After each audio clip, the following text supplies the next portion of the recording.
Good afternoon and welcome to our special city council meeting, Wednesday, May the 13th, 2026. Mr. Clerk, can you please take the roll? Thank you. Councilmember Torres Walker is absent. Councilmember Wilson is absent. Councilmember Rocha. Is here. Mayor Pro Tem Freitas. Is present. Mayor Bernal. Here. Thank you. We have a quorum at 4 o'clock p.m. Thank you. We please stand and join me in the Pledge of Allegiance. I pledge allegiance to the flag of the United States of America and to the republic for which it stands, one nation, under God, indivisible, with liberty and justice for all.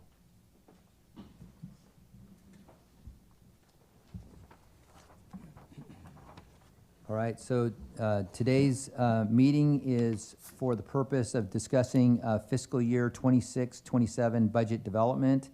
There's going to be a couple of items on this. One is going to be a continuation of yesterday's study session, and then in addition to that is some further budget development. So I will turn this over to our acting city manager, Cortez, to lead us off.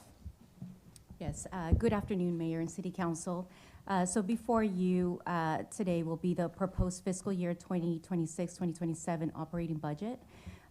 This presentation provides an overview of the city's proposed revenues, expenditures, staffing, and key operational priorities for the upcoming fiscal year.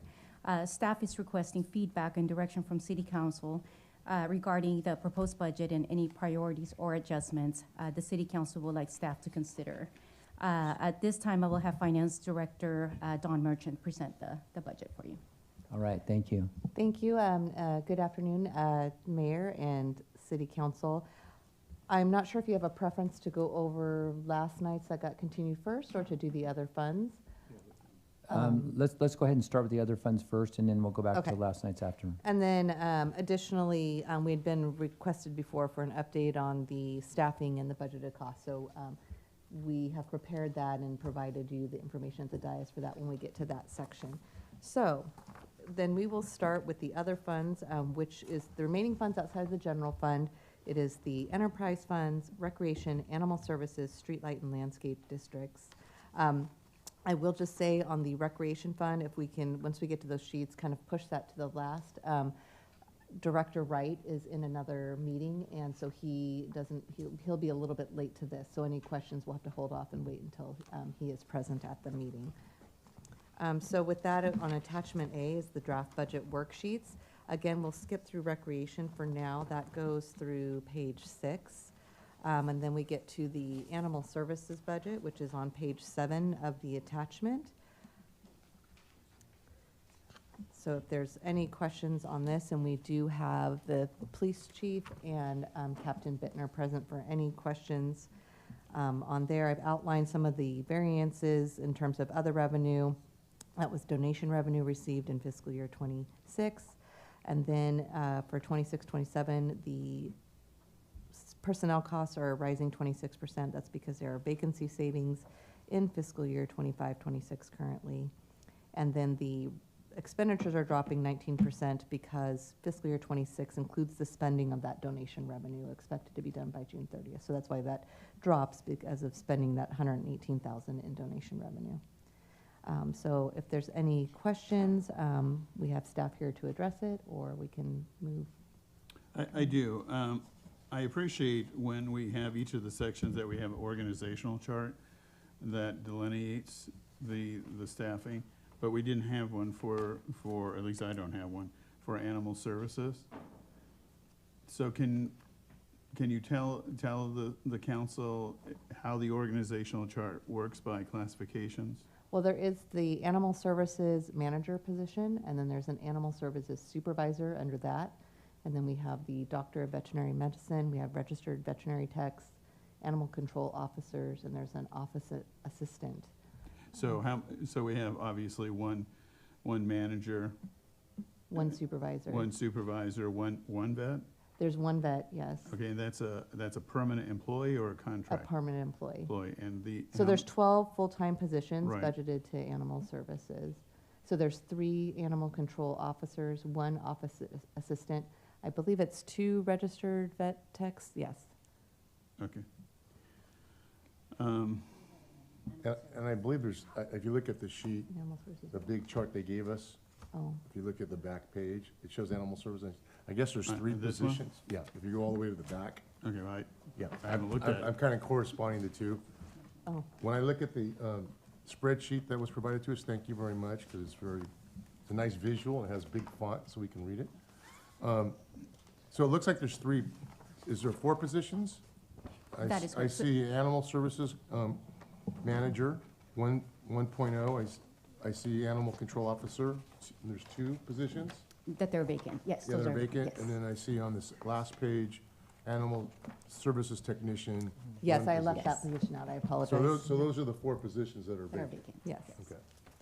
Okay. And there's 12, how many positions are there actually 12. altogether? There's 12 budgeted positions, and Okay. then .10 of the police chief, since the police department oversees the Okay. animal services. Okay.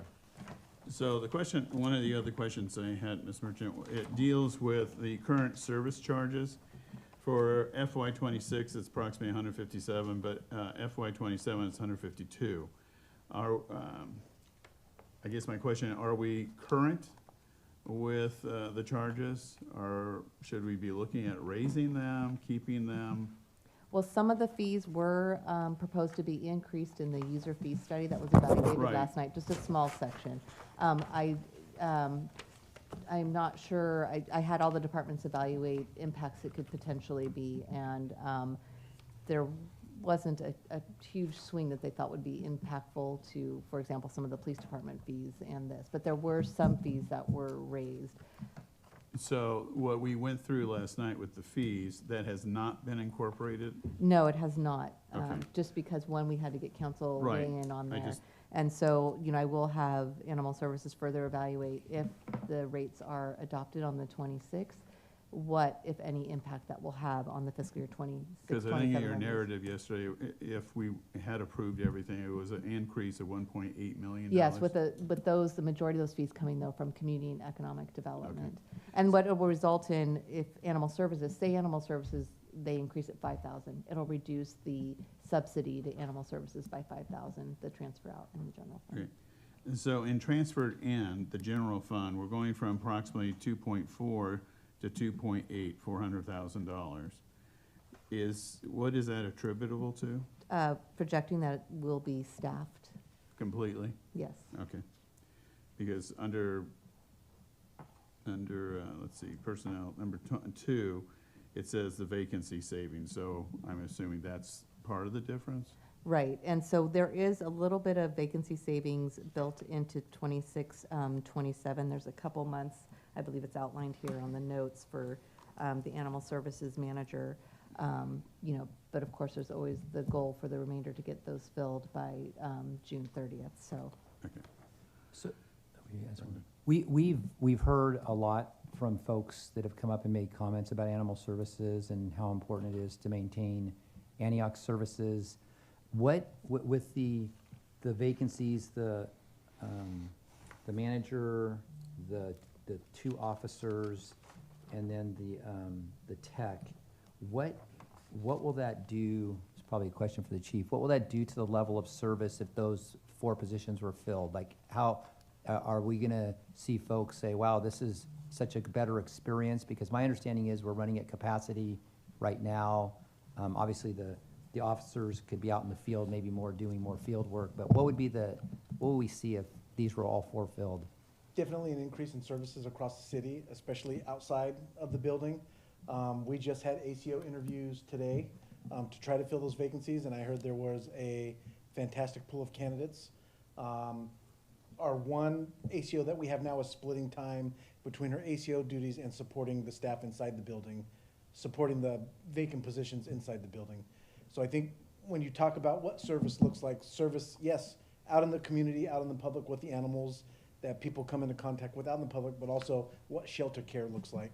Shelter cleaning, shelter upkeep, maintenance, taking care of the animals, making sure the spaces are ready for the animals in there, and that the RVTs and the vet have everything they need to take care of the animals as well. So when you're working with a lower staff, especially with ACOs, they're kind of splitting the bill where their regular duties outside in the public facing, dealing with the animals, but also supporting the staff inside because of the vacant positions. So yes, if we are able to fill these 4 vacancies, and I think we're off to a good start, we're rolling, especially with a good round of interviews today, I would hope to see the service improve in those areas. Okay, and then there's been mention of spay and neuter offering to the community. We don't do that in our animal services, is that true? Yes and no. We try to supplement it a lot with our nonprofit partners and a lot of the people that partner with animal services to get it done at a reduced rate, as well as go outside through a voucher program and through sponsorships to have it done outside of the building. Does our vet do spay and neuters though, herself? As part of her day-to-day operations, yes. She does, okay, Yes. so that's not that we don't do it. And then there was also a comment about the county that they used to offer that service to the city of Antioch and they stopped doing it. Are you aware of what that's about? I don't feel comfortable speaking to anything the county does. Okay. As far as services they provide. Okay, that's fine, so, I do want to talk about spay and neuter, though. I mean, almost, the majority of the speakers keep on bringing this issue back again and again and again. What does that look like, from their perspective? I mean, it's like, okay, we have it, you're giving discounts. I mean, I'm not sure I understand what this whole issue is. So I think it depends on who you ask, what their particular issue is. If the shelter is at capacity every day, you can only do so many surgeries a day, whether it be spay or neuter, whether it be routine animal care. And then you have to also think about available beds, available kennels for an animal post-surgery. If you're always at capacity, that number is always fairly low. So approximately how many spay neuters do we do a year? I would Just have, ballpark figure. I'd have to come back with that answer. I mean, I think that we need to get our hands around this issue between what we have and what is being requested, just so that we understand it better. So. Yeah, it appears as though animal service advocates that have been speaking yesterday and prior, there seems to be some disagreement amongst the group of advocates. One side saying we don't do something and the county does, and then on the other side, the county doesn't do anything, and we need more help. So I think there's some maybe some misunderstandings too about conversations about what the county does and what Antioch does and what our taxpayers' dollars, what do we get from that goes out to the county? What do we get in return? Some of that may have been taken to that somehow we're closing down animal service shelter and looking to sell it, that kind of, I don't know where that came from, but that seems to be a perception by some, but that hasn't been mentioned at all in my conversations here. One of the things I wanted to ask is, I don't see a organizational chart like Mayor Pro Tem had mentioned. Is the animal services manager the person who oversees the whole operation of animal services, or is there, in the hierarchy, is there somebody above? Because I'm not really sure. When I see officers, when I see management, animal service manager, I'm not sure. Is that the person who operates the staff, oversees the staff? It's the manager, and underneath them is the supervisor. So is there a supervisor above the manager? No, the manager is the top spot. So Would be the top spot in animal services. So the highest position we have in terms of directing or leading animal services is the one that's vacant? Correct. Okay. Okay, but your department oversees animal control. Who supervises it? Who oversees Currently, it? it's the captain that oversees animal services. I think that's what you were asking. I mean, who oversees Yeah, it? but I'm talking about the day-to-day operations. yeah, Like, so it like is. if you have a department that's being run, whether it's Park and Rec, whatever the department might be, obviously, if there's a vacancy at the management level, then that's a huge void, I would imagine, in terms of the day-to-day operations, right? Yeah, and especially if the shelter's at capacity every day, every vacant spot isn't helping the situation get better. So yes, there is no animal service manager, but there's also 3 other vacancies Yeah. as well that are not helping. Yeah, I was just what I wanted to understand better was the organization, how it works from top down to support staff. Yeah, and if it's not in the packet, we can put something together and get it Okay. to you fairly quickly. How long has the manager's position been vacant? It's been about 3 years. Okay. We have to make this a priority.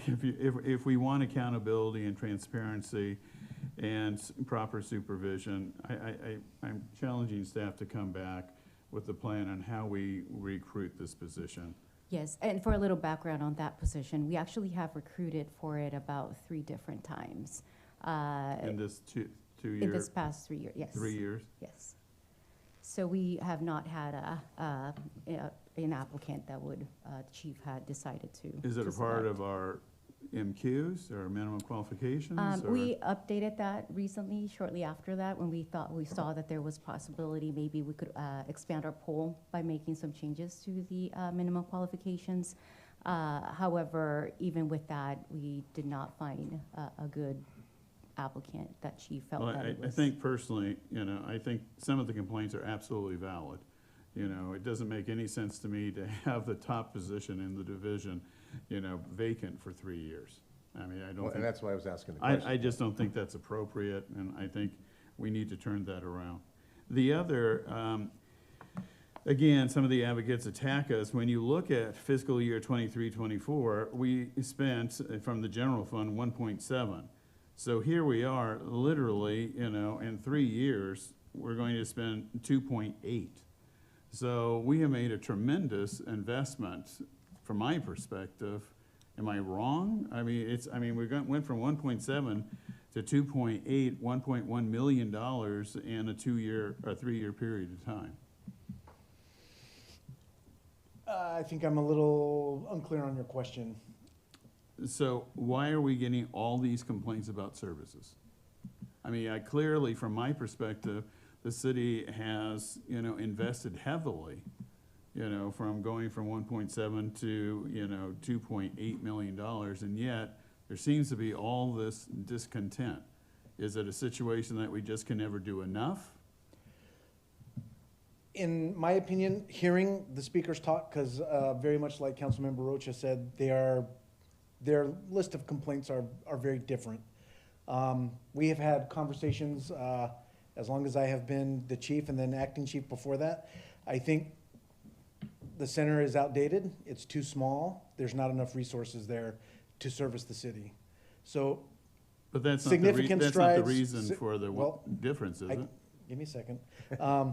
Yes, and I see the increase in the money, but to deliver the level of service that would make everybody happy might not be attainable on any kind of budget. Because there are constraints, there are limitations to not only space, personnel, and the services you can provide. Ms. Merchant, City of Antioch we pay, our taxpayers pay a fee to the county, even though we have an animal services. Well, that's where it gets a little bit muddy, because we have asked the county, I can tell you probably at least 10 years, and I'm sure the mayor remembers, even from when, he was an actual city employee, give us a breakdown, because some of our money must be going to that. And they don't, other agencies, they actually get a direct bill for their portion per capita for animal services. And we've always been told that, no, Antioch, your tax money doesn't go there, but theoretically, all the Contra Costa County gets all this property tax money, and they allocate it somehow. So it would seem that a portion of our tax dollars must be going towards that. However, the county insists that they can't provide us figures, or for as long as they've been here, they can't provide us anything, or insist that, no, we don't pay anything different, or if we can, we really can't pull out what portion of your tax dollars additional might go to this, so. And just to clarify, we have inquired as well and received the same answer. Well, and that's the reason why I brought the question up earlier, is because, and I think that may have spurred some debate over what we're trying to do with the county, because to me, from where I'm sitting, this conversation we're having right now, if my property tax, if I as a citizen have funds going to the county for animal services, yet I live in Antioch, are we getting anything back from the county to support what we're providing here in Antioch, or not? Or are we on our own, plus our taxpayer dollars are going out? That's So what I'm trying. Scott, I have a question for you, legal. If your office sent a request for information, just like any citizen can do, they have to respond within certain periods of days and times. I'm assuming we have never looked at what our legal opportunities may be. So I think we need to take a look at them. I think we owe it. I think it is common information. I think that we should have access to that information. It's public.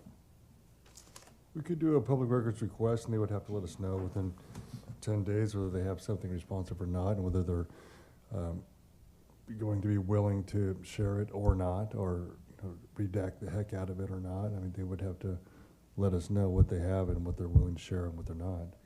Why is this a subjective, what? I don't It's- understand. It's well- public information. It's our information. I Yeah, don't get it. it just depends on what we ask for, what also is contained within the information that we asked for.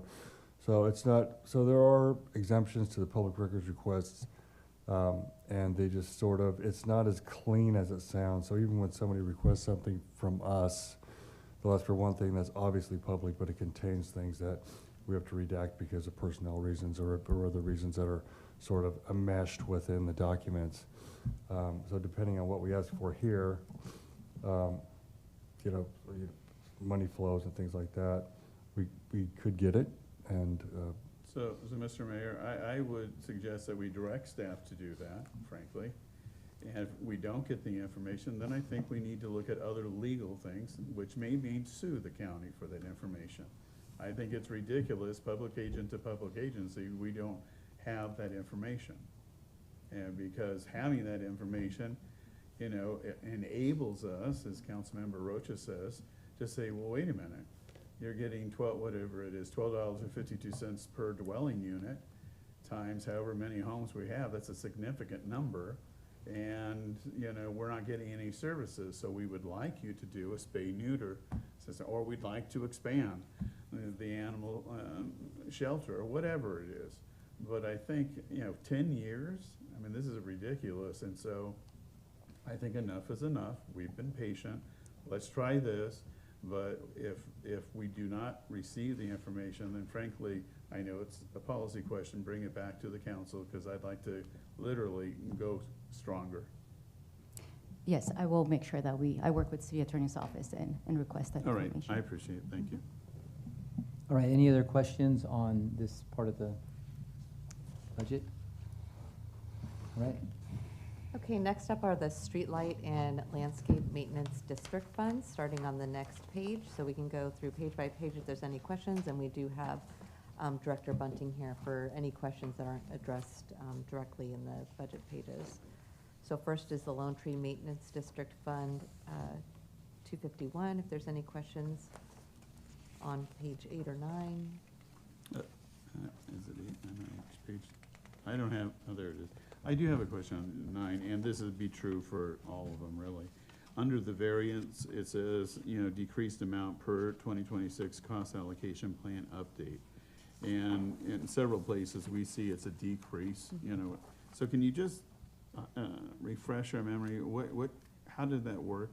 So with the cost allocation plan that Wilden is performing, the firm doing the user fee study, they took all the budgets, staff, and for those servicing departments, what percentage they do on the funds, and came up with a cost allocation per the fund based on the fiscal year budget. And so some of the funds, as you will see in notes, all the funds going through, some of the funds increased a lot, some of them went down. So it's based on the oversight of those central service departments, based truly, mostly on the budgets of the departments in the current year, so that they get a share, unless that person directly oversees that budget. So it's taking, for example, a portion of the city manager's budget based on the total budget of this Fund 251, for example. So when we see in this particular item, there's a decrease for internal services, 34%. How are we supposed, I'm not sure I understand how to interpret that. Are we decreasing services? No, just the share of those central service departments So that is would being be, is that reduced like to the fund. insurance? Is it administrative overhead? It's the city managers, it's human resources, it's the city attorney's office, Okay, it's the facilities Okay. maintenance fund, yeah. okay, got it, thank you. so I guess, Ms. Merchant, when we're looking at the general fund contribution, it seems that generally speaking, they went down this year from last year. Yeah, you'll notice on the variance decrease there was some extra work that was approved by council last year. So in 25-26, there's extra landscape enhancements that were approved. Those should be completed by June 30th, and thus the contribution reduces. So there are no extra landscape enhancements in this year's budget? For 27, no. Okay. Was that about $1 million last year that we spent on enhancements? I don't know the exact total. I don't know if Director Because Bunting knows I that. recall, wasn't that a Measure W line item before? There was Measure W did pay for 325,000, but then there was beyond Measure W that had some extra landscape enhancements. So, Okay. and those were some specific targeted areas for the Measure W. So I guess a question I would have of the council is, we've been making some progress, making our city look better landscaping wise. Are we still interested in the times that we're in of continuing that program or stopping it for a year? Well, let me, is there a master plan? I mean, And I will say, how much have we completed of it? Right, and I will say, as you brought up, Mayor, if you do decide to increase enhancements, one, we'd have to make sure we have the schedule to do it in fiscal year 27. That is going to then increase potentially, depending on what zone these happen in, the general fund contribution, further increasing the deficit. True, yeah, I understand. As to Clarence's question, whether or not there was a master plan, there is a plan, and we're working through it. If you'd like to see, we can get something to you as to where we're going and how we're enhancing the city. I would, just roughly, how much have we completed, percentage-wise? I'm not sure how to answer that question. The reason why I'm raising it is the mayor brought up in prior discussion, I think he's right, the entrances into our community, whether it be Buchanan Road or Summersville or Lone Tree, A Street, the entrances look horrible and they need to be improved. So that's why I'm asking, are we going to delay some of that? Because I think it is critical for us to change our image and perception of the community. Well, in the past, council has authorized specific landscaping enhancements. Hillcrest and 18th Street was one that I can think of. Something like that could be added for those corridors. Currently, the enhancements that we're doing are in areas, currently it's out in the Pruitt 49er area where we're doing some work out in that area. So yes, the answer would be we could definitely do work in these areas if that's where the council wanted us to focus. Well, Mr. Mayor, this is really your issue. I thought you were right. I don't know if No, we I want to guess- address it or not. I guess what I would like to see is a list of what we've done this year and still have to do under the current, and we still have a couple months left in the year to finish up this fiscal year.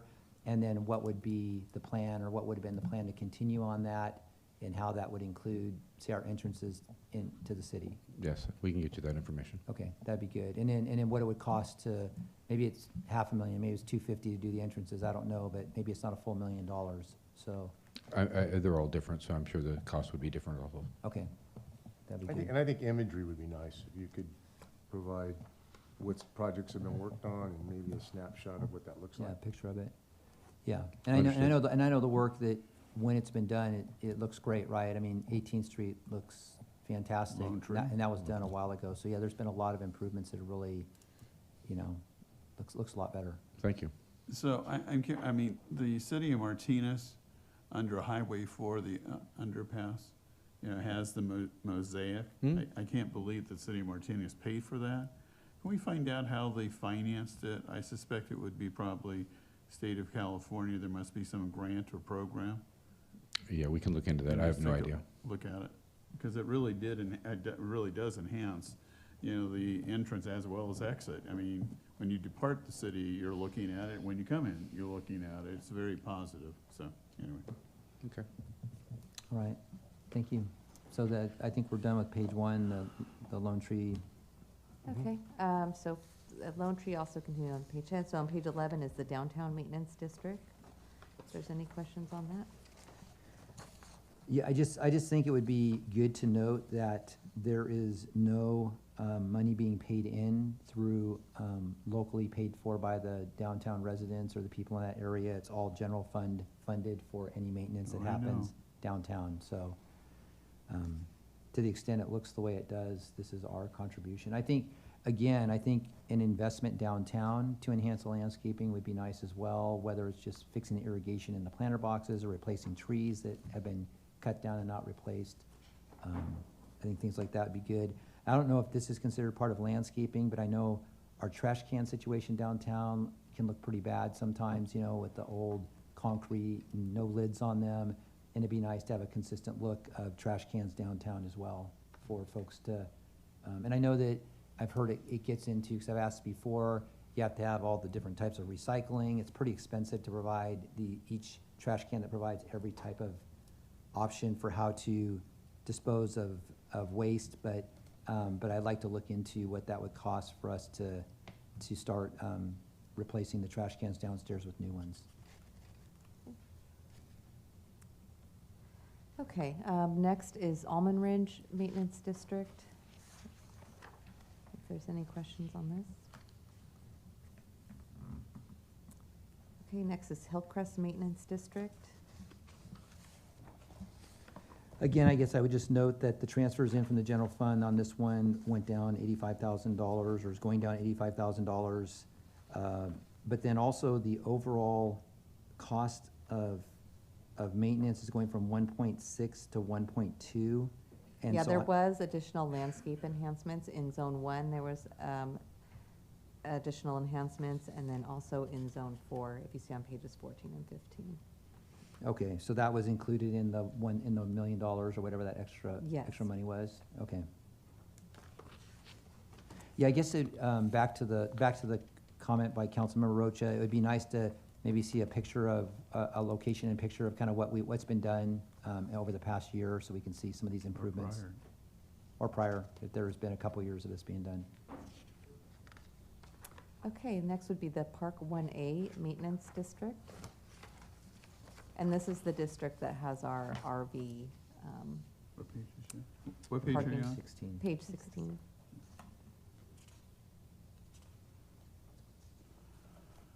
So we're showing the revised revenue at 51,000 this year, but then we're saying it's gonna go back up to 72,000 next year for the rentals. Yes. Is there a reason why it went down so much, and then we expect it to pop back up again? I'm going to say, but I'll have Director Bunting confirm that maybe we had some vacancies in the lot. Yeah, exactly. There's been vacancies. We hope that those will be filled, and that's what the projection is. And then I noticed that yesterday when we went over the rate increases, there are some significant increases in those rates as well. So I suspect we might lose a few people, but hopefully make up for it. And I know that security's been an issue in the past. Have we not had issues recently with security out there? There hasn't been any issues recently out there. We've done a good job of securing the site. Okay, because I know it's a screaming deal out there, you know, for people to have that over on Gentrytown. So Yes, sir. How many spaces are over there? Just roughly. I still didn't get that answer. I'm sorry, Mr. Freitas. Okay. Okay, next is Citywide 2A Maintenance District Fund.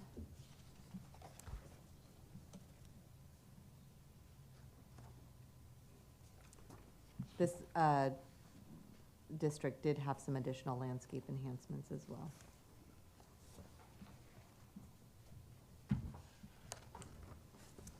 And then there is the Streetlight and Landscape Maintenance District Administration Fund. what about zone, did you miss zone 3 and zone 4? Yeah, I have Zone 3 and Zone 4. I don't have any questions, but Are you talking on page 18, 19? Yeah, Yes. 18, 19. I'm sorry, since I had said maintenance district, and then no one said anything, I assumed we were flipping on to the Oh, next okay. one. So I apologize for No, that's okay. going past that. I guess the other question is in these like zone 3 and zone 4. For example, zone 3 has no transfer in of general fund. Zone 4 it says 60,000 next year. So again, we're just burning, and then the fund balance, looks like it drops down a little bit. So it's just a matter of trying to put as little general fund money in as possible. Is that kind of the plan when we're doing that? Right, we try to keep it so that there is some money in there. You can have a maximum of 6 months of operating expenditures in there, but we, over the last couple of years, have been trying to keep that a little bit less, just for a burden on the general fund. But of course, you have to have some cushion in there for, because we don't get the property taxes, the first installment till December, so that's why you're allowed to maintain some balance in there. But yes, we're, always trying to be conscious of the general fund. And then just to point out, to your comment, like about downtown, this zone 5, there's only 1,500 assessed for that whole area. Right. So it goes, just to point out about how low the assessment, that's basically nothing. And that goes back to Mayor Pro Tem Freitas's comment about the, looking into maybe going back out for another Prop 218 Yes. on landscaping and lighting. Yes, and we do have a consultant on board for that, so that will be coming to council at some point. Okay. And the And- NPDS program? That one, we're NPDS, I'm still not working sure I with know the what that city stands attorney's for. office on that, but yes, that is, we're definitely, working Okay. on that. Okay. So if there's no further questions on that, then we have the Streetlight Landscape Maintenance District Administration Fund, which is on page 23.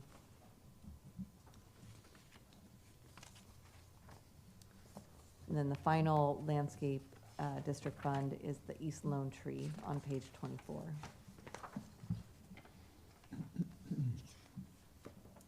Okay, seeing no questions, we'll move on to the enterprise funds. So first, we have the water fund on page 26.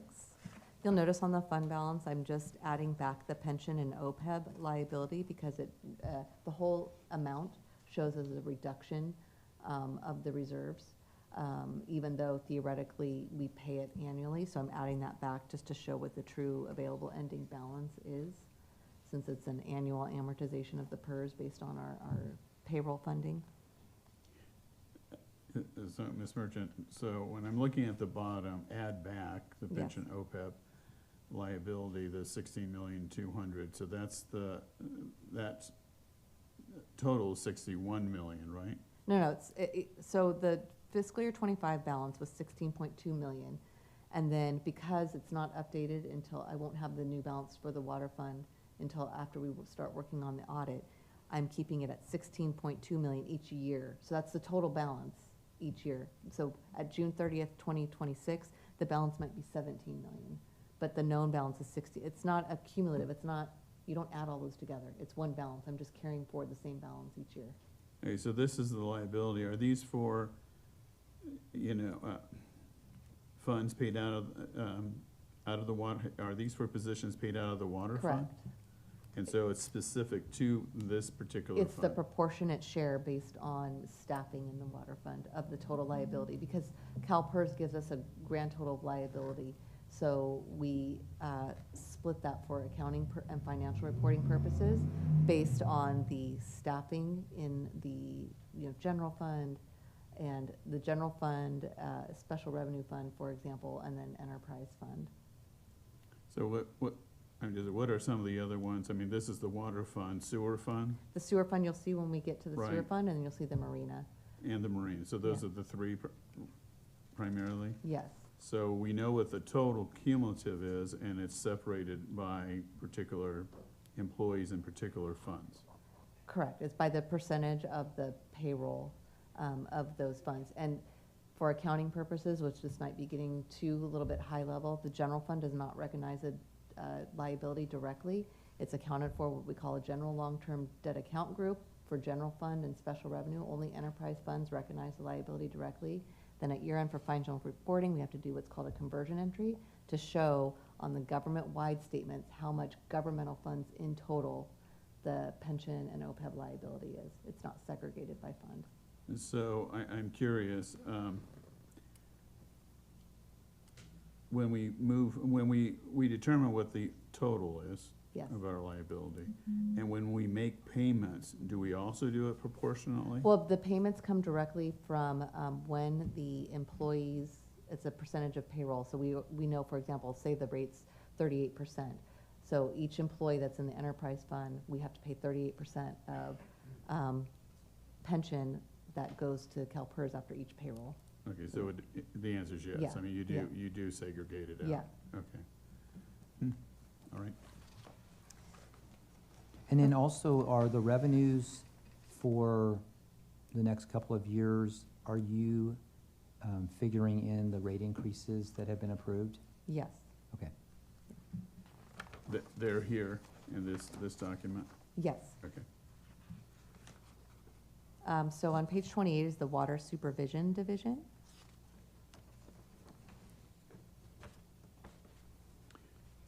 And I want to just point out for the internal services, it looks really like it's increasing, $5 million, but with the new plan, the prior plan segregated the internal services between each division, and with the new plan, it just puts it in the main administration division in the water fund. So did the others go down in proportionate Yes, and to- you'll see notes, for example, on the next page, the internal services in the water production, it's 0 versus it was 1 million before. Can you repeat that again? What happened? What was the change? So in the prior cost allocation study, the internal services was split between each division within the water fund. And in the new study, it just did it for the water fund in total and put the entire internal services into the water supervision division to encapsulate the entire charge for the water fund versus segregating it between the divisions. So I do have a question. Under source of funds, the charges for services for fiscal year '26, it's roughly 47 million, and in '27, it's 53 million. Is the increase primarily because of new rates? There's it's new rates plus estimated new service connections. Because our rates aren't going up 14%. Yeah, so I'm just, So, what's the assumption for new connections? I Just do. roughly. I do not know that. I mean, number. $7 million is, it's about a 18% increase. It seems like a big increase to me. Yeah, and like I said, I know that part Or of it is the 14%. actual, I don't know from the study what it had estimated for the new connections. I think Mm. it might have been around 200 units per year, I believe. Okay.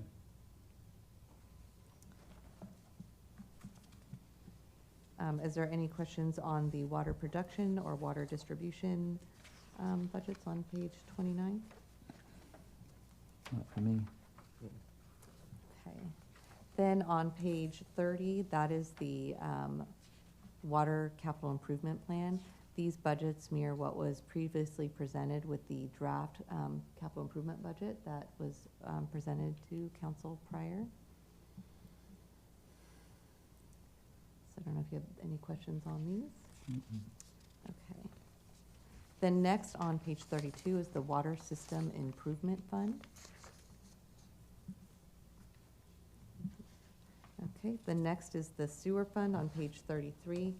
Again, here you can see where we're adding back the pension and the OPEB liability, and then the 26-27 charges for services does assume that the rate increases are approved. Of course, that will be coming back. We have the Prop 218 notice. So if the 218 notice fails and the rates are not adopted, we'll of course have to adjust these revenue numbers. You can see the fund balance number, ending balance looks pretty low. If you see the 1.6 and the 268. However, once you add back the pension and OPEB liabilities, we actually have 8.3 million in fund balance, which does meet the targeted reserves we need per the rate study that was presented to City Council prior. So the targeted reserves include the pension, OPEB liability numbers included in it? Right, So that's all part of the bottom line number? Yes. Okay. yeah. So I do have a question on page 33, the fund. So when I looked at investment income, it went from 300,000 to 150,000. But in the various, funds that came before, the investment is pretty much the same. So it's, and though this isn't big, it was different. I mean, it's like, well, when you go back to, some of these other funds for the investment income, I mean, they're just a couple of percentage difference. This is a 50% change. Yeah, I'm and I assu- do see that. It will drop a little bit because if you notice, the fund balance is dropping. I believe what happened is when this budget was initially put together, it was before we counted for the rate increase balance. So we will definitely revisit that and bump that up slightly. Yeah, it wasn't, consistent. And then we get to this one, and I know it's not a lot, but it was radically different. Yeah, and again, I do know it's just because when we initially put the budget together, we That's didn't fine. have the rate increase number. So yeah, we'll definitely, thank you for catching that. We'll definitely increase that. Okay, on the next page is the capital projects for the sewer, if there's any questions on that. Again, these were the projects as presented in the draft CIP. I guess the only question is, the sewer master plan update is $700,000. That's what that costs to do an update for the sewer master plan. And then the other question is, we're not showing really any CIP projects for the next couple of years, which seems like we probably have something to do more than a couple $100,000. So yes, the sewer master plan is running about a little over $600,000 for the work associated with that. As for the sewer work, system's in actually pretty good shape. What you're gonna be seeing is lining, and some rehab and some manholes. There is some possible, upsizing. That work would be done within the sewer improvement fund, not out of the sewer fund. So you see about $3 million over the next 4 years or so coming out of the sewer improvement fund. That would be capital work. Then there's also some minor projects within the sewer fund, which would be your lining projects and other just kind of maintenance projects. Okay.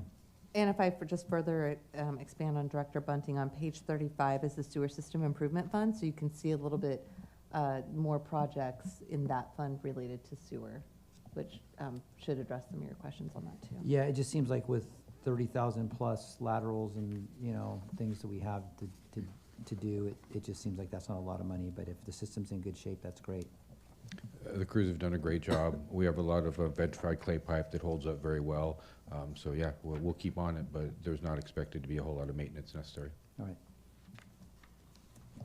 Okay, and then is there any questions on the sewer system improvement fund on page 35? Okay, the final enterprise fund is the Marina Enterprise Fund on page 36. Again, we're showing the pension liability for the Marina Fund, adding back, so you can see even with the showing the transfer in from the general fund subsidy of 700,000, it is, you know, leaving a pretty low balance in there. I guess I was wondering why the charges for services are going from 611 down to 564, about a $50,000 decrease. Showing for the next couple of years. Why are we showing a decrease from this year in the charges, which I suspect is the birthers, what they pay for their rentals? I don't know if Director Bunting knows. I don't know if maybe we had some increased rent come in or something. Yeah, we can check into that a little bit. I'm not quite sure what's happened. There's been some fluctuations with birthers out there, so it could have had something to do with looking forward, but we can take a look and come back to why that fluctuation is there. All right, and then regarding revenue as well, we previously had a pay station there for people when they came in, which what I understood was part of the grant to build that marina parking lot and boat launch, the one down at the marina. Part of the agreement was that we were supposed to have some sort of a way of recovering some of that cost, and I've noticed that no longer exists. So I'm wondering what happened with all of that. It was council requested that we stop requesting any payment at that time. It was during COVID, I believe. But it is something that if council wanted to reinforce, we would be happy to get that back in. I mean, I'm not sure how much money it generates, but I just want to make sure that we're in compliance with the grant requirements that, you know, now are going on probably 15, 20 years ago. Yeah, if it would be something that you would like to see, we would gladly get that back in operation. I guess I'd just like to know whether or not it's required or not. Okay. And then, because I think we were charging $5 a day or $100 a year. It wasn't a ton of money, and I think the operation of it, checking cars, was a lot more work than the money we generated. But I would just like to know whether we're in or out of compliance with that grant. Not a problem. Right. This is like bicycle registration. Right. Revenue-wise, it is, yes. So, and then we're still running the $700,000 deficit in this fund, correct? Yes. Okay. Are there any loans that get paid off anytime soon? I believe 2039 is the date on the loans, but each loan has like an A and a B portion, so there might be, I'd have to report back on that, some of them that drop off. The debt service is approximately 200, I think 50,000 a year for the loans. I know the final payoff is like August of 2039, but again, each one has an A and a B stream, and so some of them, like the A has already been paid off, but we're still paying on the B stream, for example. Could you report back on what the balance is on those, and then, Yes. and then what the interest rate is we're paying? Yes.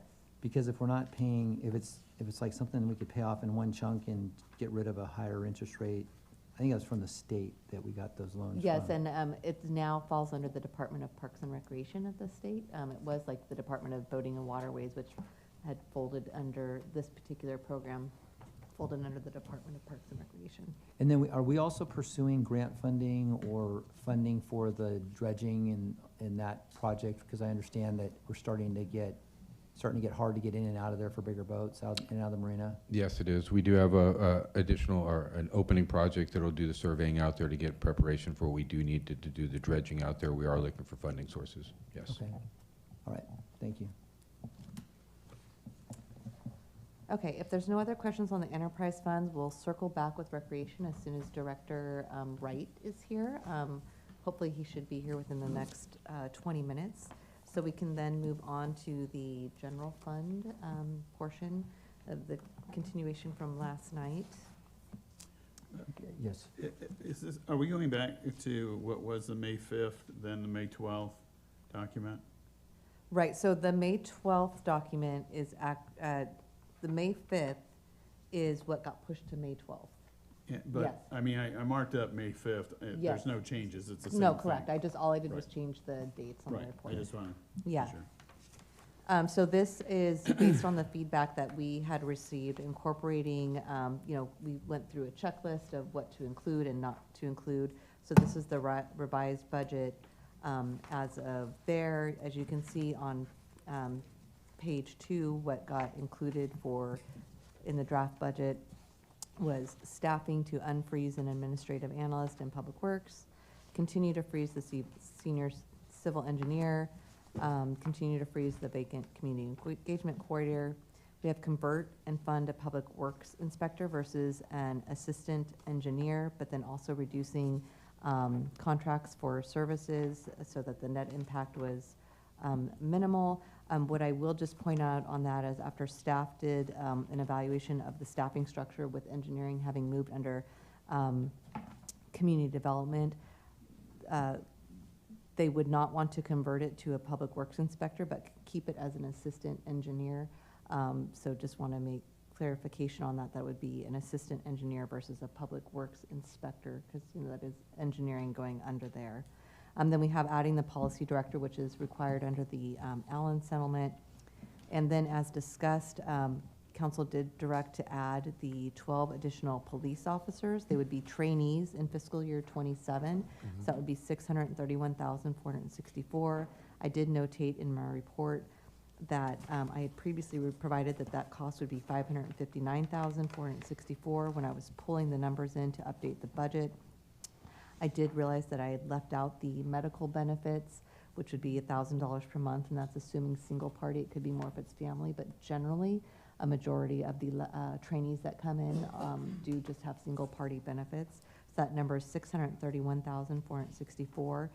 Then the draft budget, the projected for fiscal year 28, although not adopted, assumes that those would start as full-time officers July 1, because they would be in the academy from January through July in fiscal year 27, then start as full-time officers in fiscal year 28.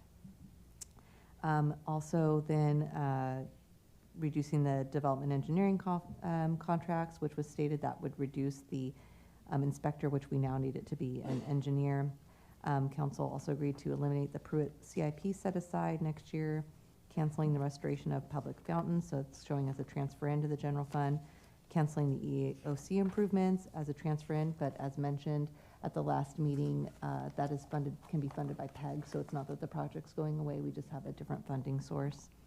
And then for next year, reducing the solid waste garbage franchise allocation by $100,000, utilizing the budget stabilization funds, and I do notate that council wanted to wait to discuss the vehicle replacement set aside, but is still in the draft numbers. It's $1.7 million.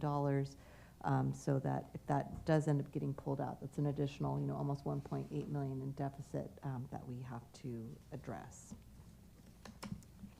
You have a question? No, Yeah. I was making a comment, but go ahead. No, go ahead. I was just gonna, one of the things I really appreciate was the attachment D I was referencing earlier, where it lays out each of the positions like you've done here. But I think one of the things that we'd like to see, or I'd like to see, is the impact.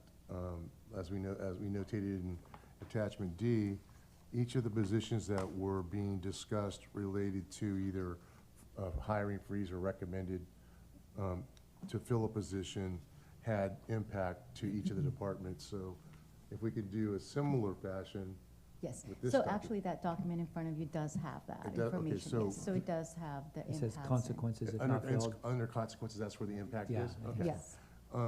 Because for me, just individually speaking, my request back on April 15th was really to look at all of the vacancies that we have for non-public safety positions. So in regard to what I'm talking about would be, so non-police department vacancies, so when we're talking about the trainees, the officers that the staffing to 117 ultimately we want to get to, that's a priority, in my opinion. I think when we look at public safety, we're looking at the animal services manager. I think that's a priority. Again, that falls to me under public safety. So what I would really like to do is to really study the general fund vacancies that are not under the umbrella of public safety. And so when I look at this, I'd really like to learn more by looking at the consequences if they're not filled, to make some educated decisions on where we're at. Yes, and I would like to, if we can get through this presentation, and then we can go through the supplemental report that the acting city manager provided. And we did, in fact, though, include the public safety, because we just wanted to be very transparent on all the vacancies. And then if there are, you know, obviously, all of us as staff will tell you that every position is vital. So I think you need to look at everything, even public safety, because, for example, you know, maybe one of the CSOs versus an officer, for example. But I think just to be transparent on all the vacancies we have for discussion, you know, that would be great to go through that list as soon as I can get through the staff report presentation. Okay, so you want to go ahead and complete the staff report, and then Yeah. we'll, So then, there was proposals from April 21st that were requested to bring back more information, so I just kind of wanted to give you an update on that we did talk about freezing the animal services manager position. Staff is researching collaboration with the counties, we've mentioned before. But in the interim, we did build in some vacancy savings, because even if we do go out, say we start a recruitment tomorrow, there still is the time for interviewing, you know, posting the job and interviewing. So there realistically will be vacancy savings in the new year, no matter what. Can we stop for a second? You know, it seems a lot of the rumors and speculation is happening in the community. You know, the council doesn't know where we're at with negotiations with the animal services in the county. So we're sitting here, we're being attacked, and we have really no knowledge what really is happening. So I don't know if that constitutes negotiation and is a closed session item, but it's difficult to hear all the speculation when we ourselves have not been apprised what's happening. And I am not familiar with what's been happening, but I will look into see and get a little more background. So part of my Okay. question is anything happening? If nothing is Yes, happening. I can tell you that there have been discussions with the county, and they were gathering data from us to, you know, investigate on their end. But in terms of any other steps in the process, you know, obviously nothing has been negotiated, because that would come to council. But I know that we've provided data to the county, and they're, you know, they've been fact gathering. And so, but beyond that, I'm not sure what else we could say, so. Is this going to continue soon? Is it off by 6 months, a year? The timeframe, that I'm not exactly sure, but I know that when we, you know, we're trying to get something resolved to either bring to council so that it wouldn't be another year, you know, so. So for this, the preparation of this budget, I guess we are assuming status quo. Yes. Okay. Yeah, and I believe, I could be mistaken, but I was a part of that conversation at the dais, and it had to do with what we discussed earlier, the amount of taxpayer dollars that goes to the county, And can we have a discussion with the county to see what level of services or money we can receive back from the county? And I believe Ms. Scott stated that, well, we can't really talk about it here because we're having some discussions, some negotiations about that. And that, I think from that comment, from that discussion, took off to mean we must be doing something grand. And Yeah, I mean, the that was speculation is really- enormous, and we're being attacked, Yeah. and yet, as a council, we have no idea what's going on. So I just want, my own comments, I just think that that's where it jumped off from, was Well, that I the fact that there think was a you're- I think you're conversation right. about the county funds that they receive, what sort of support or funds could we get in return to help us run our local animal services, and then somehow that was interpreted as we must be selling it, closing it, or something like that. And so that wasn't the intent of the question that I asked, but Yeah. it seems like that is where Anyway. it went. You know, I would like a briefing. I don't know how we can brief if it's closed session or not, but somehow we need to have a briefing to ourselves and the community, because, you know, every single time we meet, you know, we have vocal comments that are just getting, in my opinion, crazier and crazier. And I hope they're not true, but I have no idea. Yeah, I think that, and then the discussion about hiring freeze, I think just compounds that. So I think, you know, like we're talking tonight, one of the positions we're talking about, animal services manager. And I think that's a really important position we talked about earlier that I would like to see filled. Yeah, no, I do too. I just, you know, it's now taking 45 minutes or longer for some of the advocates to address us. And we're just sitting here, not saying a word, because we don't really know what is happening, so. I'm going to look into it a little bit Thank you. more and get a summary for you. Okay, the next was freezing 2 code enforcement officers. Council had asked that this come back with options such as potentially adding an additional attorney in lieu of the positions for blight enforcement efforts, but we wanted to have time to do more research. It's still in the draft budget, and of course it is on this list that we'll be going through of the vacancies, so we can discuss it more at that time. Another option we presented was not to fund Home Key Plus.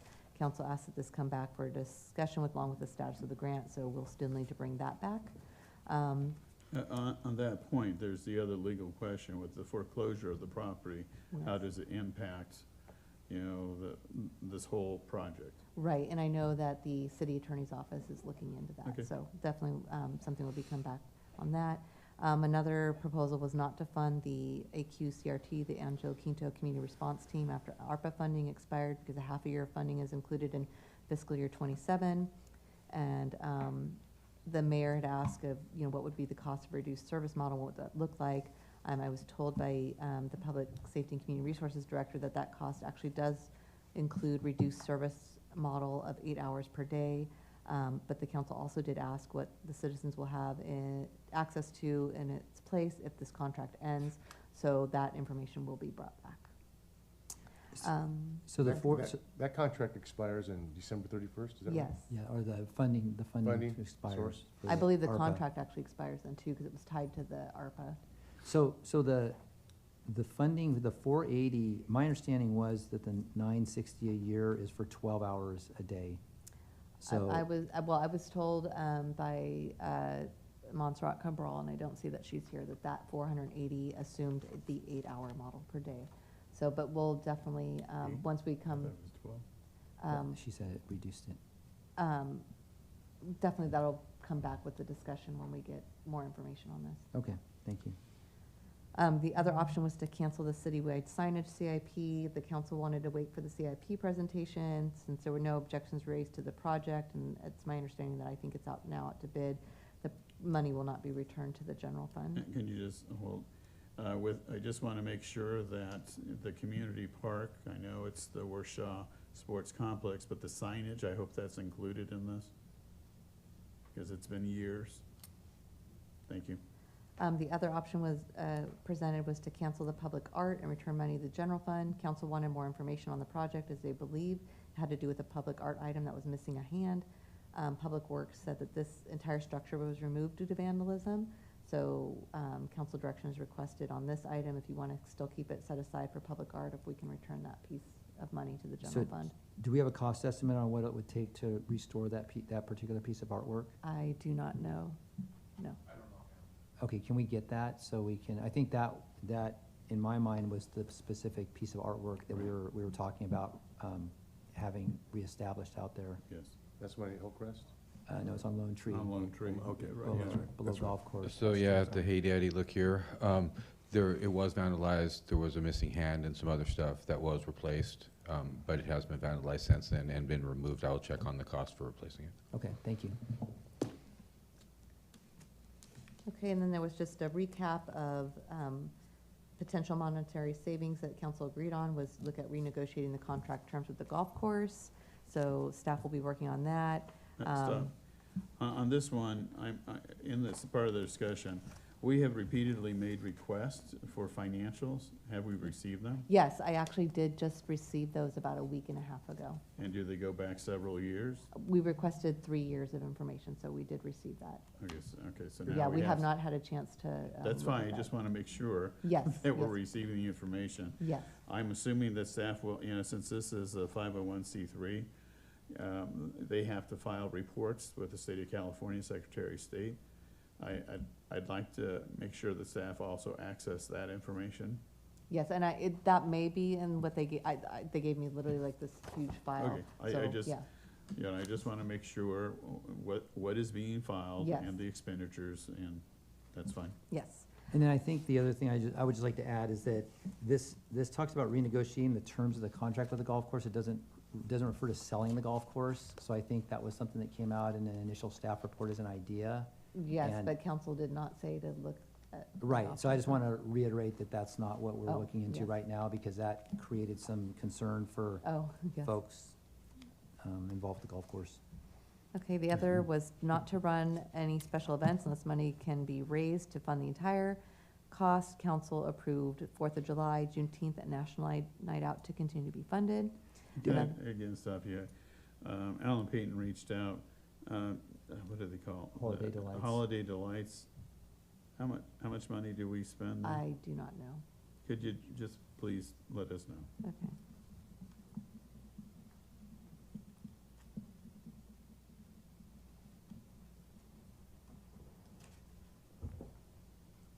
And the other was canceling the agreements for water paid at Antioch school sites. So we will, Can I be ask one working with- question, just going back to, again, this is before my arrival, our arrival. Maybe somebody knows the answer to this. For the Juneteenth, the city is paying or covering the cost of this. But I believe at one time, there were community members that raised money to do a Juneteenth celebration, and for whatever reason, that fell off the table. And the city is now having to pay for that event. And I believe the community members who were offering that service to the city of Antioch have gone elsewhere. My question is, I guess, because I wasn't here when that happened, is that something that we could have a discussion about, or is that something we want to continue to pay for? Because I see that it's a cost to the city. Let me try to be as diplomatic as I Thank possibly you, can. please help me, because I'm trying to understand. There are divisions in the community Okay, of who is supposed to sponsor and run the event. okay, And so I believe the prior city council, I think, had enough and said, no, we will sponsor it. So you're right. which means we're incurring a cost that we didn't have before, Right, correct? so some of the individuals who sponsor have gone to Brentwood, as an example, or other locations. So I think there was some community, And all I'm saying is that Disagreement. if we're in a position today where we need to look at cost savings and community engagement, maybe that's something we need to relook at. well, Mr. Mayor, I think he's volunteering to bring all the groups together and see if, see if that can be I'm trying worked to out. learn where this. I would just forewarn you, that would be a difficult assignment. Well, okay. But it's doable. I will talk to folks and find out. Yeah, and I've talked with folks in the past as well, and I think another part of the discussion is making sure that the Parks and Recreation staff's included in that discussion. Absolutely. City manager's office, just so that there's coordination between what's happening out in the community and what would be happening internally, so. Yeah, when I see outside organizations, like when we look at, Celebrate Antioch and different groups that raise money to do events, and if that can offset the cost that we have to incur out of general fund, why wouldn't we want to promote, build, So, Councilmember Rocha, I think the problem is you're being rational and logical, and that may be the challenge. okay. But I let's go. I mean, I I'm just fine know with that when I was principal at Antioch High, we had a shoestring budget, and we would rely on networking to get people to come in, and the more the merrier, and people would contribute, and it would be less money that parents and students would have to pay for. In a similar sense, if we could somehow work on maybe reducing some of these divisions that were in place before we arrived, because I'm obviously not a part of those divisions, because None of us were. so the but three of us we that are were- here tonight, we we're were- not part of that, so We to were all me, brought into it. maybe it's a new time that we can possibly, I'm willing to get involved in those discussions. I'd be happy to join you, because Yeah. I was involved originally with some of those, so we can circle back again with the core team Sure. and see what happens, so. I would caution that if you do this, you need to invite everybody so that everybody is included in the discussion. I have no There are- problem. There are divisions. I have no problem doing that, but when we're talking about general fund money being spent, I'm fine with what you're I know I'm saying. restating what I said already, but if conflicts is what prevents us from being able to come to some type of agreement that is common sense, then we have to maybe bring some personalities and some people together to talk it through and see what we can do. But I don't feel like the city should take the cost completely over personality conflicts. I think maybe that would be a great question to discuss with Mr. Wright when he comes in. Sure. Okay, so next was canceling the agreements with the school district for water. So we'll be working with the city attorney's office for the next steps in the process to initiate canceling those agreements. Yeah, just to comment on that, because I brought that one up as well. If the city of Antioch in the future looks to have our Park and Recs department go back to utilizing any of those spaces, I have no problem with us having an agreement like this. But the fact that we haven't done anything with those two facilities for, I believe I read 2 years, going on 3, that's I the think it's reason why even I longer think than we really that. just make- What's that? I think it's even longer than that. Longer than that? Yeah. I mean, because I remember when my kids were young, they played youth sports there at Memorial Field, and that was a regular place where there were actively family recreation happening. So apparently that hasn't happened for quite a while.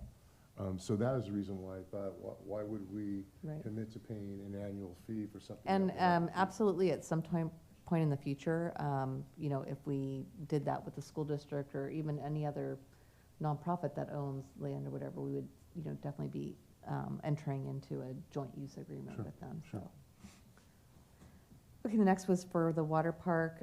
Staff can evaluate a service model that reduces the number of days. It was also brought up, what if we expanded hours? Could that generate more revenues? So this will be brought back once staff has a chance to do some research on this.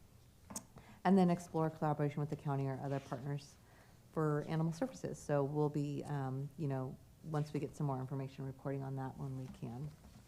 So on the next page is the general fund budget summary. I did change a little bit how the deficit is shown, just because there was a lot of questions and kind of like some circling around on the number, the way it was presented before, because over the years I've been asked to present this several different ways by different city managers and council. So you'll see I put deficit and I'm putting revenues minus expenditures. So you can see in 25-26, it's 9.67 million, being reduced by 5 million. So the net deficit after the transfer is 4.6 million. In 26-27, on the current draft budget, the revenues minus expenditures, the deficit is approximately 11.5 million. We're reducing that by 5 million, offsetting that essentially with the budget stabilization fund, leaving a remaining net deficit after transfer of approximately 6.5 million. And then projected 27-28, we're not adopting this budget, but you can see the deficit jumps up to 18.4 million. That is because we're assuming full staffing plus the addition of the 12 police officers. So that adds $3.3 million approximately. That should say fiscal year 28, not 27 budget totaling. So, you know, all staffing being fully funded plus the addition of the 12 full-time officers, so that jumps up to 18.4 million. Again, we're not adopting that budget, but it's definitely something to keep in the front view, not rear view, as we evaluate the deficit and moving forward. So next fiscal year, we're still estimating to definitely be above our targeted reserve level of 38.94, with 38.94%. 20% is our targeted unreserved fund balance level. However, you know, there's a lot of work to be done because we can't sustain this moving each year forward. I have also included projections in attachment A, showing what it looks like. And again, these projections do not include any COLAs because we are still in negotiations with the bargaining units. And that information can be brought back with COLAs if directed to do so. I did provide information with COLAs last year and was kind of rebuked for doing that. So I did not want to include COLAs in these current year projections. But you can see by fiscal year 29-30, you know, we're below the 20% reserve level and a very unsustainable balance of, you know, just about $12 million. And finally, on the staff report on page 6 is just the 1% sales tax Measure W allocation. I've put with the revised fiscal year 26 based on the revised budget. Council previously in the fiscal year 26 budget allocated 70% to the police department, 15% to quality of life, and 15% to youth.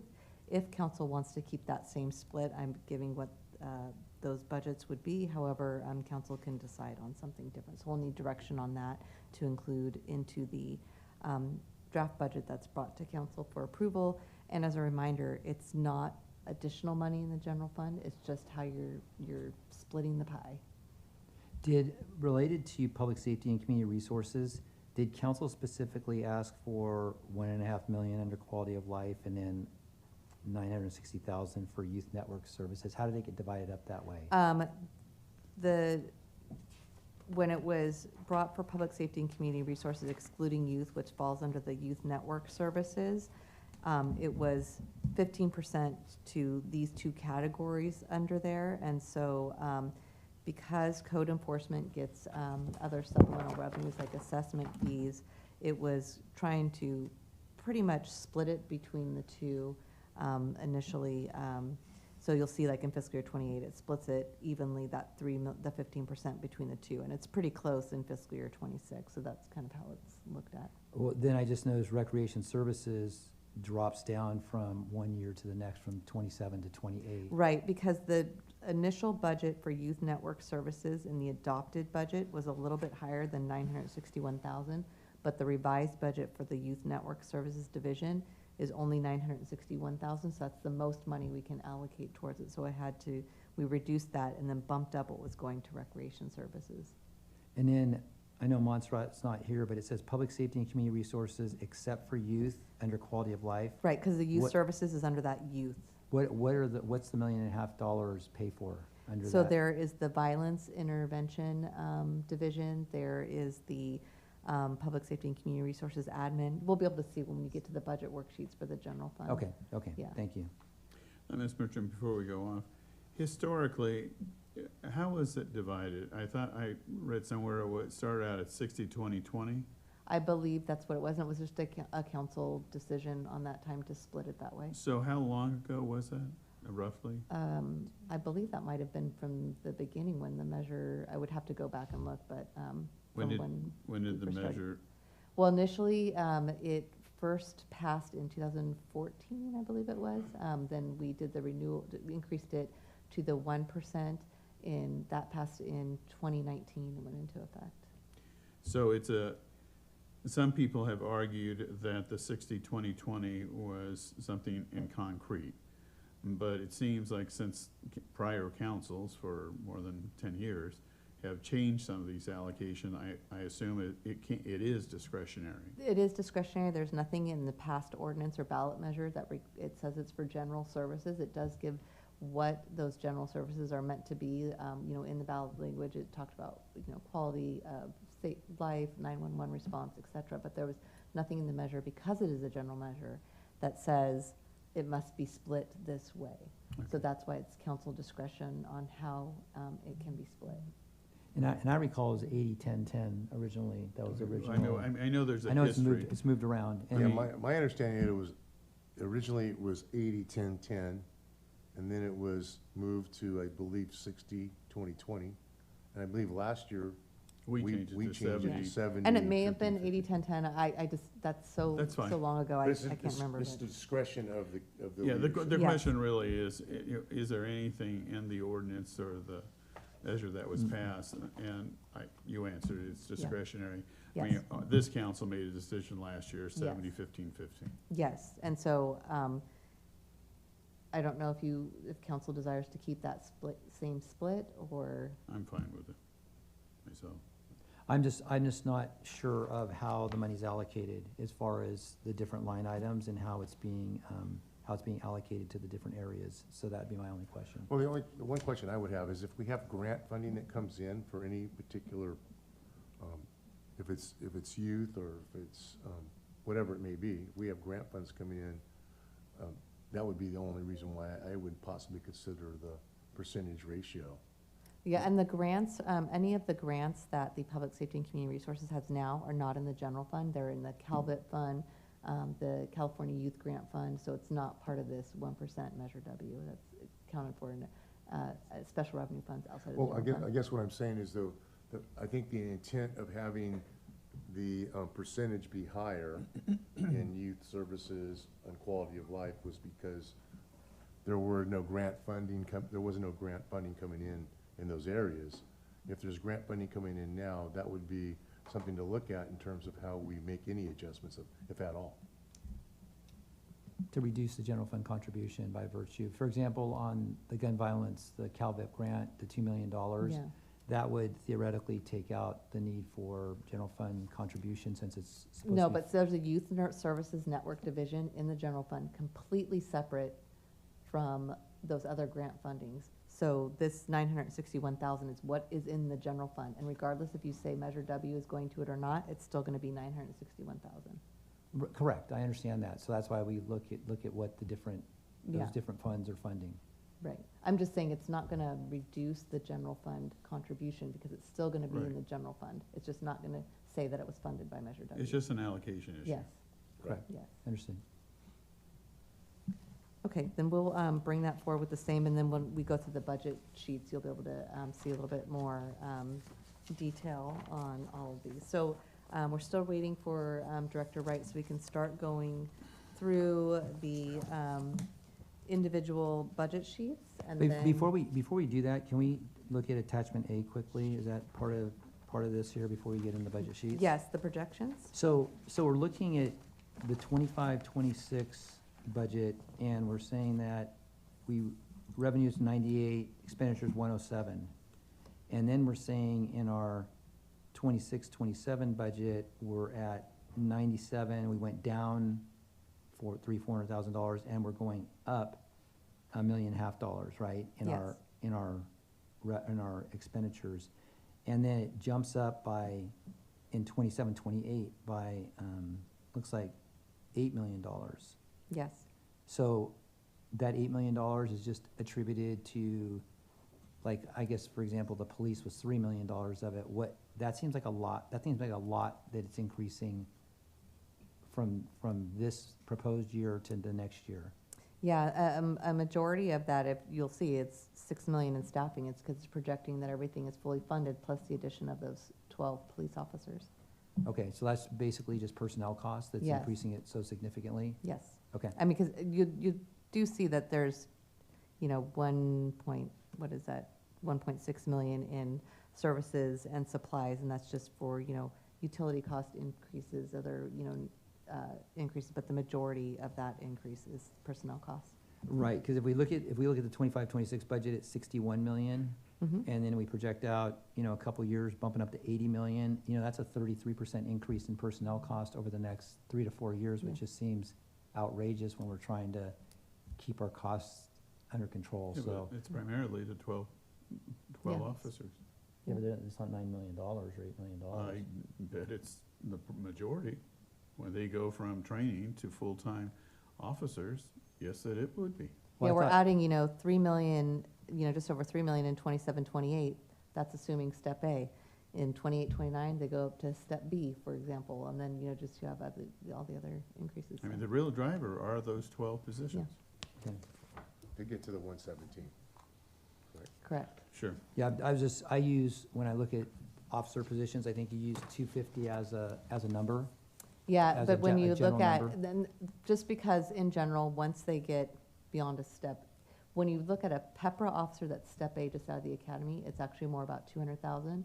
But once they move up in steps, and then if they get longevity pay for, seniority pay, Educational incentive. educational, it just really kind of drives. So the 250 is more someone that's getting like a 5% educational incentive on top of their pay. Okay, I guess it would be Mm-hmm. nice just to have and I understand between an officer and a lieutenant or a captain, there's big differences in cost also, but Yeah. it'd be nice just to have like kind of a number, 300,000, 250, 400, half, whatever, just to use as a general rule of thumb to figure out what it costs to add or delete police officers. Mhm. But if you're going to do that, you have to do all the other ancillary costs, do they have a vehicle? And what does it cost for their uniforms, their boots, the gun, the training, and things of that sort? It's just not the salary and benefit, it's all the other things that we expend on our officers. Mhm.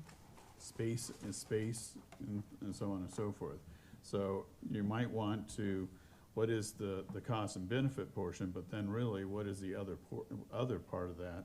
And that is to have a fully functioning officer with the vehicle, with the radio, with a gun, with uniform, so on and so forth. And, that's part of, the increases in the outlying years too, just, it's not necessarily the vehicle, but they have to increase the training budget, because now you have 12 more officers on board, and so, and there's, post-mandated trainings and other things that they have to maintain, so. This might be a good time to, I see the chief's not here, maybe one of the captains can answer a question about, what's our sworn number right now, and an idea of projections over the next, I think we were hoping to be at 105 by this end of this fiscal year, which I don't think we're gonna even come close to achieving, correct? Yeah, you're correct, Mayor. So as right now, we're at 85 still. Okay. We have one currently in academy graduating in July, 4 others in academy graduating at the end of October, and then 4 starting the academy at the end of this month. So if they all graduate and our trainees that are currently in training successfully get off training, we should be about roughly 94 by the end of the year. That's also assuming everybody graduates the academy, passes successfully, and they also successfully pass the field training process. So what would you say your attrition rate has been historically? Because you don't make, 100% doesn't make it through, correct? Yes, you're correct. It ranges, but anywhere from 40 to 50%. Attrition rate? Yeah. So out of, From the start of the academy to successfully completing the field FTO? training program, yeah. Like we just lost one out of the academy a couple days ago, unexpected. so the 94, does that take into account your attrition rate? It does not. Okay, so maybe it might be That- 90 if yeah. we were to take that. That's perfect scenario, 94, and that's also assuming that Nobody else we don't leaves. have any retirements, nobody leaves. Okay, so then, the reason I asked that question is because we added in the 12 officers for this year's budget from December through next year, right? Yes. Half the fiscal year. So that would assume we would be at 105 by December, and then we would be bringing on 12 officers into the academy in December. What do you think the reality is? Where do you think we'll be at the end of this year? I think the reality is at the end of this year, roughly hovering around 94, low 90s, So by the end of this year? Calendar year or fiscal year? calendar year. Okay. I'm sorry, yeah. So, but end of this year, so, into December of this year, roughly, 94 around there. And to get 12 more in the academy starting in January, that would be, that's gonna be tough to do. Considering the fact that a lot of times there's only 2 local academies, one in Alameda, one in Contra Costa, and typically we get anywhere from 4 to 5 spots in each of those academies. And then how about laterals? You're not taking into account bringing any laterals over. Are we assuming there aren't other officers that are going to be wanting to come over to Antioch? I mean, we're heavily recruiting for laterals. Just in the past several months, if not longer, we haven't had any interest. Okay. And so I guess the reason I'm asking this is because, we don't want to go into a budget with a huge salary savings built into it if we're not going to actually achieve, we want to be realistic with our numbers, I think. And so, and then also, Anna, you were saying there's legislation as far as, Vacancies. So there is, it's an Assembly Bill 2561, and that is where we have to report out the number of vacant positions we have. And we have to identify if it's more than 20% that we've had, we have to notify all the unions the reasons why we were not able to fill those positions. So the idea is to fill all the vacancies, right? So if we do have all these positions that we know that we may not fill, then it doesn't really, it's not a good presentation for the unions, because what they're trying to do is they do see that the more that you save and you have salary savings, you might use that for other things. So they're trying to avoid that, for the cities to hold a lot of money as salary savings when you know that you're not going to fill them.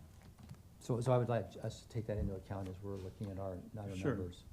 Yeah, and I will tell you that there is some vacancy savings in the police department built in, just based on prior conversations. You know, I talk with the chief and HR, every few weeks, kind of what the status is. And so in the draft number, there is 4 officers built in to be vacant all year. And that's just about $815,000. And then for the officers that are in the academy, although that number has changed since some dropped out, but at the time when the academy, I took the difference between what would be part-time help versus having those be full-time. So there's an additional about $600,000 built in the difference between the part-time help for those trainees and so there is some vacancy savings, but by the update given this evening, it looks like there's probably more that could be built in. But I think the other issue, and I can ask the acting city manager to clarify, is that we still say we're funding 105. So even if you're showing the vacancy savings, I don't know if it makes a difference on that reporting. So It does, yes. So again, it's, we have to report out the actual number, the funded and what's filled, and then have an explanation as to why we did not fill those positions. Yeah, and so you give it, and then what? Yes, so it's part, I know it's something that, it's more something that we have to deal with the unions, right? Okay, so, Mr. Mayor, on your question, I understand. So, you haven't been there, it's kind of, I understand we need to be more realistic, because obviously it impacts us financially. But if so in that regard, if we say, okay, 12, trainees, and we only get half of it, we still have to I would assume we still have to budget for the 12. Yeah. So it's a changing number. But realistically, I think what happens, and this is where the trends come in, it's if you do start with 12, how many do you think are going to finish? So yes, there are authorized positions, but they don't all have to be 100% step E or whatever it is financed. And that's kind of the trick that I think that we need to be very careful of. But I understand what you're saying. I mean, I've always argued that we should not assume that they're 100% step E finance, because But to it's your a point, fault. many of our new officers, they're actually new to the profession. So they would be on the lower end of the salary range, I would think, right? Sure. yeah, and as I mentioned before, I do build in A's, C's, whatever, and definitely when it's an academy person. So yeah, and so one thing, I was mistaken when I was talking about the cost of the officers built in. So my statement is that after evaluating the staffing, there's been vacancy savings built in total, not just the police department, although the majority is the police department, $3 million in fiscal year '27. So that's included in these draft numbers. But, we'll have to work with the police department, because obviously it sounds like some more vacancy savings can be built in beyond that number. And then I think it was about 2.9 million I have to find on another staff report that was built in fiscal year '28 for those officers then being full-time starting July 1, 2028. So, Ms. Merchant, what concerns me, on the general fund projections, footnote A assumes all positions fully funded. And that's always been my concern. I think the mayor is saying we need to be realistic, that yes, we authorize for 105. I mean, that would be the Yeah. authorization. How we finance that between 80, what did you say, 88? How many today? 85, sir. 85. How we finance the 85 and the additional, 20 positions, I think is part of the question. Yeah, and so 26, 27, although it says A, it has vacancy savings built in, as I just mentioned. But The how major- many of the, let's say 20 positions, how many, are they all, do they have, do So all we 20 did- have full funding? Not in 26, 27. In 26, 27, 12 of them are budgeted as part-time trainees. And then there is, I built in 4 officers being vacant the entire year. And then there's the trainees that were already in progress. I took their savings of between what's the part-time help versus the full-time. And so all those, that builds into over $3 million in vacancy savings already built into 26, 27. 27, 28 is where it's, all That was positions your are question. considered fully funded. And I realize there might be some vacancy savings in 27, 28. We don't know at this point. But if council's going to authorize these positions and say they're going to fund them, they need to know how much it's going to cost ultimately. And that was the goal of the request in the Yeah. first place, is because it was, we never saw the real number. Now we have it Yeah. here to see what the impact Yeah. is to fully fund 117 officers. Right, so that is in 27, 28.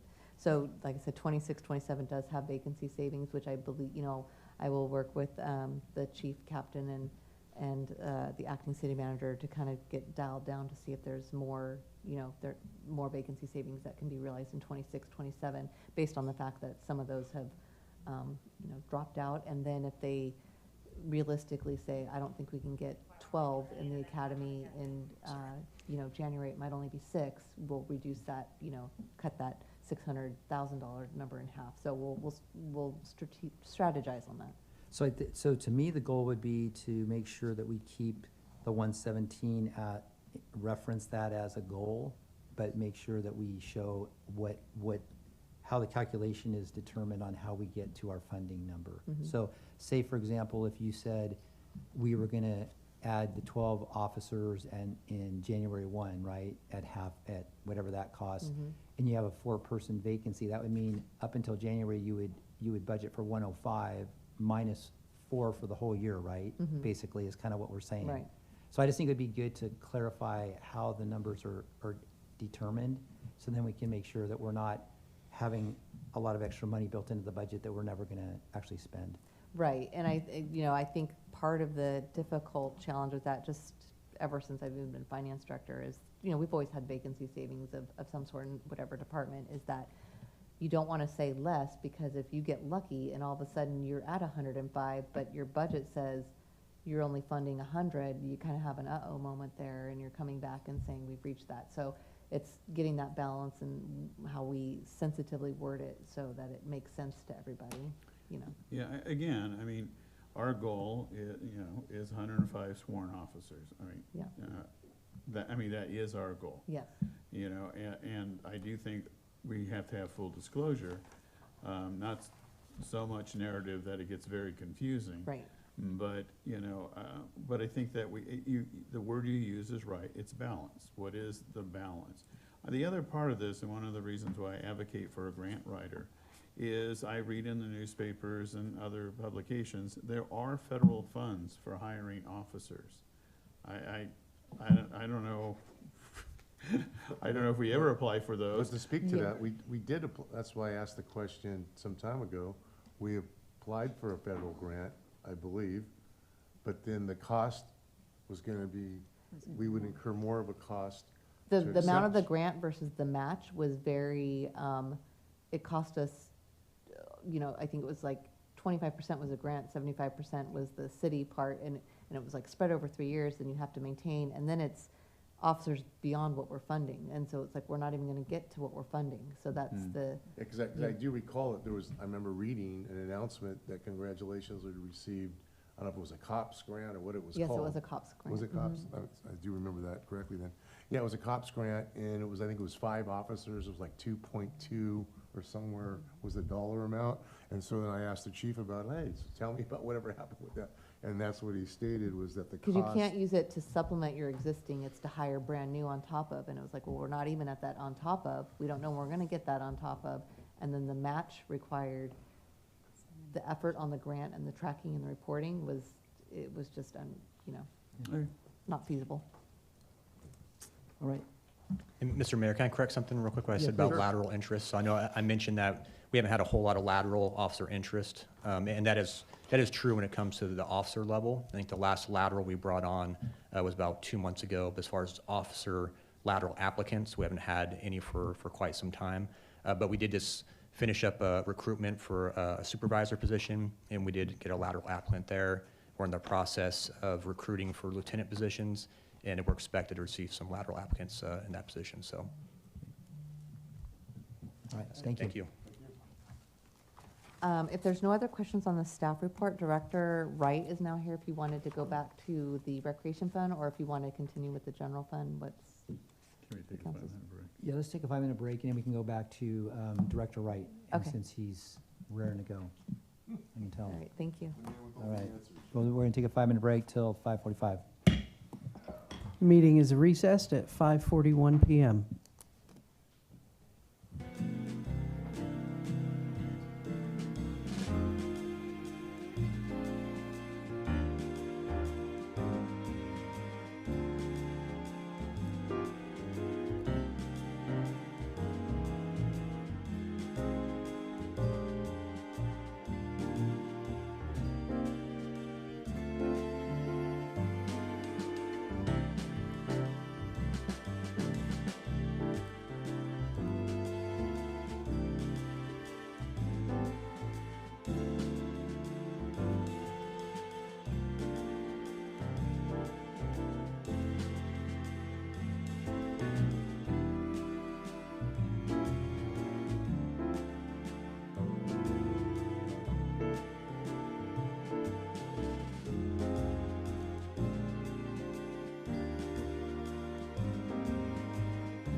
All right, welcome back from our recess. Mr. Clerk, can you please take the roll? Thank you.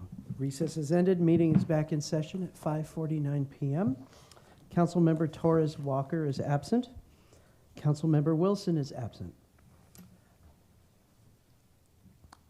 Councilmember Rocha. This here. Mayor Pro Tem Freitas. Present. Mayor Bernal. Here. Thank you. We have a quorum at 5:49 PM. All right, so if we could move back to the finance Yes, we're moving back presentation. to recreation, so we're back on the Or study recreation, session sorry. attachment. The Recreation Services Fund budget worksheets begin on page 3. So Director Wright is here to answer Page 3. all your burning questions.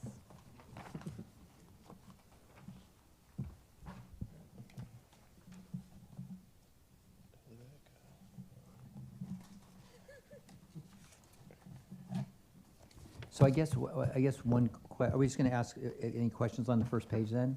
Is that Yes, what we're the doing? first page is the overall summary, and then you'll see on pages 4, 5, and then 6 are the individual division budgets within the Recreation Fund. So I guess my first question, just generally speaking, so it shows the general fund subsidy or transfer is going down by $225,000 from last year to this year, or from this year to next year? Yes. Do we know? The mainly is there is some siding work and like some alarm upgrade and some other projects, and you'll see that in the and some roof repair work. So there is capital expense built into 25-26. You can see the 164,437. So that's approximately that work hopefully is done by June 30th. And then also it shows that we have an ending fund balance, kind of bounces around a little over $1 million.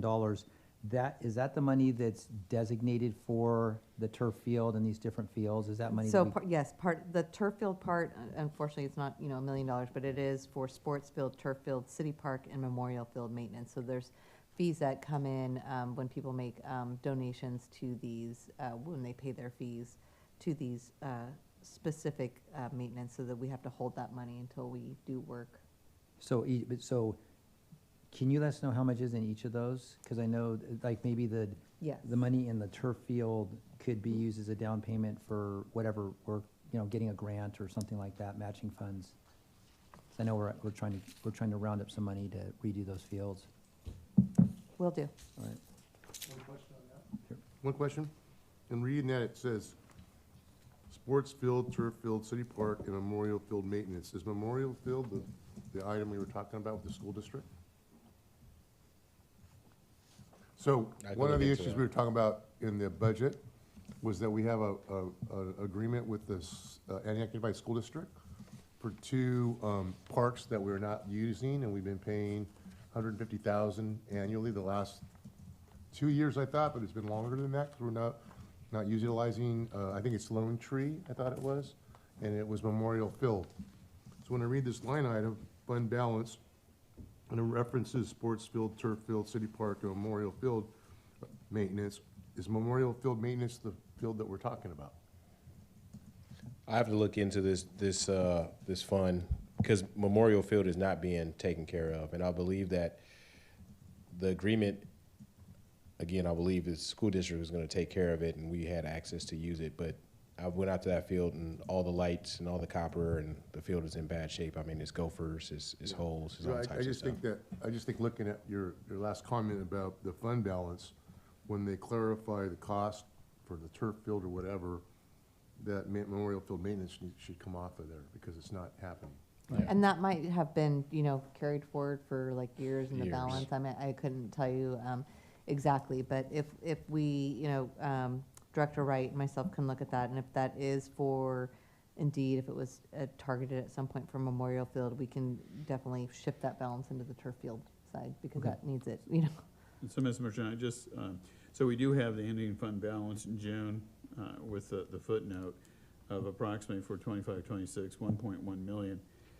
And we have fund balance committed for sports field and so on and so forth. Why don't we just identify those actually in the budget? We can do that.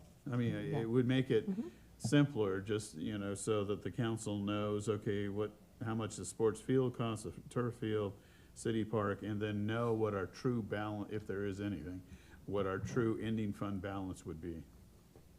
Yep, I can certainly do that.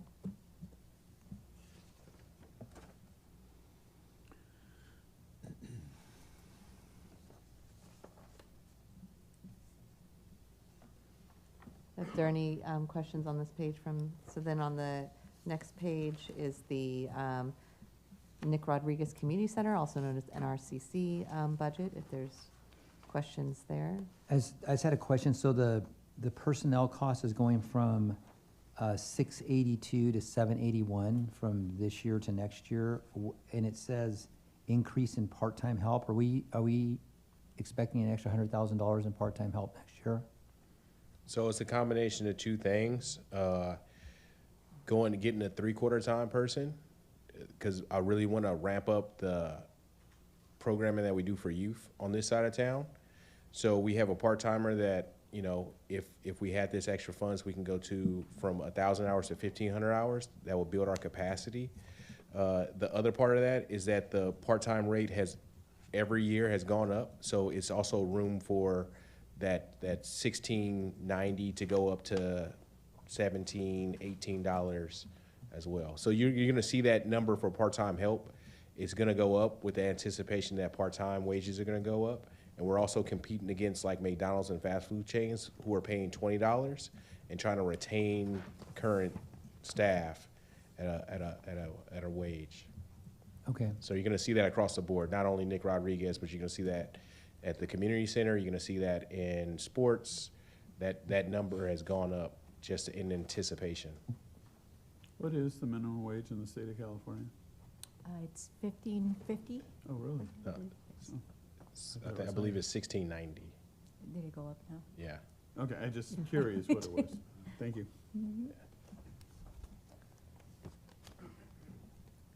Okay, so on the next page is the sports program division, and there's also the community recreation division, What does PTH stand for? part-time help. Oh, that's part-time. Okay. All right. And then again, in community recreation, the personnel cost is going from 1,584,000 up to 1,725,000, an increase of 150,000. And it says increase in part-time help costs, so that's all attributed to the increase in minimum wage plus. Is there any additional capacity that's being added in there for that one? Not in that one. That's just anticipation for expansion of programs. I can go back and I can work with the finance director, and I can tighten that number up in terms of, you know, maybe shaving off 25, 50,000 to help. And just I really would need to go back and see what type of programs we're having. But we use part-time staff also for all the rentals. So sometimes that number fluctuates throughout the season when we have rentals on Saturdays and Sundays, or we have nighttime rentals. Those staff get employed more versus when there's a low season. But we're anticipating once we get all our facilities back online, facility rentals are going to go up again. We're going to need part-time help to open and clean the building, because we do all our cleaning and maintenance internally. Can you explain the difference, generally speaking, between what Parks and Recreation provides, say for youth, and what the Public Safety and Community Resources does? What's kind of the difference? Yeah, so Park and Recreation is entry for all. So basically it's experiential programming, fee for service. So all of our services have a recovery model where you have to pay for a service. In terms of public safety, most of their programming are free and is for age group. So it's basically teen and above to young adult, so about 24. So we have preschool, we have senior programs, and everything in between art classes, which is an entry level for people to experience. Public safety is supposed to be doing programming for at-risk youth. The programming is free, so that you can try to modify experience and give opportunities to those disadvantaged. So does your programs cover the teen teen and youth up to 24. Do you have things for that group of folks? So we have programming for all ages. Our understanding with that department is that we'll scale back on the teen side and let them have a chunk of that age population so that they can go out and do that. But we've seen an increase in interest from the community to do more teen programming. So we have like a teen cooking class now, and there's other teen events that the community is asking us for. In terms of like sports, we kind of stopped at 12. And then the demand was like, hey, we still want more sports programs. So we kind of crept up in age up to 14. And then we have our junior rec leaders in the summer, who is, I like to think of like a phase system. So they phased out of our summer camp, but they're 1 year too young for the internship. So we give them opportunities to come and volunteer throughout the summer at our 3 facilities. They get some experience learning camp stuff with the camp leaders, and then the next year we kind of push them to go into the internship. So it's kind of a partnership where we have that little gap in between for that program that they can graduate into getting a paid internship.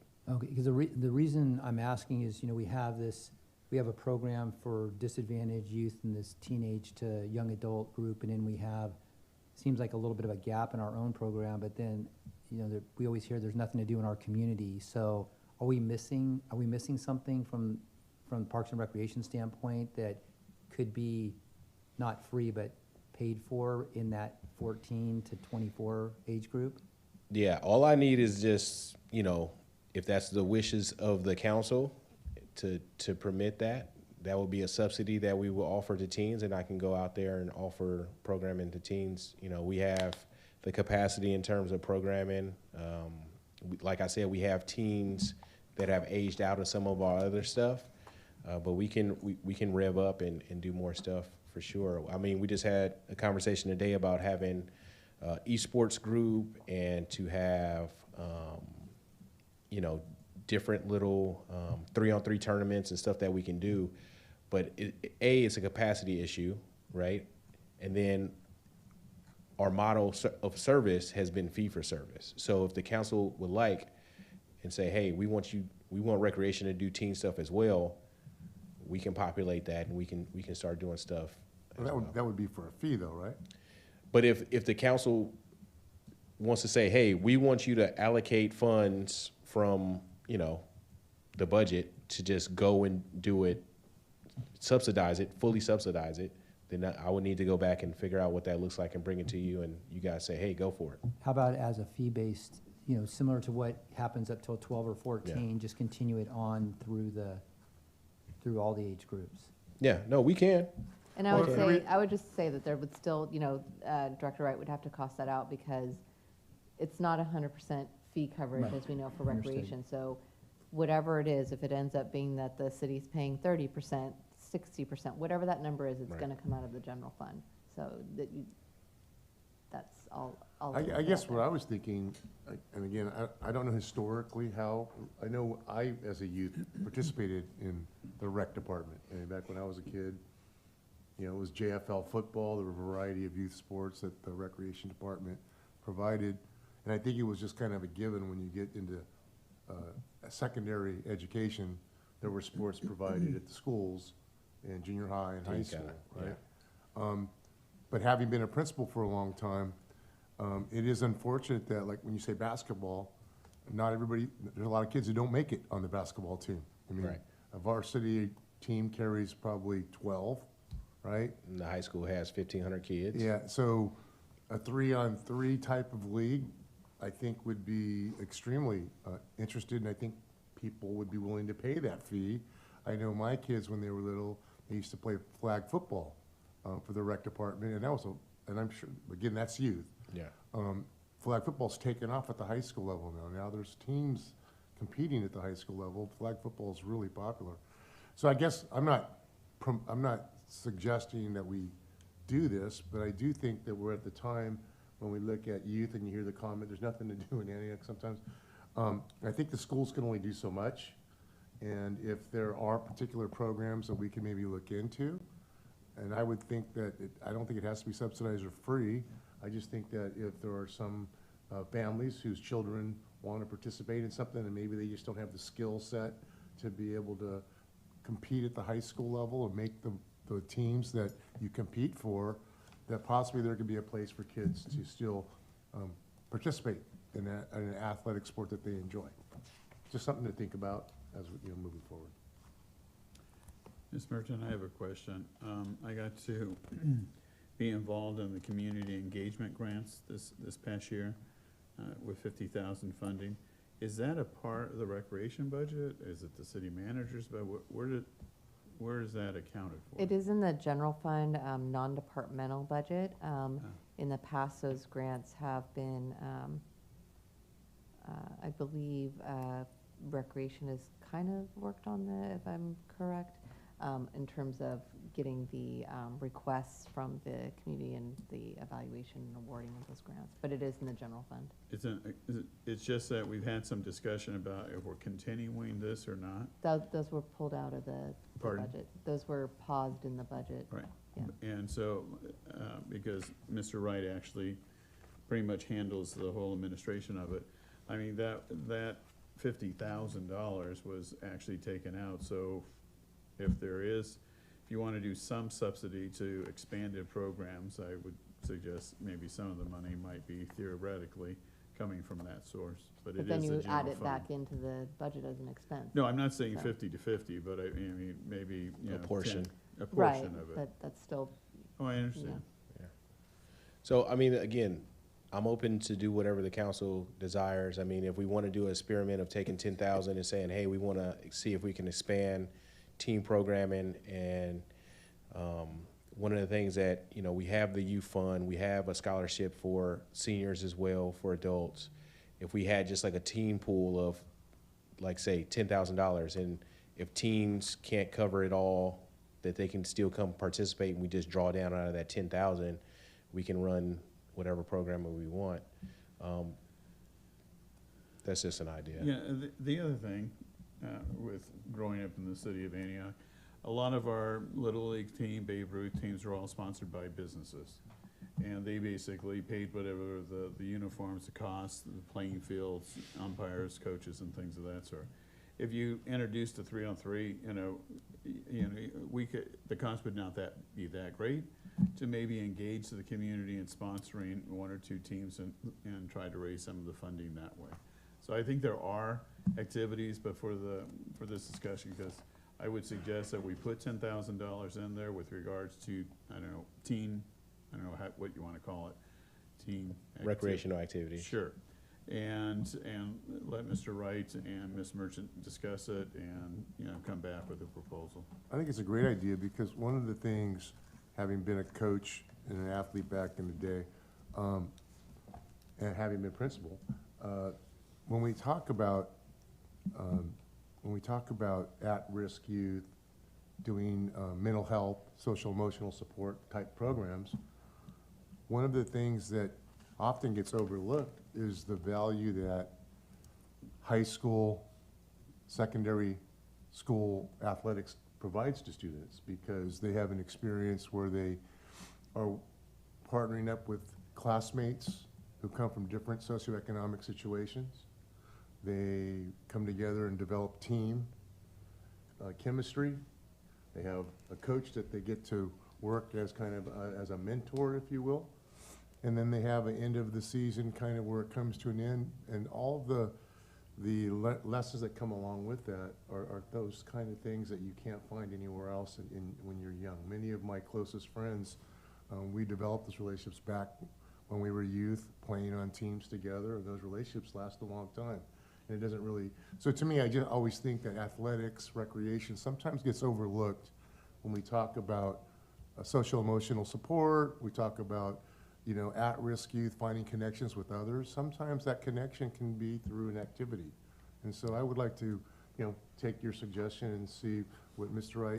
Wright does a wonderful job in the programs I've seen him create, and who knows, maybe you can come up with something that might engage some of our youth, and they can we're not gonna be able to get them all, but maybe there's some that we can touch and have an impact on. So in the past, the police department would tell us that youth crime eventually spikes basically after 3 o'clock to 7 o'clock. I don't know if that's still true or not. But, you know, with Deer Valley literally right across the street, it might be a time that you try to, work with the school district, work with Deer Valley, and, not everybody's a premier athlete, but they want to be play. engaged and build those relationships, and there's so much that can be learned through those activities. So I would suggest, $10,000 or so, and kind of I say an after-school program. I'm sure we could do it as well with the Antioch High School, but, with the fact that Deer Valley is right there, they can go across the street, and hopefully that will help decrease youth crime in the city of Antioch. Got it? Okay, is there any other questions on the sports or community recreation budgets? Then on the next page 6 is the final division, the water park operations. I just think, one of the things we talked, I compliment Mr. Wright, give him all these compliments tonight.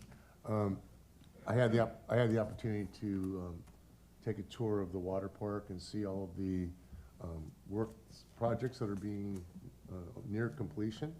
It's pretty exciting to see what's happening, and when you do the grand opening, I believe in June, and we see families and youth coming back. The talk about like how many days to be open and all those kind of things, I think it's really important. I think we just mentioned it last night. Is that somehow maybe if we can track participation, we talked about age groups, what's our peak days, what's our peak hours, so then maybe we can find a balance moving forward from what we learned. Well, I'm sure a lot of people are going to attend the opening, so I hope we hand them out information that they can become engaged, like after-school program sponsorships. I mean, you have a wonderful opportunity. I would suggest let's use it. Yeah, and I do have some of the numbers of some of the things that are proposed from last year in terms of sponsorships. So last year, in our short run, we raised $5,000 in sponsorships for special events. This year, year to date, just getting started, we're at $9,000, so we almost doubled that. Senior memberships, we're at $11,000 in senior memberships.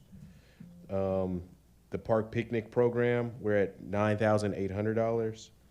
Special event permits, we're at $4,300. We reached out to this organization, Razi Foundation, and they gave us $3,000 to do sponsorships and for youth programs. So we're going to use that money to draw down. So whoever wants to do a summer camp, in particular sports or traditional, they can draw out of that $3,000.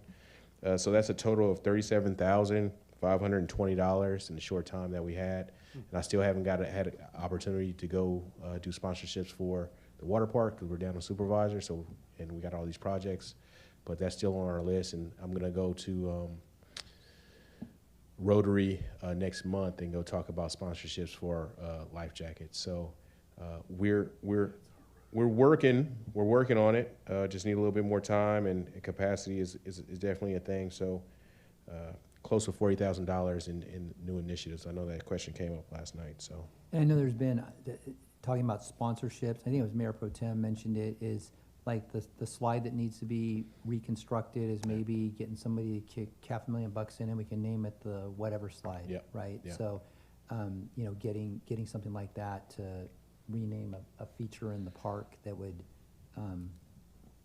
One of the best money generators is Tom Manasco, and I've reached out to him to have a meeting with Mr. Wright, Mr. Manasco, and me to do exactly that, to explore possibilities of raising funds. yeah, so that's on the docket, as well as we got new scoreboards at the fields at Community Park, Worpshaw.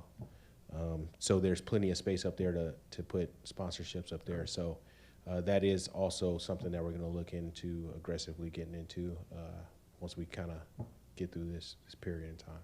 And I think one of the first signs we had mentioned to Director Bunting is to get that Wershaw sign replaced and get a really nice sign up there, because that's just prominent right when you drive in the front of the parking lot there. I mean, it is a community park. It's a Wershaw Sports Complex, I think. Yeah. But the signage always had Wershaw. Most people referred to it as a Wershaw Park.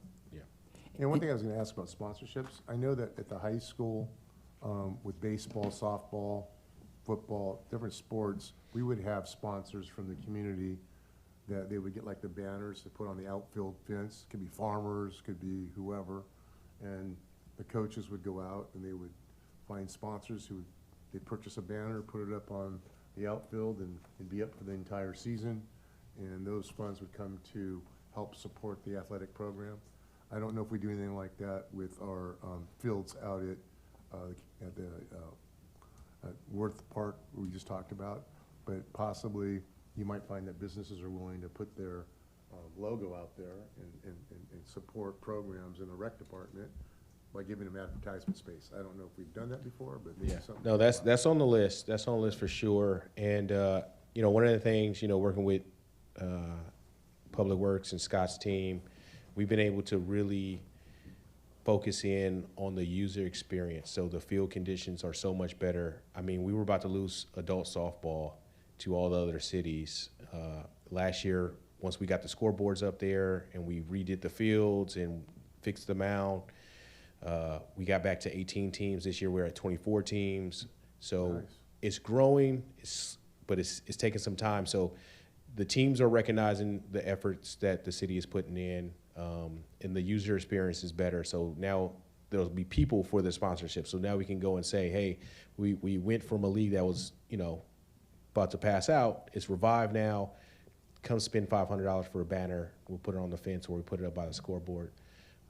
Again, it's just taking a little bit more time than I would like. I would love to just turn around and have $1 million. But it takes time to build the relationships and get it out of the community, build our story and relationships to get these funds. But Sunrun and John Muir stepped up big and donated some money. So we're going to continue to reach out to those that we currently have and outreach to more small businesses and give everybody opportunity to jump on board and support. So last Saturday, we had the jazz function at Williams Land Park. And on stage was a very large sign, State Farm Jim Lantern. And I thought, you know, if we did a 2-year, you know, sponsorship on a scoreboard and things of that sort, I think you would get a lot of interest. yeah. You know, not for 10 or 20 years, but every 2 years or something like that, so that at the end of 2 years you can increase the price. But, you know, I think there are a lot of opportunities on the various scoreboards, and I saw that sign right on our stage. Everybody immediately saw it. It was very effective, and I just think it could work, particularly with our sports programs. And Shahad, just thank you for mentioning that, you know, we are making improvements and getting people to come back again, and that's the type of stuff we'd love to hear about from you as we have successes, just so we can spread the word, because we hear people come to city council meetings sometimes and talk about we have the worst water park in the world and all this stuff, and really it's a beautiful water park. Yeah. And we have beautiful sports fields, and so beautiful soccer fields. So we just want to make sure that we make sure we promote that. Yeah, So, definitely. thank you. Okay. Is there any more questions on recreation? No. Okay, so now we can move back to the general fund budget worksheets.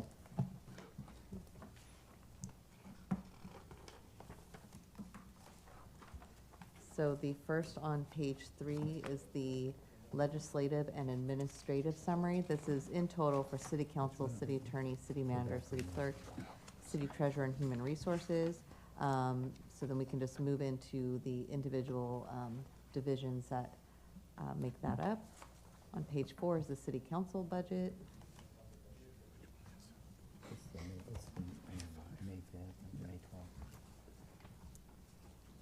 I'm sorry, I'm trying to find myself.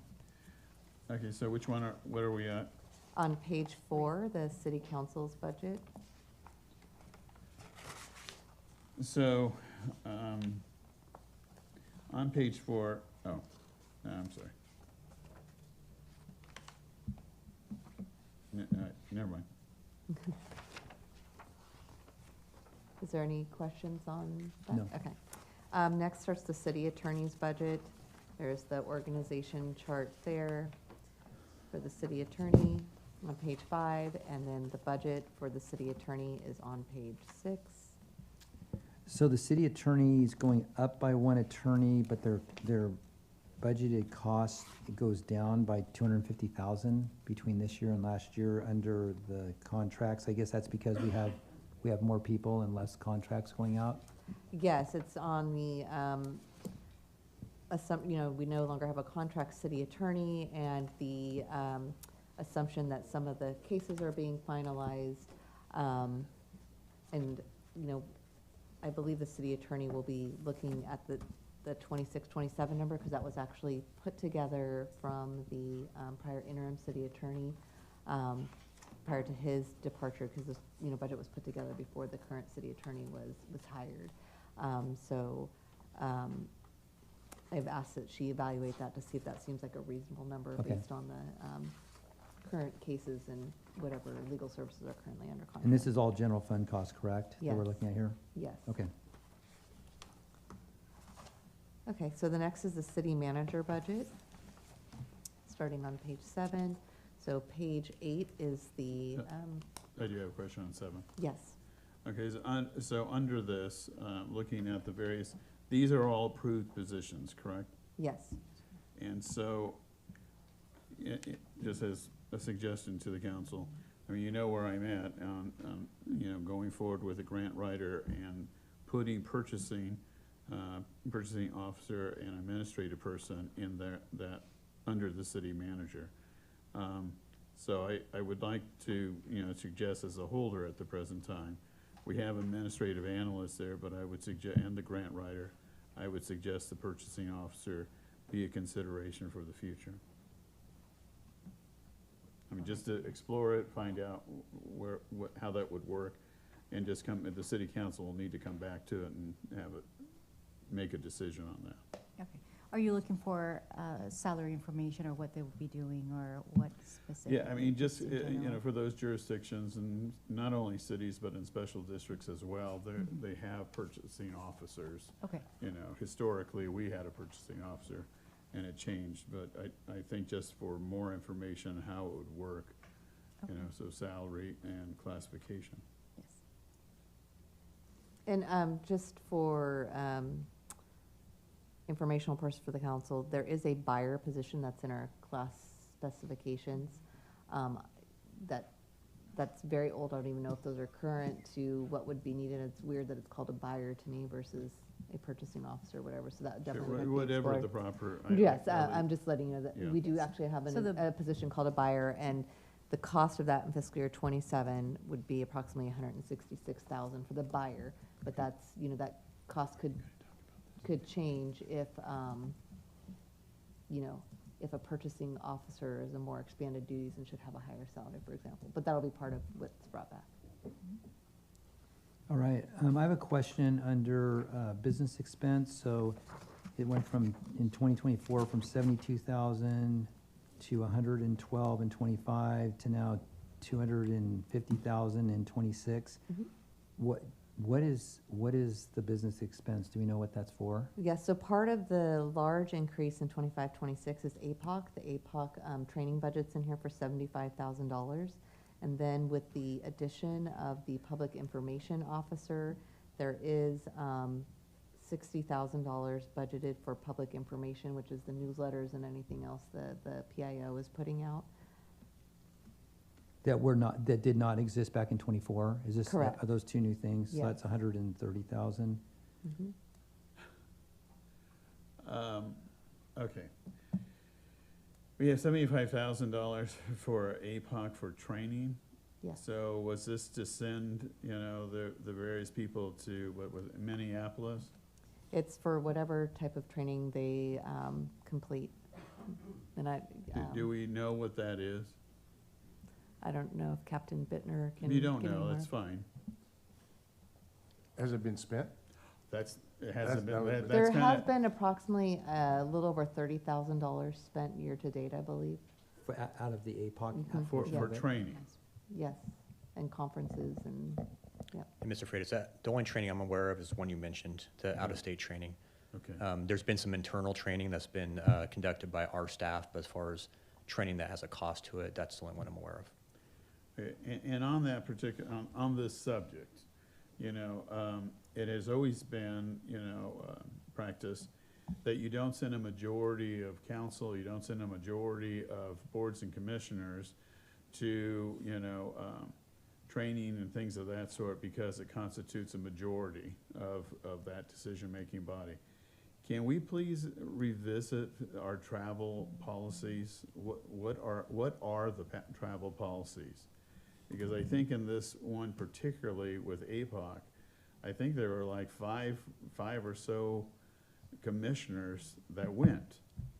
And so I don't know if that's kosher legally, if that's doable, because I would suspect that all 5 of them talked about issues that they are involved outside of the public. So I do want to revisit what our travel policy is and get a better definition, for ourselves as a council, but also for boards and commissioners, what's allowable and what is not allowable. On that particular item, I think the settlement agreement requires particular training. I'm not absolutely sure. So we would have to, I think it would be our only committee or board that would have that type of requirement. So if we could just visit that and see if that's true or not. But, we used to send planning commissioners to the League of California Cities, but my recollection is that we only sent 2 a year. I think one 3 years and the other 2 years, and so they rotated amongst themselves.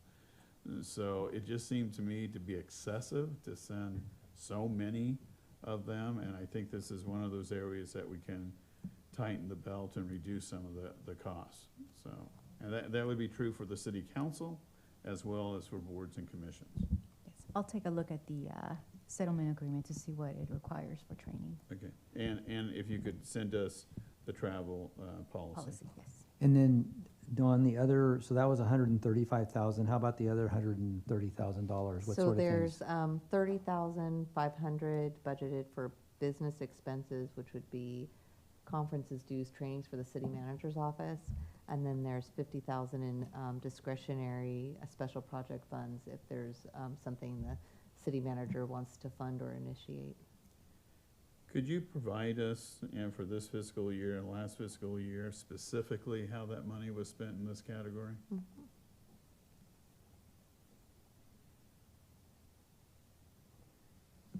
Okay, so that's 80. How about the last 50?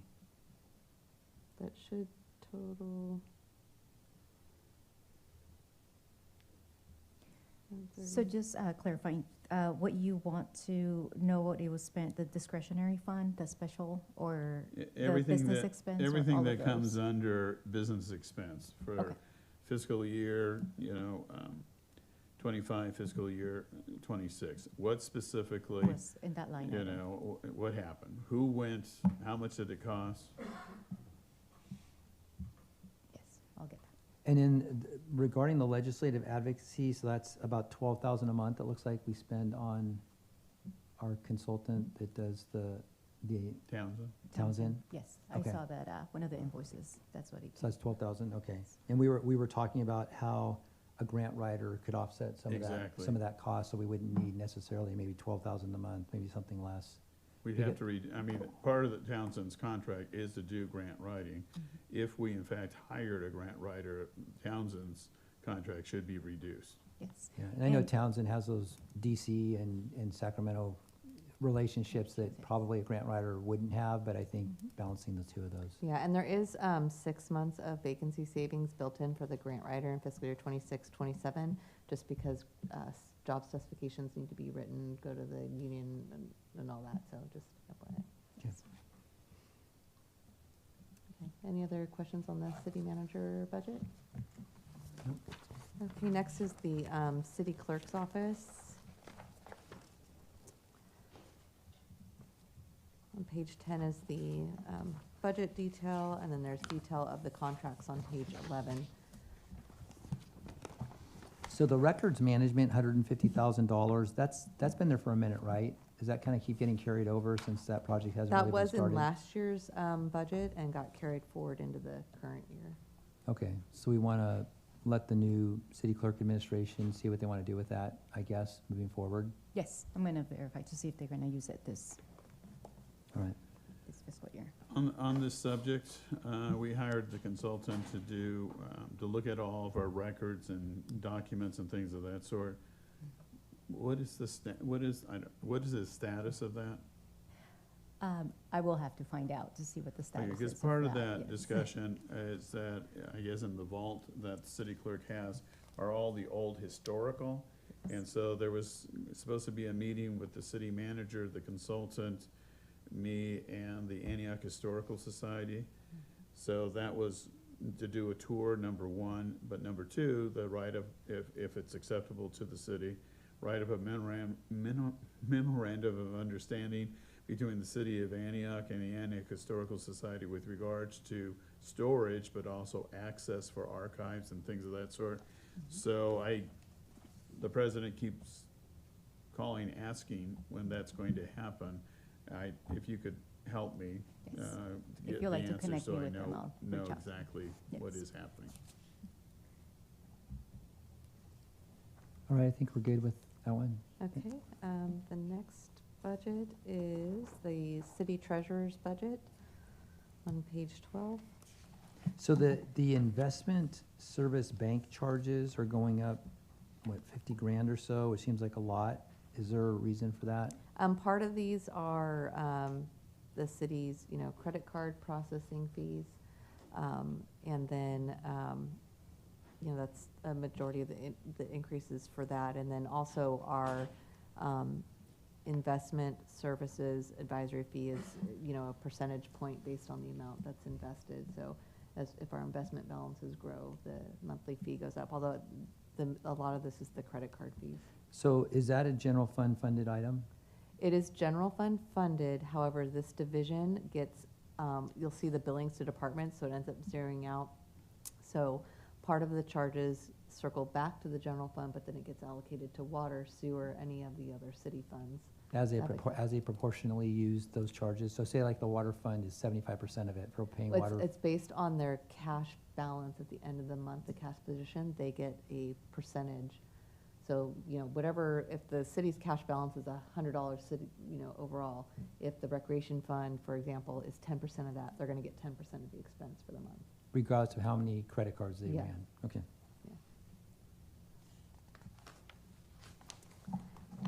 Okay, so the next budget is human resources.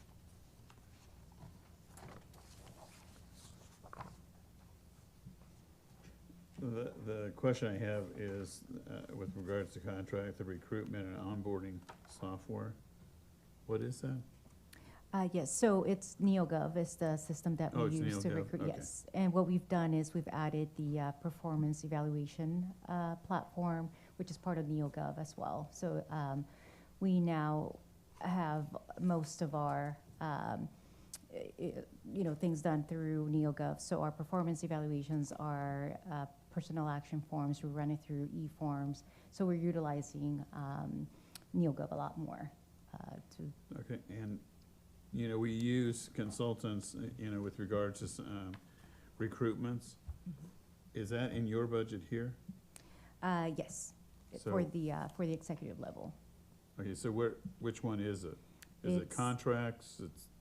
I don't Is it see here. There should be business one that says expense? recruitment. So there's recruitment, you see it, Oh, it says yes. 44,700. Yes. So it's at the bottom where it says HR Okay, so, contracts. and we have just one? For now, yes.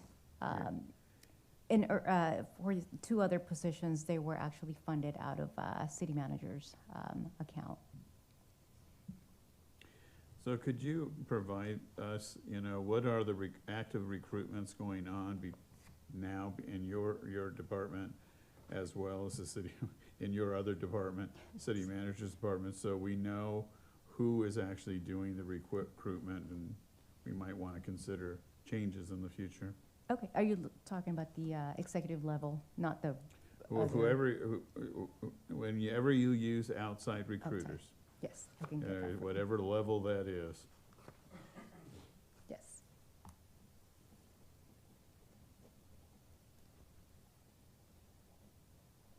And Anna, I think you wanted to point out something on the staffing.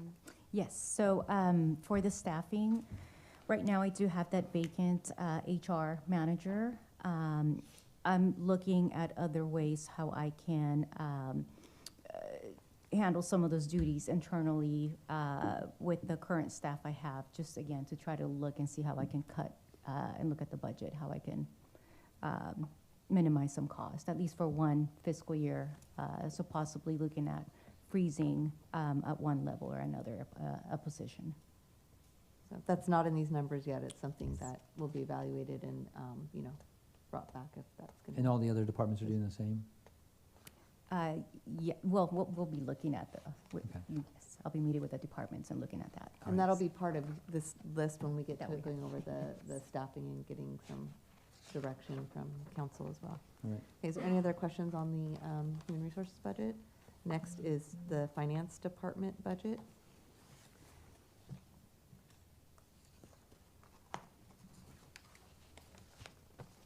And so if there's any questions on any of the divisions, we have administration, accounting, and operations. This stays pretty steady. I mean, seems Yeah. like it's pretty stable. And then we have a new auditor, correct? Yes. Did that cost the same, more or less than? It's a little bit higher than our prior audit contract, and as I noted, there's a little bit of a overlap in fiscal year '26. The contracts are a little bit higher in '26 than '27 because we're having the final closeout invoice from the prior auditors and then the new auditors starting, and so that way it drops down. Okay. So just the overlap of those two contracts. Okay, then on page 20 is the non-departmental budget.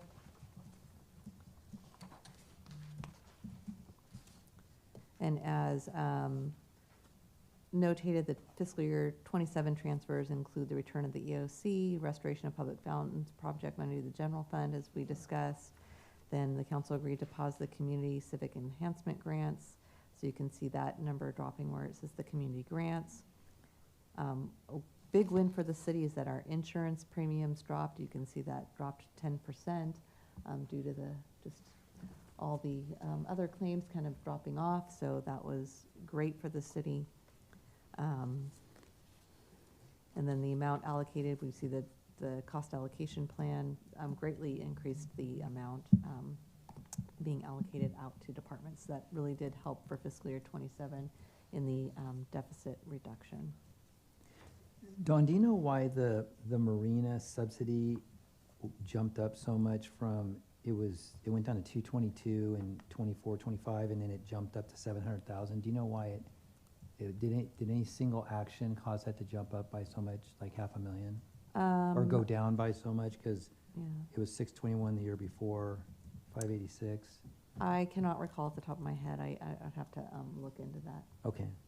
Because I know we have a lot of subsidies that just keep growing. This is one of them, and so we just need to keep our eye on all of these costs that keep jumping up, sometimes by a lot. Okay. So, just for discussion, under the water, the golf course, and the water to UCD. Yes. So, I'm assuming, I think you had told us before, with the water discontinued to AUSD, it will go into the fiscal year, but we are still holding to the $150,000, so Well, so one of the agreements for the Antioch Unified School District says a one-year notice. So that's why I've still put the whole amount in 26, 27, because that may end up happening with the other one that doesn't specify an end date. But I did zero that out in 27, 28, so. No, I saw that, but I don't know any, Mr. Rocha, does anybody use Memorial Field? I mean, is it? I don't think they do. Yeah, so I think, But they spend a lot of water there, so.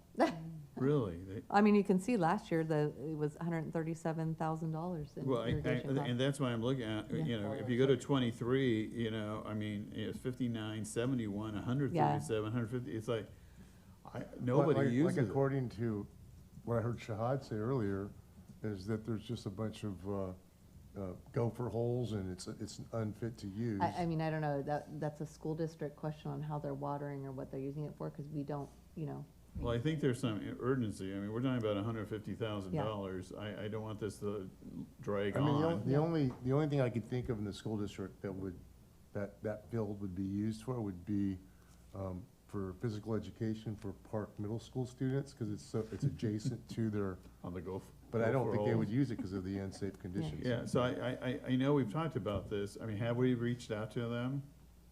Do we Nothing. know where we're at? Nothing has been done yet because, this was just discussed at a council meeting a couple weeks ago. We've kind of had some unexpected transitions, so we have to, get with the city attorney's office, and then, determine the staff point of contact. Well, this is gonna be $150,000 savings to the city, so I Absolutely. hope the priority is much higher. Yes.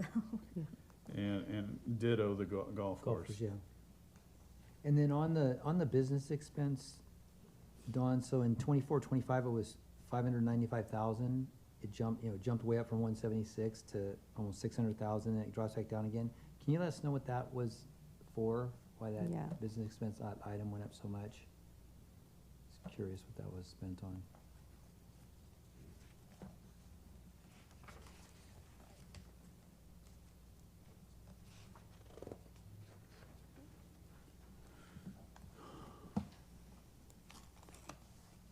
Okay.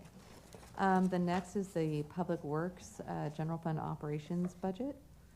We have the summary on page 23, and then the individual department budgets follow. So on page 24 is Public Works Administration. Is there any questions on this? Go Oh. back to 23. Under services and supplies, we're going from 8.9 to 7.5. Why?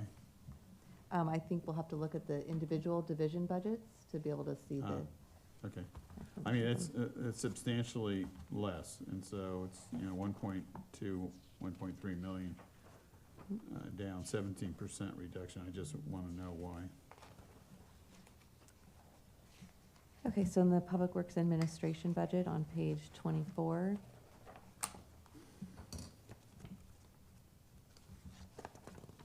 Is there any questions on this? Nope. Okay, Public Works Street Maintenance on page 25.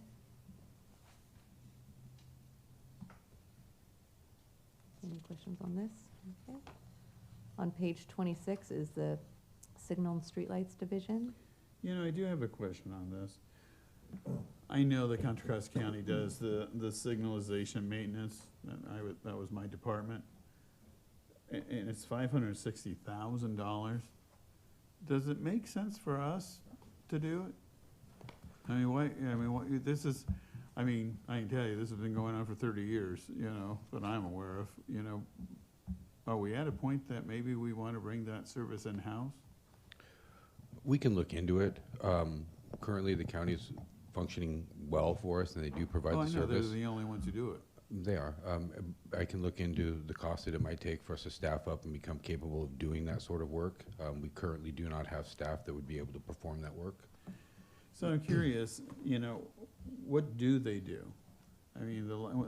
Lights are working. Do they come every year and do something? So they're available all the time. There's an accident, somebody takes down a traffic signal, it's the county that responds to it. If there's timing issues that we might have or any concerns about how a traffic signals function, we'll send the county out there to take a look and make sure that the controller's functioning properly. Does it happen often? Yes. Okay. It's just saying, might be a place we want to visit, because I think the county is the only vendor for, I think, all of our towns and cities. They take care of a lot. It does help us become or be in contact with the neighboring cities. There are countywide projects that are going on, and the county Okay. is involved with them and maintenance of those other cities also. Okay, thank you. The next budget is Facilities Maintenance on page 27. Any questions on that? Where are all our millions of dollars of roofs in facilities maintenance? We had, I think there was $3 million worth of roofs that needed to be replaced in the next year between everywhere. I think every Everywhere. roof in the city was going bad except for Nick Rodriguez, which we're fixing. That's true. Many of them do need repairs. We've done work at the water treatment plant recently to do those roofs. They're currently doing the work at the Nick Rodriguez. This facility, the PD, I know for sure are also needing roof work. Maintenance yard is also another facility. All our facilities are aging and need some sort of roof maintenance, if not replacement. Are they in this, are they in this year's budget? Those projects? I remember sometime it was mentioned, I don't know if it's CIP or when. Yes, sir. There's 3 or 4 projects that are new to the CIP this year that are involving roofing. So are those, Dawn, are those numbers included? Those are general fund I costs? don't know, I would have to let. I would have to look. They may be currently unfunded projects. Okay, but they need to be done. Yes, we do need to keep our, Okay, so we do maintain the facilities, and they are repaired, but yes, these are talking about aging, deteriorating facilities that are outside their useful life, and they need to be repaired or replaced. Okay, so I guess we just need to make sure that they're included in this budget, so we know what the overall general fund cost is gonna be. And we can also determine, you know, the severity of it, criticalness of it. Some of these are there, we know that they're aging, and they might not necessarily have to be done immediately, but we know when they need to be done soon. That's why they're being identified now. Okay. Well, let's make sure we start them in winter, okay? I'm just kidding. When sorry. does winter start? Sorry. All right, Okay, the next budget is Public Works Parks Maintenance. If there's any questions on this? Are you on page 29? 28. 20, okay. does this include, I see that we have contracts are going from 2.5 down to 1.7 from this year to next year, which is a huge decrease, $800,000. I'm wondering what's, Fiscal year 26 did include landscape enhancements. If you can see the note, it was part of the overall, the landscape enhancements that occurred also in the lighting and landscape zones. is that included in this line item then? The landscape enhancements, is that in this? That was in the 25, 26, yes. So that's in the 2.5 million? Yes. Okay, and then does the $1.7 million reflect the new contract that we just awarded last night for $7 million for 5 years or 3, whatever it ended Well, up this being? is parks maintenance, so I think that the contract comes partially under landscape maintenance and then also the different zones that have contracts as well. So last night, was that only landscape maintenance, that didn't include parks? Or did it include parks? Sorry, I should know that. No, that was our right-of-way, landscaping, not parks. Okay. Parks contract is still being performed. Is that TerraCare? Yes, sir. Okay, so the people who are complaining about TerraCare, they're still gonna see their trucks driving around and doing our parks? They're currently working on, yeah. Okay, okay, Well, that's good to know. But we also, by going out to bid, saved ourselves over $2 million. So when does the park maintenance contracts come up? I do not know offhand. I can check on that. I'd like to know. Thank you. All right.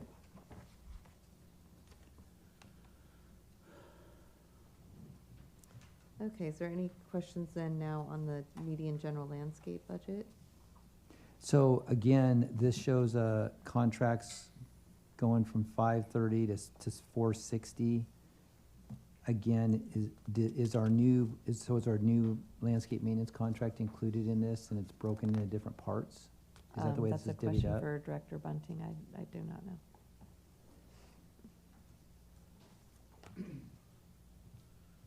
I believe there was an escalator put on that because the contract hadn't been awarded. We can check and make sure those numbers are still good. Right, because it actually went down. So it went from 535 down to 465, again, under the contracts part of it. Again, I can look into it and see. I know Okay. that a lot of this was done, some of this was done before the contract was open. Okay, all right. Okay. The next is the Public Works Alternative Program. If there's any questions on that? So can you just enlighten me on the footnote 1 again? An allocation staff in public works and community and economic. Oh, under capital improvement. So, engineering, which was is division 150, has moved under community and economic development. However, not the entire division of engineering and land development moved to community and economic development. There was a public works inspector that was previously under that division that is remaining with Public Works and has been shifted to the Capital Improvements Administration Division. So when I look at personnel, 25, 26, it's 174,000, and 26, 27, it's 507. Yes, there also is a vacancy right now of an engineer in the Capital Improvement Administration Division budget, Ah. so it's anticipating that being Okay. filled as well. Got it. So that's moving people and the vacancy? Yes. That's both of those combined? Yes. Scott, can you give us a little idea of how this moving people into community development and economic development is gonna work in relationship to the way it worked in the past? With an inspector, an engineer, or whatever's been moved? So currently, we don't expect there to be much difference in what everybody will see. Moving people around within the different departments, we're still all working together. The way it is right now, with the development engineering side within the community development department, it does localize your planning, engineering, and building kind of underneath the same department. In terms of how it functions, in terms of the relationship with engineers, currently it's functioning the same way it was. I am the only licensed engineer with the city, and the consulting engineers do consult with me as they're reviewing their plans and moving forward. As for how the process evolves, we are currently recruiting for assistant city engineer. That is a position that would be overseeing the development engineering. Currently, that's slotted to fall underneath the community development, economic development department also. So that would be your lead engineer within the development engineering process. So would the assistant city engineer fall under your department or under community development and economic development? I believe currently the assistant city engineer is slotted underneath community development. Yes, Okay. that would be under the engineering and development budget in community and economic development. But then assistant city engineer does traffic and a lot of other things too, so does that mean that they'll just kind of cross over and do different things? I believe the current position would be that the development engineering side is including your development engineering, your traffic engineering, your entitlements, everything that would be development engineering would be underneath that assistant city engineer, underneath community development. Okay. Is the idea that we can get rid of a traffic engineer if we get a assistant city engineer that can serve that function?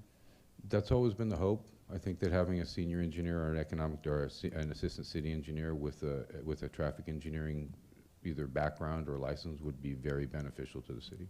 Okay, I do too, so. Okay, the next is the police department budget. On page 31 is funded, there's a total of 152 positions funded in 25-26. As of May 4th, there was 126 of those positions filled.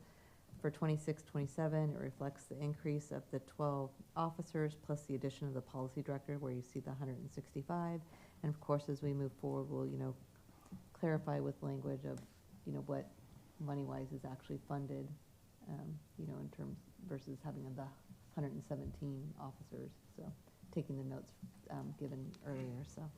I have a question for one of our captains, related to, I see pretty much the staffing stayed pretty much the same except you guys took a corporal and made it a lieutenant. And so I'm just wondering, being that a corporal is probably more of a street type officer as opposed to a lieutenant, why you guys did that? Yeah, good question, Mayor. So we typically have 6 patrol crews, and there's 1 corporal on every crew.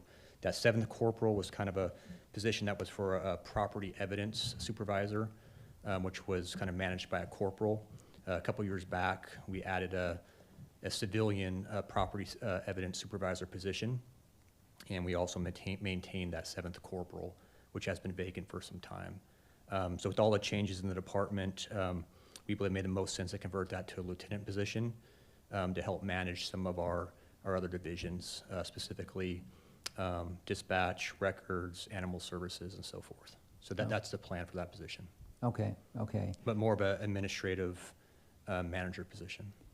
So as far as like for a police force of 115, say, this breakdown of upper level officers, command staff as opposed to officers on the street, this is a good breakdown in your opinion? Absolutely. Yeah, I don't believe we're top heavy at all. If that's what you're implying. I think Yeah, it's good balance with good supervision and management. Okay, because that's always a question that seems to come up, is how many officers do we actually have out there on the street, doing enforcement or whatever. So just want to make sure that as we're seeing these changes that we understand why they're happening. Oh, absolutely. Right, thank you. Thank you. I have a question for the city manager. When you look at the, thank you, Mr. Bittner. when you look at the positions, I mean, so as we go down, there are, there's 3 vacant lieutenant positions, there's 3 vacant, sergeant positions, and on.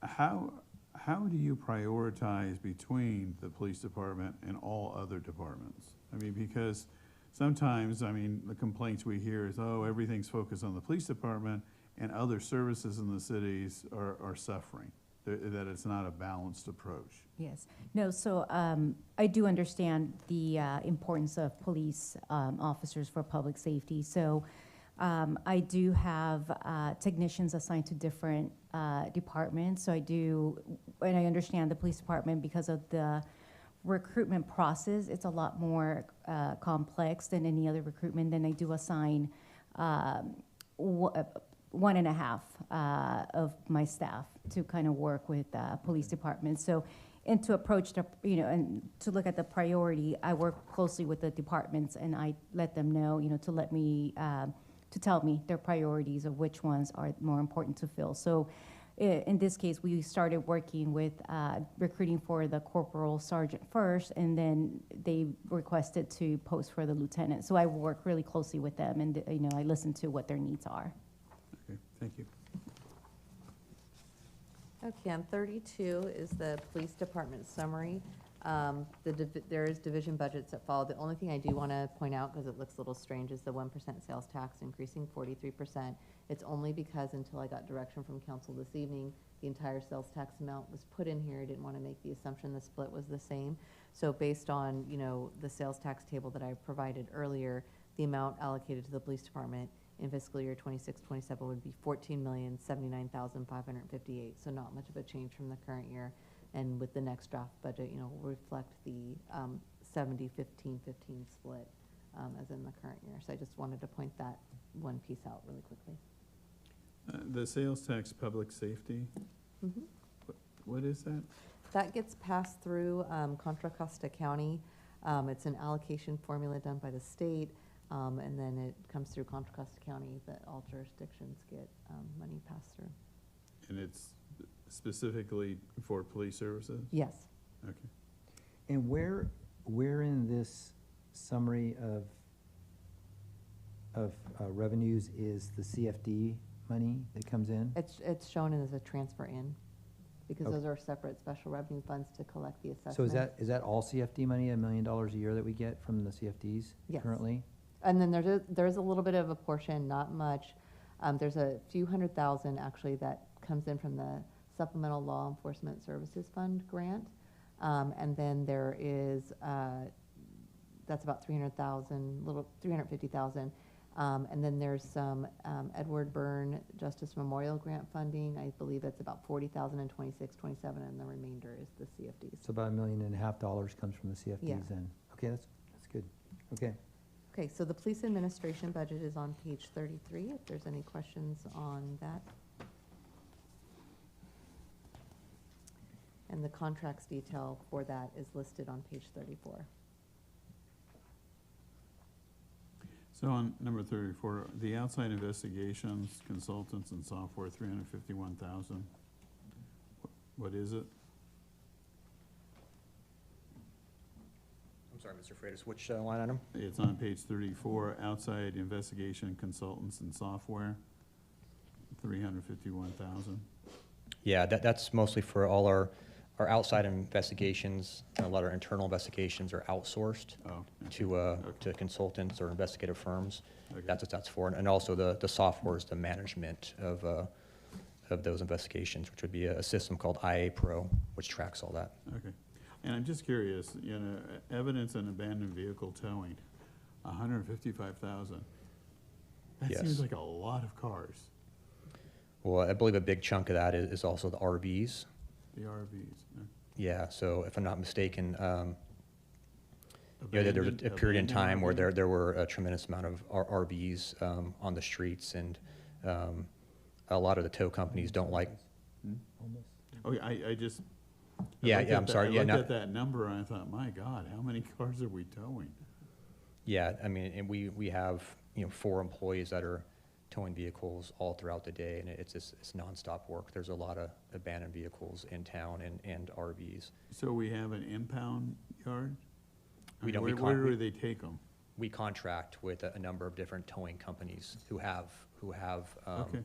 have yards to store 'em. If we do impound it, like for evidence purposes, we do Sure. have a place on site. We also contract with a tow company that has a secure impound lot. Okay, the number just seemed large to me. And then Captain Bittner, I don't know if it's later in the report under a different division, but there was talk about a building or adding on to storage on site as opposed to having to take it somewhere else and all the time that was involved. Is that included in this budget? Is something that has been done or is being done? That's in the works. That was funded through a CIP project. So I believe it was $300,000 for a structure and roughly $100,000 for the pavement and foundation. And that's paid out of the development impact funds, not out of the general fund. Okay, but that was gonna save money, the general fund money, correct, in as far as our other storage that we were gonna be doing elsewhere? Absolutely, yeah. We're spending a lot of money storing evidence off-site that we have to store and we're mandated to store. And if we can build a structure and store it on-site, that will save us roughly $65,000 a year. Scott, is that something that's a priority for us to do that, get that project going? Okay, Yeah, I've been working with Mr. Bunting on it okay. for I some just think it's, time. anytime we can save 65,000 a year, today's the best day to start, so. Yeah, we're in the process of sending out an RFP for the structure, which we identified a few vendors here in Northern California that can do the structure for us. It's a matter of just, there's a lot that goes into the leveling it, paving it, and doing the foundation. I'm working with Scott on that. Okay, perfect. Okay, the next is the Police Compliance and Professional Standards Division. This was established to meet the requirements of the DOJ agreement. I do have a question. It's footnote number 3. Purchase of a vehicle for use by this new division. Is that an assigned vehicle to somebody? Yes, sir. Who? We have 3 assigned vehicles. One is for Mr. Bauer, that's behind me. He has a vehicle, and also for the lieutenant in the division, and also for the sergeant. Okay, thank you. We can't have Captain Bauer walk here, so we had to get him a car. Well, he can walk here, but he can't. I was, The next is the Police Cadets budget, if there's any questions on that. Oh, before that, under police compliance, so we have this business expense again, that's 160 going to 210. What is? That's all training. Why is it new? There was none before 25, there was 0. Well, and we now- had to establish the division in 25, 26. There was just a little bit of, we started in 24, 25, 25, 26. We were bringing the staffing on board. And so there was some vacancy savings still in 25, 26. We're anticipating, to have everybody on board and whatever training and is needed under that division. So is this new training above and beyond what was being done before? Yes, yes. And we can explore that as well. I know that seems like a big chunk of money, and it is. And we're still kind of determining if we're going to be using all of that money. Okay, So it's, when it comes to potential cost savings, that's an area we can look at. that's great. When you find out if there is, let Dawn know, and then we can, keep working away. and this is all for police officers. It's not like for the APOA. No, so we have a separate line item for department-wide training for our officers and our officers that are going through the police academy and so forth, and the post-regular or mandatory training. This is in addition to some of the trainings that are tied to our agreements. Okay, thank you. Okay, then on page 36 is the prisoner custody budget. If there's any, I'm sorry. Under police cadets, how many police cadets do we have? I'm just gonna stand up here and quit sitting down. It's good exercise. Yeah, we don't have any right now, sir. So we suspended our cadet program during COVID, and we're in the process of restarting it now. Okay, so 2, 5? 0. I know, but I Yeah. mean, how many do you want? Or how many? We like to get back to where we're at, about 20 or so. As you know, that program's a great program. It's benefited a lot of our current employees. I mean, Why you're here. Yeah, me, myself, Captain Cook, So trust me, we want to get that program back up and running, and it's I in the just, works. for $10,000, it's not a lot, so that's why I'm raising the question. Yeah, it's pretty, there's not a whole lot of expenses. Okay. I mean, we buy them uniforms, which are pretty minimal, and they do great work for us, and it's a great recruiting tool, so. Okay. I have a question on that. Deer Valley High School, do they have a ROTC program? Good question. Yeah, I they do. heard they Junior did. or- That would I'm be, just they do. curious if there's any potential to collaborate with, since you have young people at the high school level in an ROTC Sounds like, program. if that sounds like might a be- school district liaison committee. I mean, it might be something to, we haven't met lately, but. did they have, Mr. Rocha, did they have one at Antioch High when you were there? Because we never had ROTC at Antioch High School, but I'm pretty sure in the last 2 years, Deer Valley introduced ROTC, and is that correct? Yeah, I believe so. And so with that interest at Deer Valley High School, possibly you would have students there that might be interested in that program. Yeah. I'm gonna be at their banquet coming up later in the month, so I can mention it to them.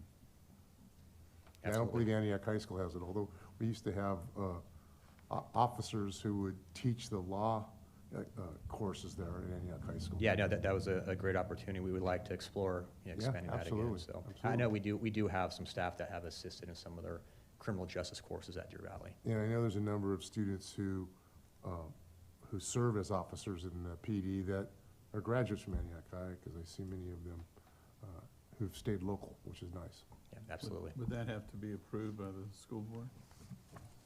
Out of curiosity. I wouldn't think so. You talking about ROTC program or That program or bringing officers back into the school?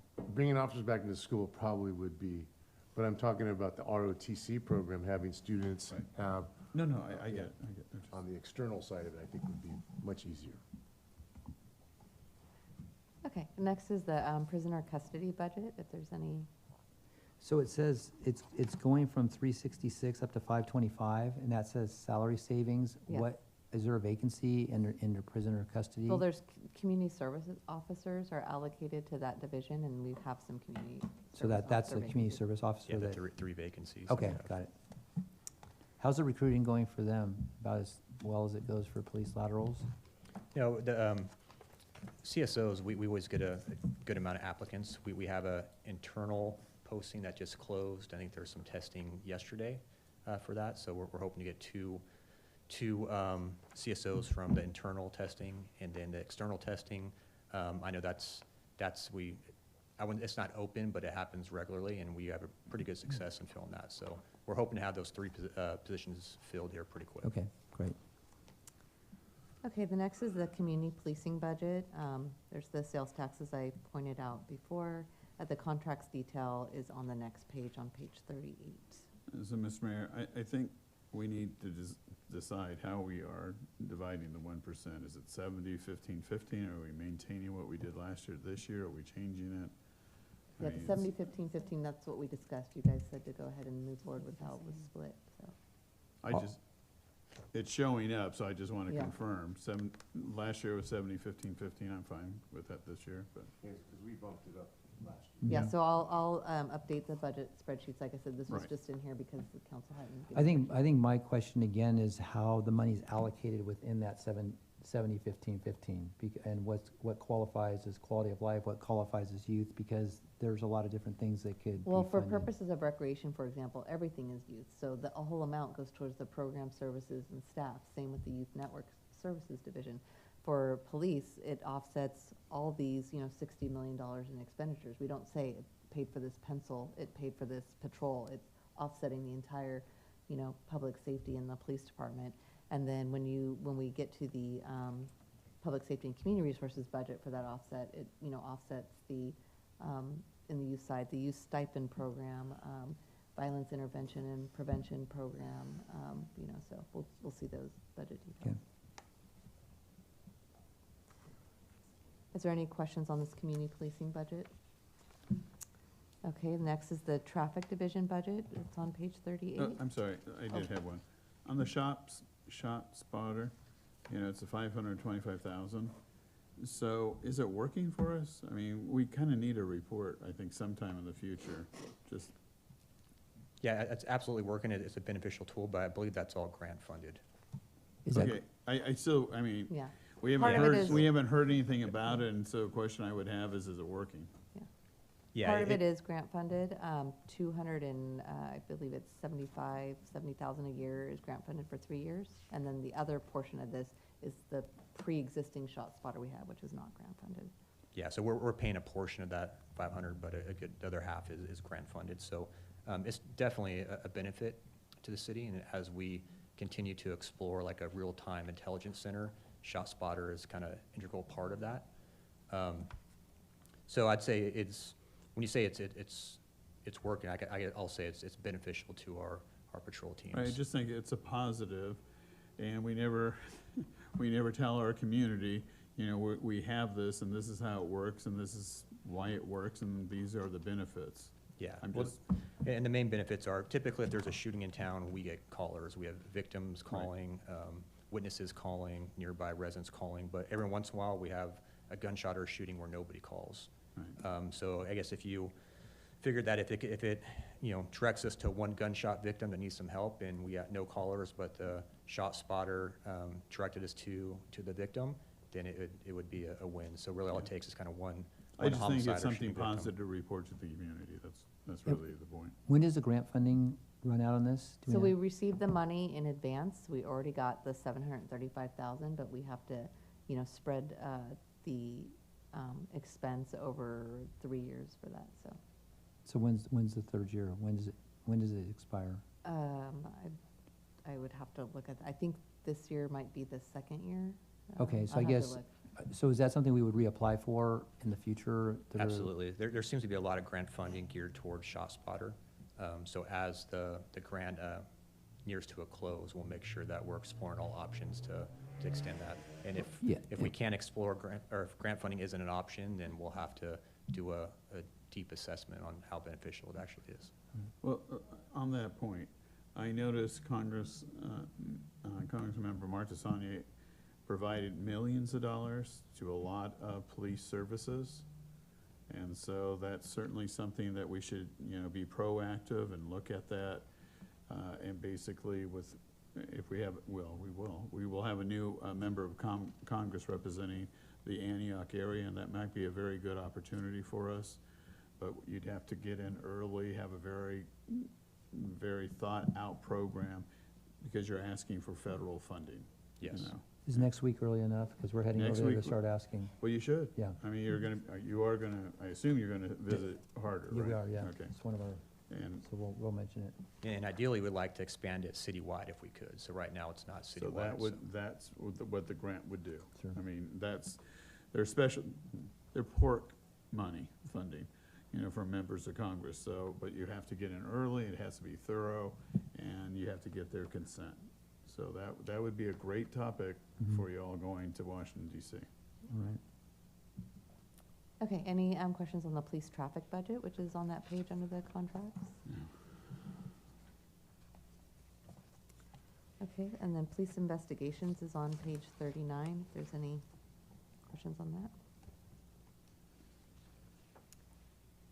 Special Investigations Unit is on page 40, if there's any questions on that. And then on page 41 is Communications, which is the dispatch center. The contracts listed, if there's any questions on this. So personnel is just assuming we're gonna have full funding, yeah, or full staffing, that's why it jumps up Yes. almost $1 million. Okay. Office of Emergency Management is on page 42, as well as community volunteers.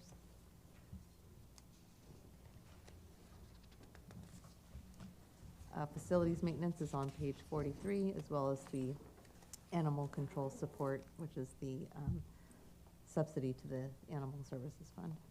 Again, we need to move forward with the hiring of the manager position. Yeah, and then the police facilities maintenance, I think you said it's in the CIP, Dawn, but just making sure that the cost of a roof or whatever we need to do is captured. Yeah, that, Public Works will have to get all those costs Yeah. and let you know where it is identified in the CIP.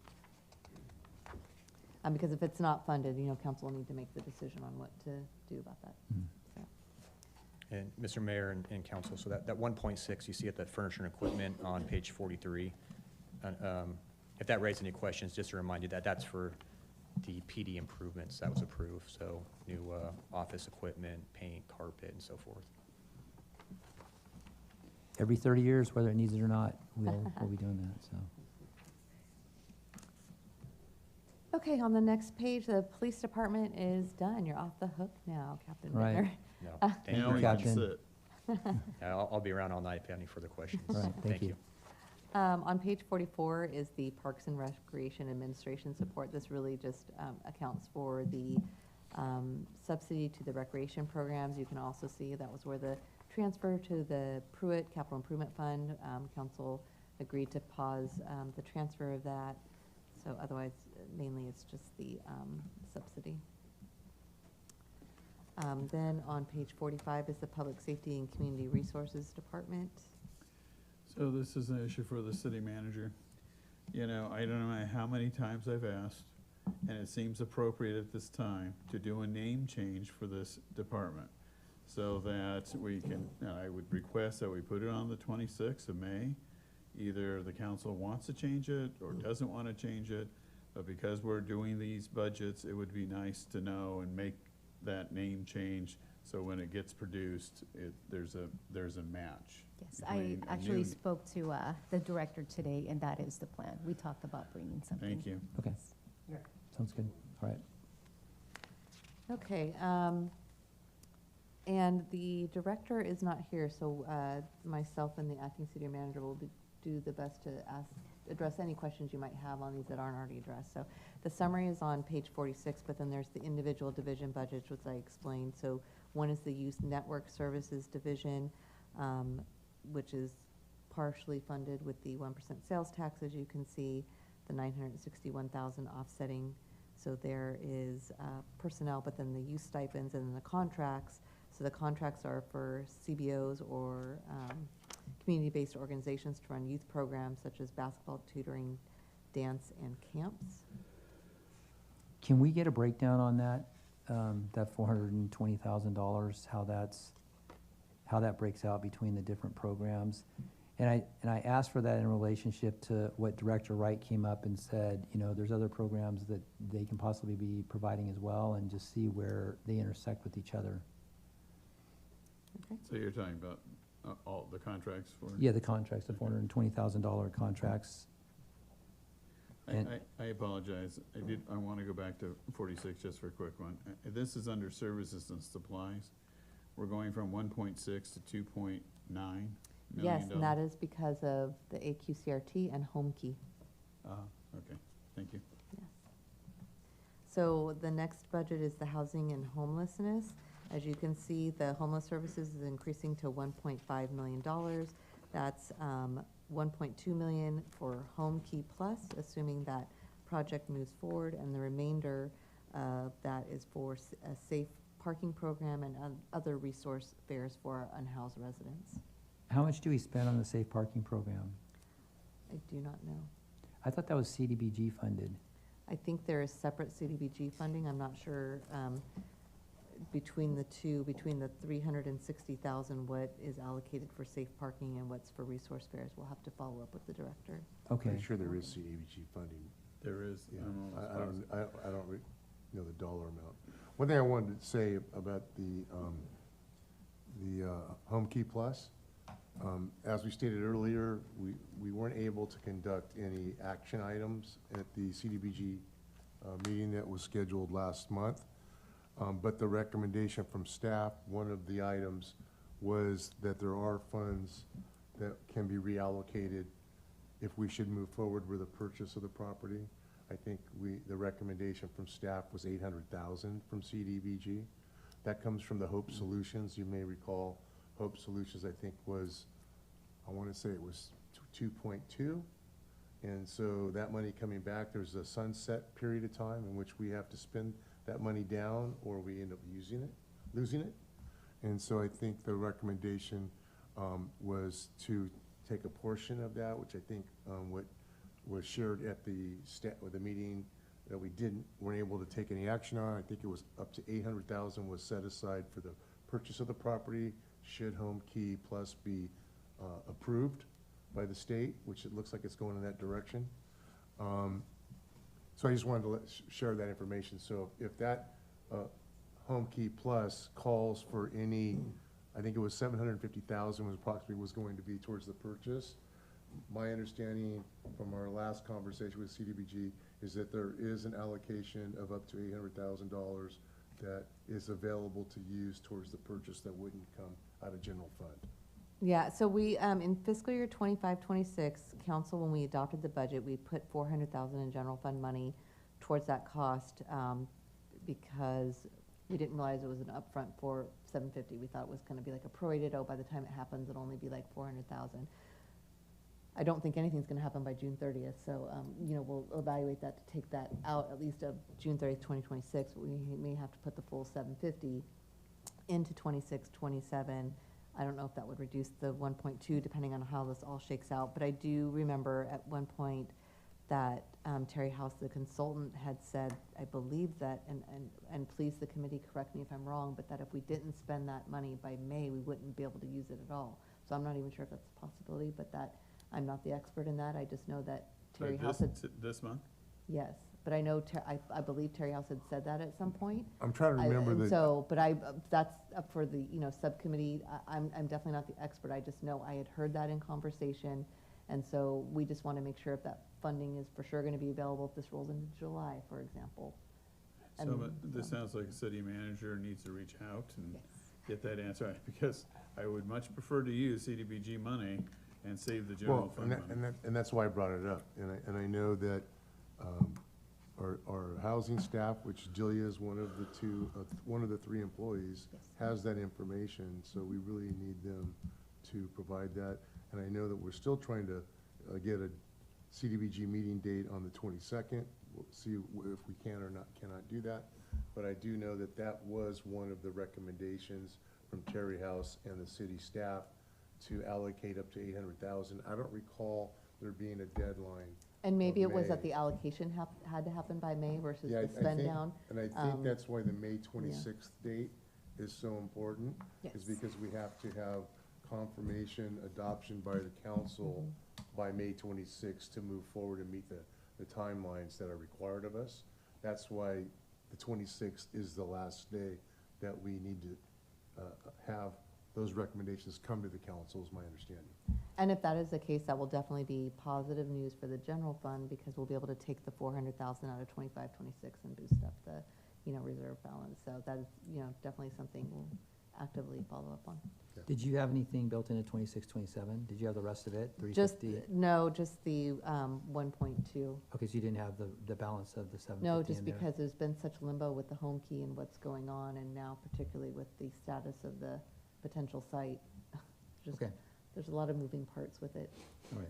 Yes, so in speaking with Director Cabral today, she did mention we do have to bring it on the 26th, that item, for a public hearing to take action, and that would be the Yeah. last date. Yeah, I think that's why that date's a definitive Right. date. I mean, if we were able to have the subcommittee meet, that would be great. We can't, and so we, If not, we'll the take, meeting is still public, even though we Yeah, had a speaker who criticized. yeah. It is a public meeting. That individual can have his say. Yeah, and basically, the standing committee can't make any decisions anyway. We Right, basically it's bring it to the recommendations. council for review and adoption, discussion. And that's what would happen absent of a CDBG meeting anyway. So, yeah, I do think that that is important that we have that. The other question I think with our city attorney or whoever's looking into the hotel Home Key Plus program is, I believe it's a calendar year of 12 months from when, the application is approved or adopted, which, 12 months later would be about May of 27, or possibly June. I'm not sure how the calendar works. My question would be, is the 1.2 commitment, when does that come in for the city? Is that once the project has been built and gets started up, or is it sooner than that? Because when we're talking about a 1.2 commitment of the Home Key Plus, when does that actually require? The state's going to provide up to, I believe, 34.9, 35 million. And so does the city's commitment of 1.2 annually kick in? Does it kick in prior to the startup of the program, or is it when we start up the program? I'm not sure the timeline for that. It would be good for us to know. Absolutely, because, potentially, say it's 6 months in, we could save, $600,000 in the 26-27 budget, so, yeah. It sounds like there's still a few Find out. questions. Yeah. Okay, if no other further questions on that, on the next page, we have the Violence Intervention and Prevention Division, and then the Administration Division. So under contracts, that's going to 510 next year and then to $1 million the following year? Yeah, so for fiscal year '27, that's $480,000 for the AQCRT for 6 months. And then there's also $30,000, the remaining $30,000 is for lead implementation. And then that bumps up in '27, '28, of course, not, because that's assuming the community response team funded for an entire year. But again, that's not an adopted budget, that's just projected if the city continues to provide this. And then what about personnel for, it goes from 122 to 336? Right, because the CalVIP grants will be done, and for '26 and for fiscal year '26, it's paying for a portion of the public safety manager. So then it pays for all of it next year then? Is that what you're saying? So in '26, '27, 50% of the position is funded by a grant in one of the special revenue funds. In '27, '28, that grant is gone, so then the general fund picks up the full cost. Unless we're successful, if there's another round of CalVIP, another cohort that they can apply for, and the city is successful in getting that to pay for a portion of the salary. I thought CalVIP went into 28. I thought it went longer than into 27, but. It goes through, I can't remember the exact date. It was in one of the other budget worksheets for the CalVIP fund. Okay. Yeah. So if there's no other further questions on this, we'll move into the community and economic development. I needed to change that title there. I missed that on page 40. But it is community and economic development. I apologize. I missed that. Got to make sure I catch all the name updates going forward. So on page 50 is the summary of the department. And again, the sales tax, you'll see it's 100% decline just because it doesn't reflect any money for code enforcement, which we'll be updating that with the split shown on there. So there's individual division budgets. On page 52 is the administration budget. On page 50, Dawn, so Yes. building permits is going down $700,000 from this year to next year? Yes. However, with the user fee study, we'll be incorporating the increase in changes, and that number will be bumping up with the user fee study. I guess my question is, what is, kind of the perception I get is that, development's ramping up, especially in the multifamily space. And so I'm just wondering why we're thinking the numbers are going to go down next year as opposed to stay level. I have Hillary Brown, administrative analyst for the department here. Good evening. Hi, Hillary. Hello again. This fiscal year, we did have a couple of larger commercial projects that we billed for that really did have a pretty big impact. I mean, hundreds and thousands of dollars over what we would probably normally project, even given the continued development that we're seeing and planning for that is already entitled. So just kind of wanted to touch on that. I didn't necessarily want to, in addition to what we would project as an increase for any fee, user fee study adoptions and increases, I didn't want to over project, and then you never want to over promise and under deliver, right? But I think that after speaking with Craig and looking at which items had already been billed for that we knew were entitled, and then which ones were, that was sort of where we arrived. Okay, That because these multifamily projects, we've approved, I think, 3, 4, 5 of them so far that are probably $200-300 million Correct. worth of construction. that Yeah, haven't there's still a permitted few that yet. are not fully entitled, but yes, and we do anticipate that as well. That's kind of why this year was higher than last fiscal year. Does Oh, that you're make sense? anticipating So- some of those are going to be in this fiscal year? We think that this upcoming fiscal year, we believe at least 1, maybe 2. Okay. And that's kind of would reflect very closely, maybe a little bit under than what we did this fiscal year. So Okay. that was kind of why. And then, are you expecting the second DECA 400,000 square foot project to go up next year? Well, let's hope.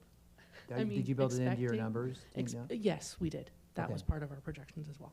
That's probably a Yeah, big- we're seeing an increase in ADUs, but we don't really receive a very high, so it's, residential is sort of waning sometime, right? And so there's trends, and so we're trying to look at that as what, sort of based on what we know to be entitled, what we can anticipate based on some current trends, and then previous fiscal years, it's a little bit of always guesswork. Okay, thank you. And So- then, the next budget sheets that come, it will update, because we've done the user fee review and gotten consensus on what items to bring forward, we'll update with the, Hillary's already prepared revised projections based on that. We just didn't build it into here because when this was put together, the user fee session hadn't been done yet, so. We've not approved So yet. still on page 50, under use of funds personnel. And so between the fiscal year 26, 27, 6.6 versus almost $8 million. And it's personnel. So then when I turn to page 51, we have 37 employees in both fiscal year, from fiscal. Yes, and I will just say it's, that engineering services land development, part of the year up until a month ago was under Public Works. And so those positions, while it says funded 25, 26, it's really moving fully that division in 26, 27 under community and economic development. Plus there are, vacancies in the economic development division that are, But these are these are just the funded positions. right, but the reason the increase in the salaries is the position moves from engineering under Public Works to community and economic development, plus we have the 3 vacancies in the economic right. development division. So. Fine.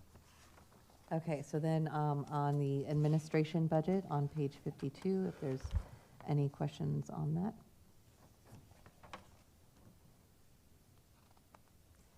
And next is the economic development, which you can see was formerly under legislative and administrative. Previously that we changed the division number and then moved it under, it's a consolidated budget, but I just wanted to reflect in past budgets where it was shown. So that one has under marketing and programming, $430,000 for next year off of 125 from this year. Yes. I think we should drop that down to $300,000 for the time being until we get folks in there that know what they're gonna do with that money. That'd just be my recommendation. I would say, can we knock it down 150,000, make it a nice, How about- again, to your point, there's no Right. staffing in there right now. Yeah, the likelihood of, it's just, again, not to jump ahead or speak on behalf of, but the likelihood of being able to get the staff in and then to be able to secure those sort of marketing and program. How about $230,000? So if we Knock reduce it it down down. to 200,000? Yeah, reduce it down to 200,000. It's Mhm. 125 this year, so that's almost doubles what we did this year. Can I have a 200? Sorry, no, yeah, I think that's appropriate. Okay, Okay, is that right? so we will do that. All right. Okay, next is the development land planning services. If there's any questions on this budget, and the big expenditure on here is for the general plan update.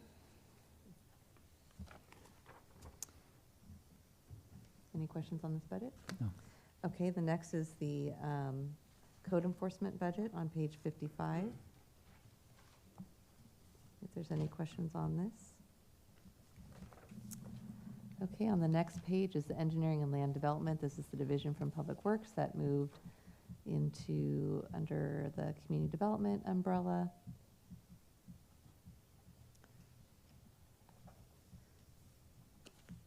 Then building inspection is on page 57. If there's any questions on that, Hillary already gave the explanation regarding the permits. If there's anything else. And that, Hillary, that division is fully staffed?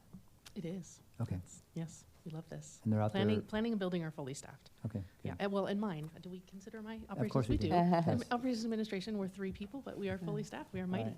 mini but mighty, yes. All right. Okay, this concludes these budget worksheets, so if you're ready to kind of go through the vacancy report.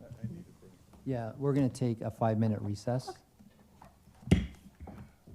Meeting is recessed at 7:33 PM. Thank you, Hillary. Amazing. Yeah, they were trying to find the money for this.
All right, welcome back from our recess. Mr. Clerk, you take the roll, please. Thank you. Meeting is back in session at 7:43 PM.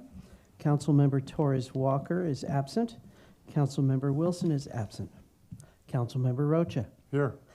Mayor Pro Tem Freitas. Present? Mayor Burnell. Here. Thank you. We have a quorum at 7:43 PM.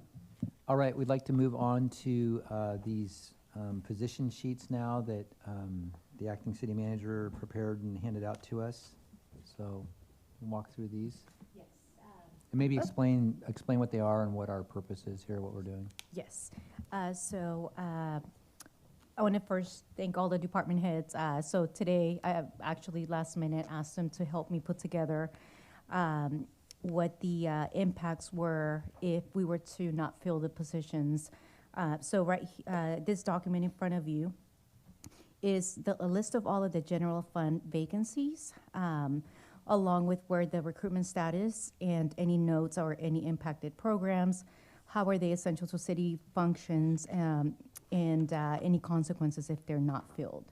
So we can go through, if you like, each line item, and then you could let us know. City Council can decide whether they would like to tell us to hold off. Some positions we've already either given a conditional job offer, so I would not recommend doing anything with those. But any other ones that you would like us to pause, we can definitely pause on those recruitments. Do you let us know on which ones have been given a conditional job Yes. offer? Okay, perfect. Before we start, so how many positions are we advertising now? I mean, how many classifications? So we have multiple and different phases in the recruitment process. So right now, we have about 4, the police department, those are continuous, but I would say 4 recruitments that we have active, open. And when we say open, I assume some are at that point of interviews for a position? So the 4 that I'm referring to are the ones that are currently posted and open to receive applications. Okay. The rest are, if there are any phase in the process, so some could be either interviewing, we could be, what else would we do? Background checks, but those would be the ones that we've given conditional So job when we go offers. through here, you'll let us know where some of these are? Yes. Okay. Just one thing I would say, on the document that I was referring to earlier, and I made notes from it, this was on April 15th. I don't know how much has changed in the last 3 weeks, but from looking at the non-police citywide vacancies back on April 15th, the city attorney's office, it said pending direction. City manager's office, the 2 positions, there was no action taken. City clerk, ineligibility was under review, pending direction, so nothing there. Human resources, that was an internal employee acting, I think it says. So in going down to public works, my notes here is that there was the street maintenance worker 1 and 2 second round interviews. Then the other 2 there was one that is assistant junior engineer was candidate background. So that would be 2 positions that I see, 2 within public works. Community development, from what I could see, it looks like that is the one department where there was some activity, because it says administrative analyst, second round.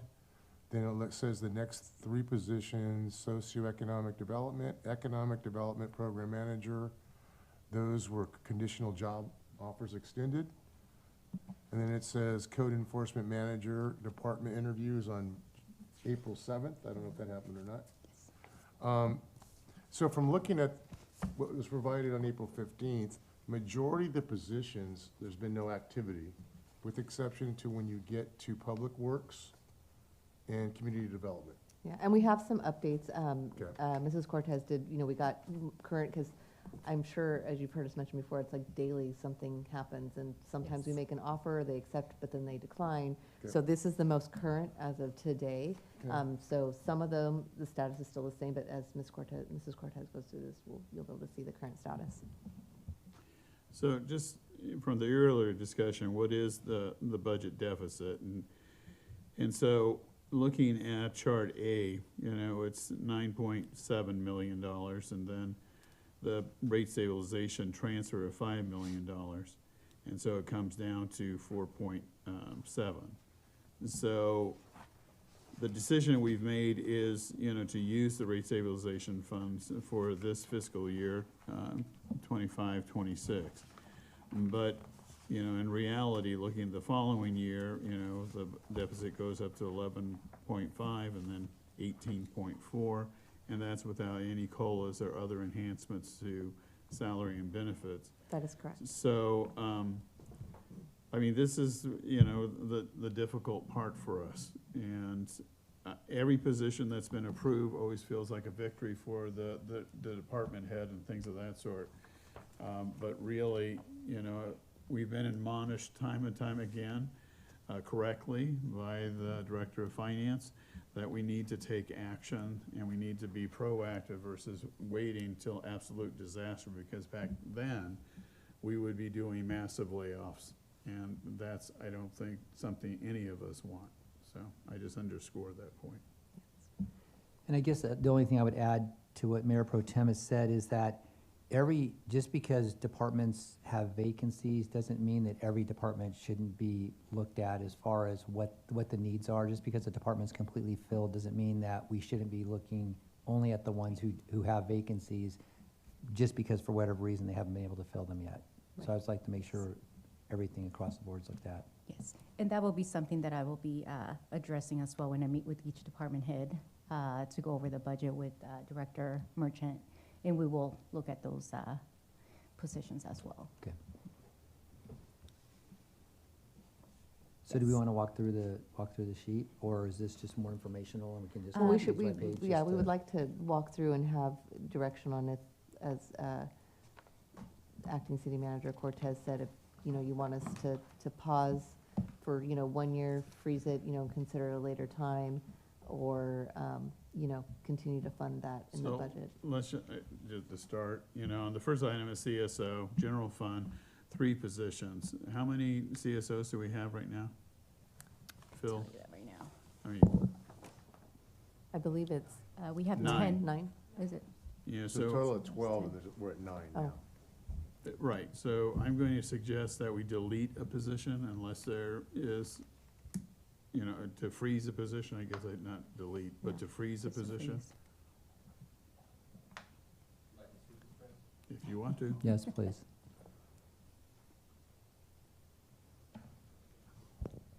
Yeah, Mr. Freeze, I definitely understand the position we're in. I just wanted to maybe give you a little more information on the CSO positions. I know it says here it's, you know, if we be cutting more CSO positions, it's basically, it'll just put an additional delay in our non-emergency calls for service. So our CSOs do a wide range of duties, you know, from prisoner transports, taking crime reports that are, where there's no suspect information or it's a nonviolent offense. They do a lot of registrations. So by not filling those CSO positions, basically that role is going to be filled by an officer. So I guess to give the simplest example, if an officer makes an arrest of somebody and they need to go to county jail in Martinez, rather than having an officer drive, you know, 30 minutes there, wait 30 minutes for the intake, drive 30 minutes back, that's an hour and a half, sometimes 2 hours, where an officer's off the street in Martinez.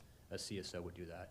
Same if your car got stolen and you didn't know who did it, rather than waiting, you know, 30 minutes to an hour for an officer, sometimes the CSO is there to be there immediately. So that's what they're primarily used for. Same with stuff inside the department, our registrations for our sexual registrants, they take care of those duties rather than having a detective do it. So they are, I guess, essential, and they definitely prevent an officer from coming off the street to do those duties. But is the impact of, I realize anything is an impact, but these positions have kind of been vacant for a while, you know, kind of fluctuating up and down. So could the department sustain for 1 year having one of the positions frozen? Because it has been, I think, at least one of them essentially vacant all year.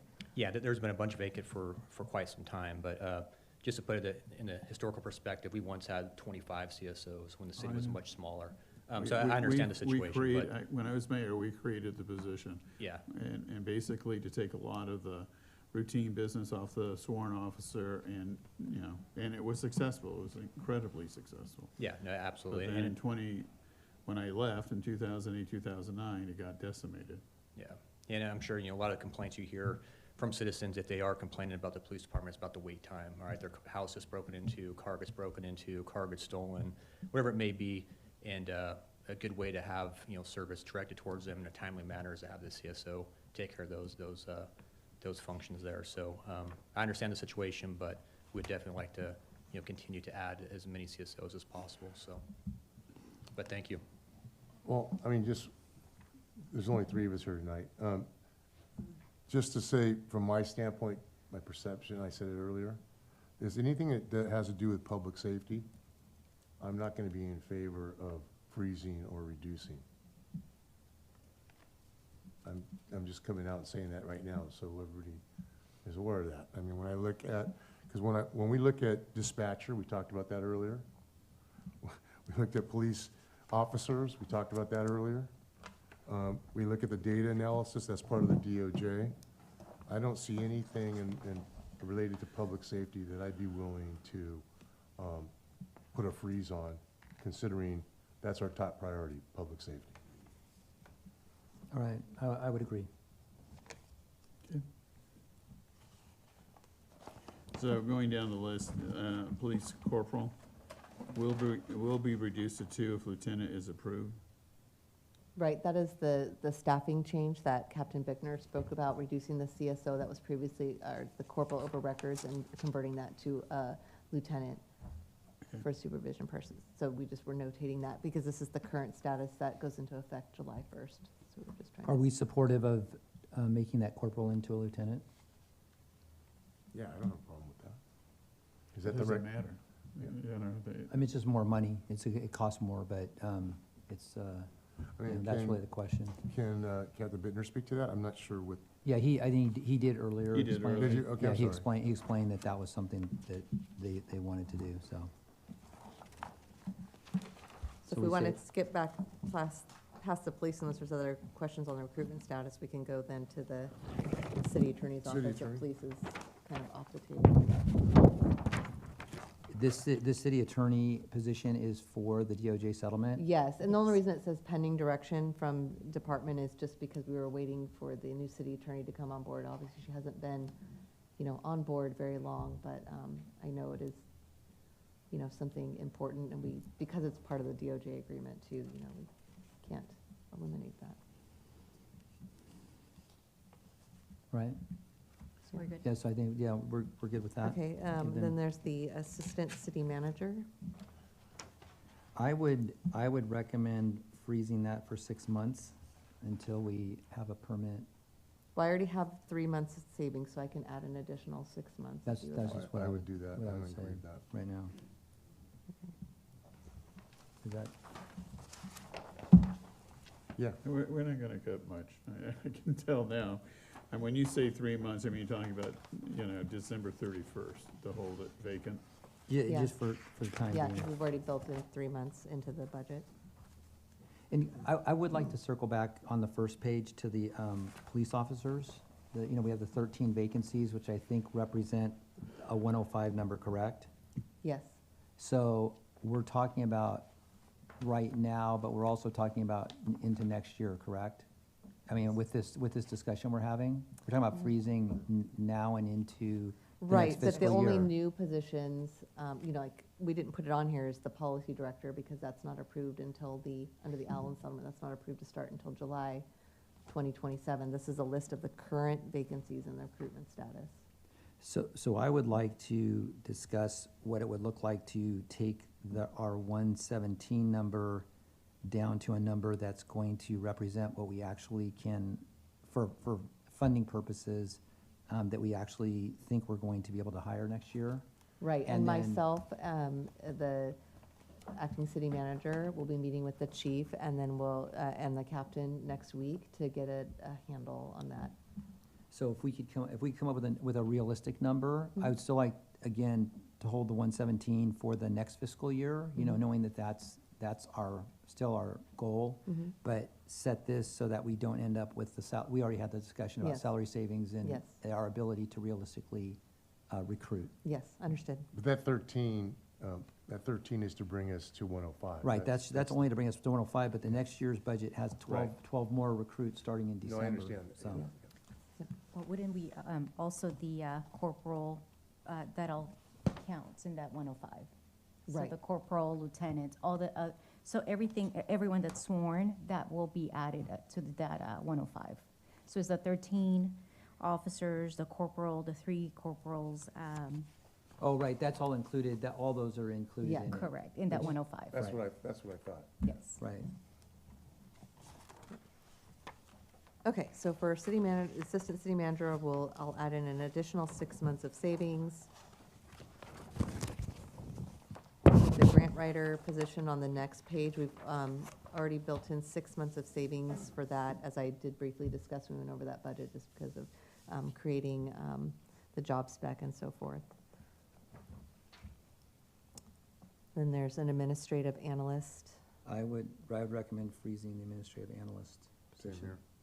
And that's the one in the city manager's office, is that the Mhm. one that you're, okay.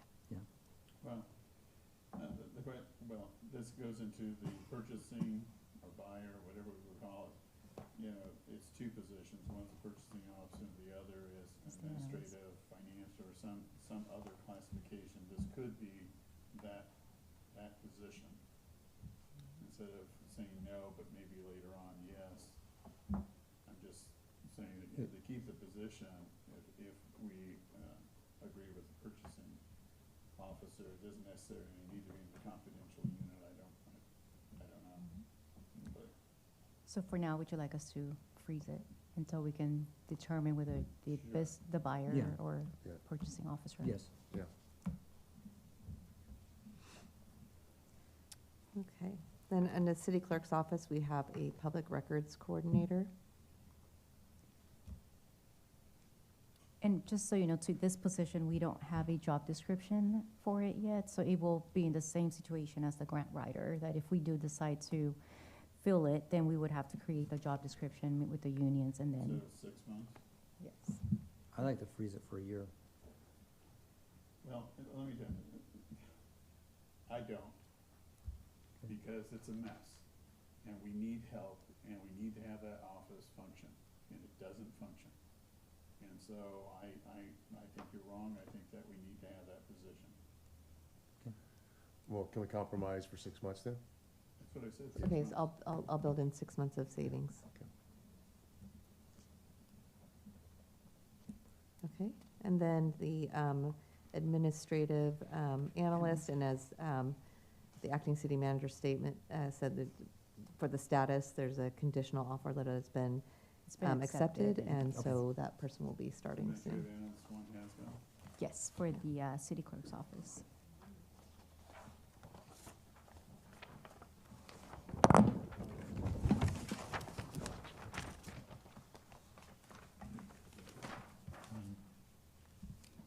In the human resources manager, this is the position that I mentioned that I'm going to be evaluating to see if I can make some changes, and maybe not fill it at that level, but to see how I can make it work in the department. Okay. So freeze it?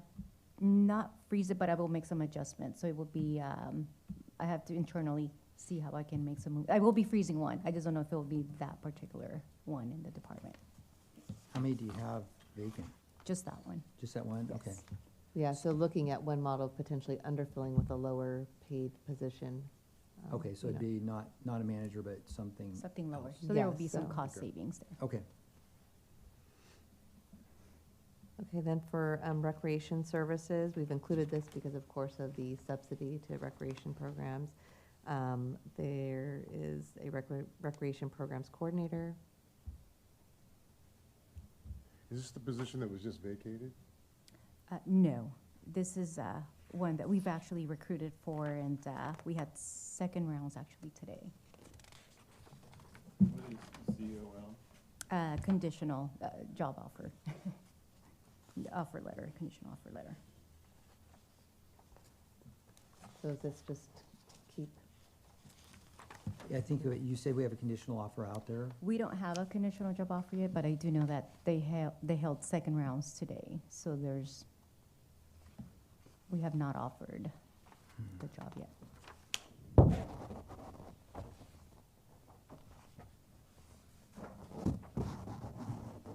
Yeah, I wish Shahad was here to give us a little more Well, information. yeah, on the next position, on the next page, for recreation supervisor, it looks like that one is, eligibility list is exhausted, position will be reposted. So possibly we look at maybe this position, since they did second interviews today, and maybe freeze the next one. I can follow up with him to see which one is more of a Because priority they have for two him. positions here, Yeah, one which one that's would be a had higher se- priority? yeah, one's had second interview, and the other one's gonna be reposted. So we would freeze one of them, one of the two, depending on what Depending on what he says, Yeah. he yes. says. From what I do understand, he has mentioned in the past that he does not have a recreation supervisor to oversee the water park right now.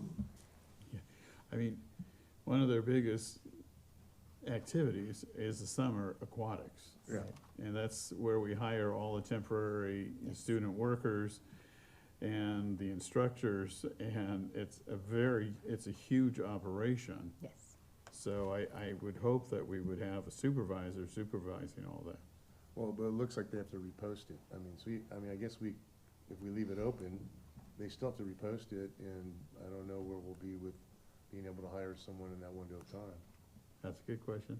I don't know. Well, if after the conversation that the acting city manager is decided that the supervisor is the most important, of course, we would build in a few months of vacancy savings for that to get posted and filled. So, you would not only have the savings from the position, if the coordinator is frozen of 162, you'd probably have another 50,000 in savings for, till the supervisor's filled. I mean, for the recreation programs coordinator, this role supports all city events, community programs, sports programs. Currently, sports supervisor oversees the water park, community programs, and sports program, along with all staff assigned to each program area. Pretty Sounds- important, Sounds pretty essential. yeah. Well, I'm sure both positions are essential. Maybe speak with Yes. Shahad? I'll follow up with him to see what,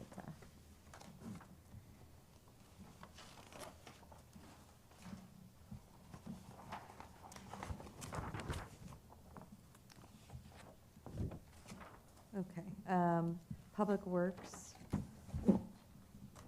I don't know why this says FTE frozen. That's not frozen. This is an open position. How long has it been vacant? No, this is the one that's going over to community development. No, this one's stays in Public Works. Oh, it stays in Public Works, This is okay. like capital division in Public Works.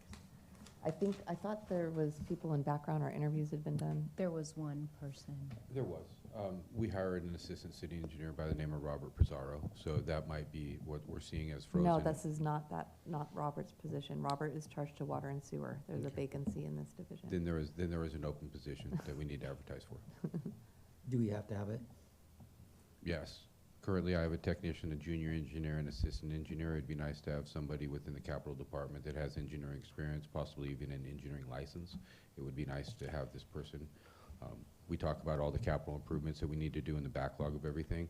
Without staff, that doesn't get done. Can this position be charged to the capital improvement fund for all the projects they work on? That's the goal. We try to be as much billable we can, just like a consultant would as we build projects. So as much as there's parent funds for as many people as we can, we try to supplement that by having them bill up against the projects that they're designing or working on. Okay.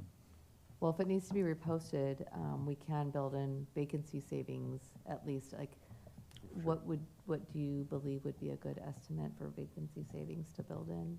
Oh, at this point, we go 3 to 6 months, something like that. That's fine. 6 months? Sure. Okay. Go ahead. Well, while you're up here, the other one that I see is, it says operations supervisor, and it says pending direction from department. So that would be, we have 3 operational supervisors. This supervisor position was overseeing the marina and parks. That person is no longer there. We have somebody acting in that position. So currently it is vacant with an acting person in there. Would be very beneficial for Public Works to have this. The marina, again, something we need to have a lot of attention on. Currently, it's being looked after as an acting position along with parks. So in terms of things that are important to the city, the marina, parks, these are things that hopefully we can keep a supervisor position open. It says .28, so that's a part-time position? No, no, no, it That's just, the- it's partially General charged to fund. other funds. Oh, it's because of- partially Yeah, charged. Oh, I see, okay. So it's .28 to the general fund or? yeah, it's .28 to the general fund, which is approximately $67,000. Okay.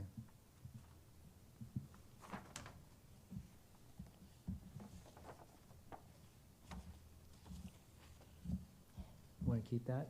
Yeah, I mean, 60, it's, Do we know when that position's gonna post? This literally just became vacant like a couple weeks ago too, so Yeah, I think. we're on hold right now. I know that we're gonna take a look at it. Hopefully, we'll be able to get it up fairly soon, but like I say, if we have it on hold for whatever, a little bit, that's fine. It's gonna take us a little bit to get things up in line and get the position recruited before we get somebody on board. So I can build in 6 three, Three, 3 months of vacancy savings? probably 3 to 4. sure. Okay. I'll do 4 months of vacancy savings, hopefully. The next one is 3 street maintenance workers, 1 and 2, and there's 3 positions. Posting closed. Yes. So you already offered, Oops. Yes, so it looks like for all three, looks like they're all in the process. So one will be starting soon. Oh, so they've already gone through the. Yes, the other one was extended a conditional job offer, and one is in the background process. So all those three are in the process. All right, so we'll leave them on for now. Assistant City Engineer? Yes, this is in the Community Economic Development Department. And there is 2 months of vacancy savings built in because the recruitment is posted. All right. I would say to freeze this. Sorry, Scott.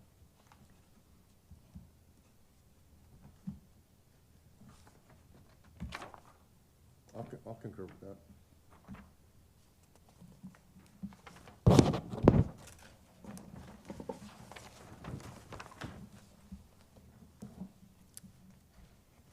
And the next one here is the Senior Economic Development Program Manager. So this recruitment, actually, we posted, we went through the whole process, and actually, this one, we have a second round scheduled for, I believe it's tomorrow. And then the other Economic Development Program Manager, that one we posted, we had provided a conditional job offer, and it was turned down. Well, I would say freeze one of them. well, I would disagree. If the number one priority is economic development, then we need to have a staff that does economic development. And if you don't have the manager and some assistants, then it's very hollow when we tell the public economic development is so important when we don't staff it. Well, we need to hire a director, right? That's the manager. Okay. Or no, We the- still need to hire the Community Community Development Economic Director. Development Director. Did you potentially, maybe for the Economic Development Program Manager, just want to pause it for 6 months until we get it, you know, on the one position, we can at least recognize Sure, 6 months that of sounds savings great. until. 6 months. Okay. That was on which one, the manager? On the regular one, yeah, not the senior. Okay.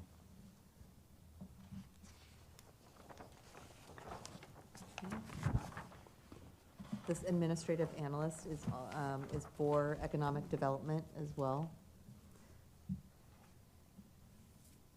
And this position is actually, we've gone through second rounds, and now it's just a matter of deciding if we want to provide a conditional job offer. Do we have good candidates for this position? We did. We did? And then they would be working for the acting director until we have somebody that's, Yes. until someone's Until we in hire, that whether, space. if we hire a senior economic development manager, then they will work for them, if not the director. Should we move forward with it? It's a needed It's position. already closed. I Yeah, mean, it looks like you're it's on already- second round. You It's- already got, you're at second round, some good candidates. Okay. I would say keep it, yeah. Keep it.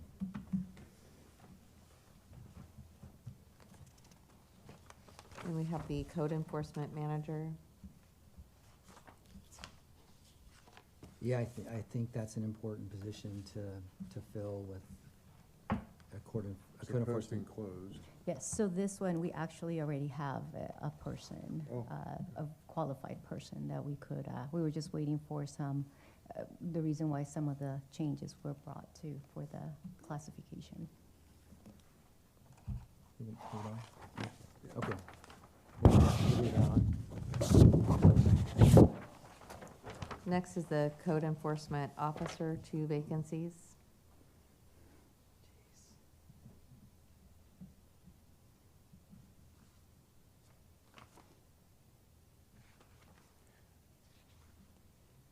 So there are 7 code enforcement officer positions filled, just for context. I would delete one, because we're gonna bring a new manager on. That individual will be able to, after 6 months or so, make an evaluation, so I would suggest we freeze one. I agree. I agree. Okay. Okay, And the next one we have is the animal services manager. I understand this is one that you felt there was a priority, right? to Yeah, fill. but it sounds like we've been going without it. What is the reason why we haven't been able to find someone? Didn't they say it's been 3 years that it's I been vacant? think you might need to be in closed session Yeah. for that answer. Oh, okay. Because it seems to me like it's a priority position, you know? And I think we have to hire that position first. I think the other 2 positions are important too, but I think the priority should be to get an animal services manager in place, and then build that program. What are your thoughts? I agree. I mean, I think it's horrible that this has been a 3-year vacancy, Yeah, you know. same here. But there may be other reasons, Yeah. you know, for that discussion. So I do think it's a priority, it's long overdue, and I think we need to Yeah. fill it. Hopefully we'll be successful. With the animal control, let's see, so there's the manager and then there's the officer. We have 2, postings closed. I would freeze one of those positions. I agree with that. Yes.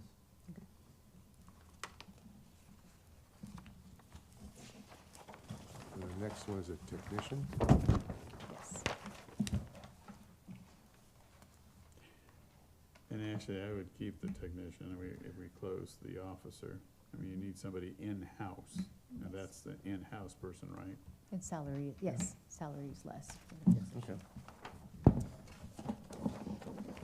Okay, that concludes our list of the general fund positions. So I will work on getting these figures, and when May 26th will be the next budget study session prior to the city council meeting. So I'll bring the savings we've concluded from what we've built in for this discussion and the discussion on the other funds. As I stated before, I'll be meeting with the police department and the acting city manager to tighten up the police numbers and get a realistic number for fiscal year 27 that we can report out to council that, you know, the reality is this is what we're funding, what we think we can get to, you know, by fiscal year end. So we'll dial down in that over the next week and bring all that back. And we'll also, you know, all the follow-up questions that we have, you know, we'll attempt to get answers for those and bring those back on the 26th as well. And so in prior budget discussions, I mean, we need to reduce costs by millions of dollars. One of the things that we have suggested is some of the consultant services contracts, the ones that are scheduled to terminate, I think there are 2 or 3 on June 30th, those will terminate, you know, I'm assuming, and then there's one that I think goes a couple months later, I think October, October, and that will terminate, correct? Yes, And so we should be saving hundreds of thousands of dollars. that's already built into the 26, already built 27 in? numbers that you see. And that's why for the Uh-huh. general fund, we provided the list of contracts and you could see how a lot of the numbers dropped down. Yeah. So, I think that was like about 2 million. I forget. The Yeah. overall, I mean, And so, you know, so one other area is overtime, particularly in the police department, and public works. I mean, I would assume those are the two departments that have a lot of overtime. Yeah, but the largest, I will tell you, unfortunately, is the police department, but another thing to slightly defend their overtime is if they're under the 105 number, they of course incur overtime because of the staff shortages. I know they really did make a concerted effort over the last couple of years with schedule changes and training day changes to reduce overtime as much as possible. And then, of course, if a critical incident happens, that occurs unanticipated overtime as well. But we'll definitely evaluate that in our discussion next week with that about staffing. And a lot of the public works overtime actually ends up happening in the water, other funds other than the general fund itself. So, but yes, we If definitely you could evaluate that. provide, you know, particularly with the overtime issue, just like maybe 2 years and where we're at in the process, just so that we're aware. So we're looking at consultant services agreement, we're looking at overtime. We've held some positions, I mean, where else are we, you know, Did we decide on the auto replacement fund? Did we make a decision on that? I think not yet, we haven't, I don't think. No. It's in the budget, you know, and I put in the staff report, you know, I included in there because in my recommendation, there's no way we can afford to add it back in when it's essentially an ancillary. I know we're gonna be exploring the, you know, what we're required to provide. Next year, we wanna dig a little bit deeper, we've talked about, and that's not a required service to set aside money for vehicle replacement. You know, Ms. Merchant, I don't disagree with you. The problem is by doing that, future expenditures for vehicles, equipment, and things of that sort are just going to get higher as we move forward, particularly if we have tariffs on everything. And so, you know, that's a concern. So I'm not sure it's an all or nothing, you know, situation, because by, I think, what is it, 1.2 million? It's 1.7 that we have taken out of the fiscal year 26-27 budget. You know, but there is a little over $8 million in the vehicle replacement fund, so it can absorb that for some, you know, it can afford to absorb that for 1 year not being set aside. I know it's not ideal, but at the same time. If it's 1 year, you know, because we begin to lose purchasing power. Right, You know. and absolutely, and in the 27-28, you know, I notated that that's added back in the projections for Okay. 27-28. I just, you know, Yeah, you live with these, we just read them, Yeah. you know, occasionally, so, okay, you know, so that's That's why I wanted to fine. bring it up, just for clarification. I mean, where else, I mean, you know, we're talking about millions that we need to cut, literally. We've been, you know, we are depleting the rate stabilization fund. yeah. And so sooner or later, even though, you know, it basically comes down to personnel. You know, those are our largest expenditures. And, you know, I may not be here when the crash happens, and, you know, that future city council will have to make horrible, horrible cuts to try to balance the budget, and that's what concerns me. Well, Yeah. I think the one question that I believe Mayor Bernal asked, and I don't know what that term actually means, but what's a baseline? I mean, prior to COVID, what did our staffing and budget look like? And then, of course, we had the rescue funds, ARPA, and I think the school district's going through the same crisis. In fact, I think they're dealing with that tonight. One-time money that created a number of positions and programs, and then after that sunsets, what can you sustain? What can you keep going? So Right. I think the hard question has to be, what is the operational baseline to provide public safety, streets, public works? Where is that at? And then look at what we can afford. Well, the other thing, COVID started in 2020, this is 2026. Correct. And so the demands on public services are greater and greater, and every department head will defend every position requested and then some. And so but I'm gonna tell you, in 2027, you know, maybe 2028, there's going to be a crash. The money just isn't going to be there. And, you know, I think when we started this out, you know, last year, our highest priority was to retain our employees. keep them working. And the other part of it, even though it was an option, let's reduce their work week by 8 weeks, and then I think 16. I mean, there are several options, and we said, no, you know, let's keep everybody fully employed, and whoever is employed, employed. You know, but those, you know, those options are quickly going away for the future. And I can tell you, on December 10th, when we were 2024 sworn into office, it was terrible to be faced with a $54 million deficit.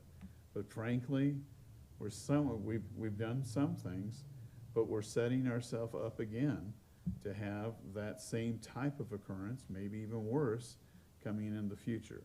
And so part of me feels a responsibility not to pass that on to the future, but I mean, every position that's requested, you know, makes sense. Oh my God, we need that. We can't do without it. But frankly, that is the burden before us, because personnel is our greatest cost. Yeah.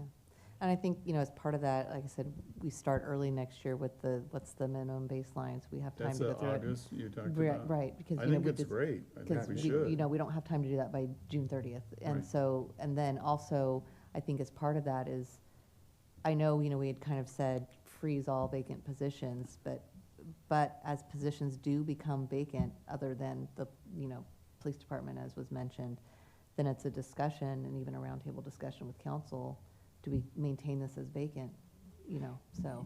Yeah, and- I would request that Yeah. as positions Yeah. become vacant, that they're frozen until it's an Yeah. affirmative approval by council Yeah. to reauthorize I think that. that's, I agree. I Yeah. think that's a good way to move And I forward think personally. that's a way we're going to be able to address it on a real-time Yeah. basis. Mhm. So I think that's important. The other thing that I would like to see as part of this baseline discussion is Parks and Rec and all of their programs and what they cost and what they serve, and Public Safety and Community Resources and what their programs cost and what they serve. I want it because I want to see what both of those programs do apart from each other, and then what they're serving, what they're costing, who they're serving, and so that we can make sure that both of those are what we can all support and afford to pay for. We can do that. All right. Well, we've done a lot of heavy lifting from when we started with $54 million deficit. We're still working that down to the best of our ability. And we still have a lot more work to do, but I do think that we have moved strides ahead from where we started. I mean, tonight, it went well because they're not an audience. But every program that the Yeah. city has an advocacy. Absolutely. And, you know, some are near and dear. I mean, you know, we now are getting 15, 20 advocates for animal services, and that's going to grow as an example. And that's just one example. And the commonality is, City of Antioch is not spending enough money on animal services. How dare you? You know, and that will be true for every other program that we talk about. But sooner or later, you know, you don't want to go into receivership. You know, we don't. You know, Well, we have to find a way to build up revenue, you know. And you that's- said- like you that's said, why, you sales- know. Sales of property tax, we have to. Yeah, I mean, economic development to me is absolutely the number one. You know, I think frankly, you know, the city has been remiss not having a grant writer who's knowledgeable and experienced and can help us. And I, you know, the collective intelligence rests with all of our employees. They're there, they're working, and they are the ones who really need to step forward and help us with recommendations on what we should or should not do. You know, we're elected, we come, but we're not experts. We don't, you know, our experience is very limited. But somehow, some way, I believe that we need to work with our own employees, the sense of it is a team, and you all need to help us out on how to reduce these costs today and in the future. And from a very selfish perspective, if you can't help us, the likelihood in 2 to 3 years, you may lose your job. So, I mean, I don't mean to be threatening at all, but that's what we're dealing with.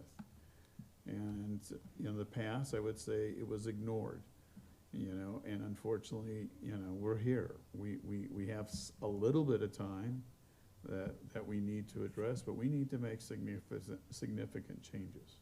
So you know, I feel sad in some respects, but, you know, I'd love to get to 0, you know, but we're not there. So the other thing I'd like to look at is the travel and the training. I know we're flying all over the country right now, and I know it's expensive to do in hotels and stuff, so I'd like to make sure that the travel and training is only what's mandatory, and that we're not doing anything that's excessive. It should be in the policy statement. You know, I mean, I think it's crazy that a commission sends 5 or 6 people. I'm sorry, I just think that's crazy. You know, and I think we do need to I think the mayor is right, we do need to review it. But, and I think that's right, it's being responsible, it's being prudent, but it's not gonna generate millions of dollars, but it helps. You know, every little bit helps. Yeah, I think it's a matter of being in that space where people are very conscientious of every dollar that they're spending, so that, and that everybody does it, so it's not one department's doing something and the others are doing something different. It needs to be consistently, that's that whole, everybody working together to do this. But, you know, we might pick up $100,000 on that line item, and I think incrementally as we start doing that, we'll see some snowballing. So, this is really hard, and as Mayor Pro Tem said, we didn't make as much progress as I think we all hoped we would have, but I think we made some, right, Director Merchant? 100%, and then, you know, adding in the revenue projections from the user fee study, the 1.8 million, that's gonna take a big chunk out of that, you know, Yeah, so 6.4. I think, So- I mean, if we were at 6.5 million, I think, Mhm. so I think if we could, you know, end up at 2 million, 3 million, you know, plus the 5, I think we'd be making some good progress. I don't know, I think that's a lot more than what we've discussed here, but we'll see. We'll Sharpen we'll your bring all pencil, the, Dawn. we'll bring the latest numbers to you Yeah. on the 26th. Yeah, I mean, this year is tough. Next year Yeah. is going to be, I mean, next year, to me, is the absolute critical year, because we're not going to be able to depend on the rate stabilization fund. We're just not. And, you know, when that hits, Yep. it's going to be brutal. So I think that we're all trying to avoid it. We're trying to be good stewards to the public. I think- That's the challenge we have. Yeah, I think the thing I'd just like to remind us all of is the fact that we started with a $54 million deficit, and now it's down to 13, down to 28 million, so it's been cut in half basically, which is great. And I think to the extent that we can take the 2-year down to 20 million or something like that, I mean, it's gonna take time, but we're making some good progress. Yeah, I mean, the only reason why it's not as devastating is because we had the rate stabilization. Right, we have reserves. But they're going to be going very fast. But to your point, Dawn, about the fee study that was done, or the user fee portion of it, adding 1.7, 1.8 million? It's like 1.79. Right, but so yeah. that was huge, that was done this year, Yeah. which is great. And then we also are development impact fees that as we generate, if those fees go up, and we can use those for projects we were using for general fund before, I think there's just ways we'll incrementally get ourselves in a place where we're in a better position moving forward. Not leaking money like I Yeah. think we have been. No, I agree with it. You know, once those fees are implemented, this chamber will be filled with people screaming at us for doing that. Yeah, and so, I mean, there's no upside. And so it's like when I was the Contra Costa Water District Director, dealing with how to improve our water system, particularly with saltwater intrusion. We built the Los Vaqueros Reservoir, and the night I made the motion at CCWD to go forward, I said, you know, we have to increase our water rates, raw water, which Antioch is a customer, and treated water in Central, by 300% to 400%. And next election for any one of us will probably be the last time we serve. And, you know, and there was some reality to that. So it is a reality, you know, and you know, when you do these responsible things politically, it has consequences. So you don't do it for popularity. No, but I mean, that's what I mean, I saw every year Don's, report to the city council for years, and there could have been preventive action, and there wasn't, and that was unfortunate. And we are here to clean it up, but that's why we ran, to clean it up. And we are listening to you. Don Yes, Merchant. we are listening. We're not ignoring you. Hear you loud and clear, so thank you. Thank you. And thank you, this has been, for anybody who hasn't been watching, it's a 4.5-hour meeting, so thank you, everybody that's been a part of this, and, but it's been good. We've been able to take our time, and I think we've made some good progress today. Yeah, I appreciate the time. I was worried it getting cut short because, we've had other things that have overrun, so it's been cut short. So I really feel like this has truly been one of the most productive meetings so far, and we're finally almost to the end point of budget adoption. Not end point of ending this budget, but of culminating to getting this adopted next month. So I truly appreciate the guidance from council. I feel like, this is the most, guidance we've gotten and direction to help us, chisel away at this, so. And then I think Dawn and Anna, just moving forward, this is gonna help propel us into August next year, and we'll just keep working on this as we're, Mhm. continuing to build the organization. Yes. So, all right, no public comment, I don't think, from anybody before we leave. We have no public Captain comments. Bentner Captain doesn't Bittner, do you want to talk say to us? anything? Do you want to? So I will adjourn this meeting at 8:34 PM. Meeting is adjourned at 8:34 PM. Well, I don't want to second my own things anymore.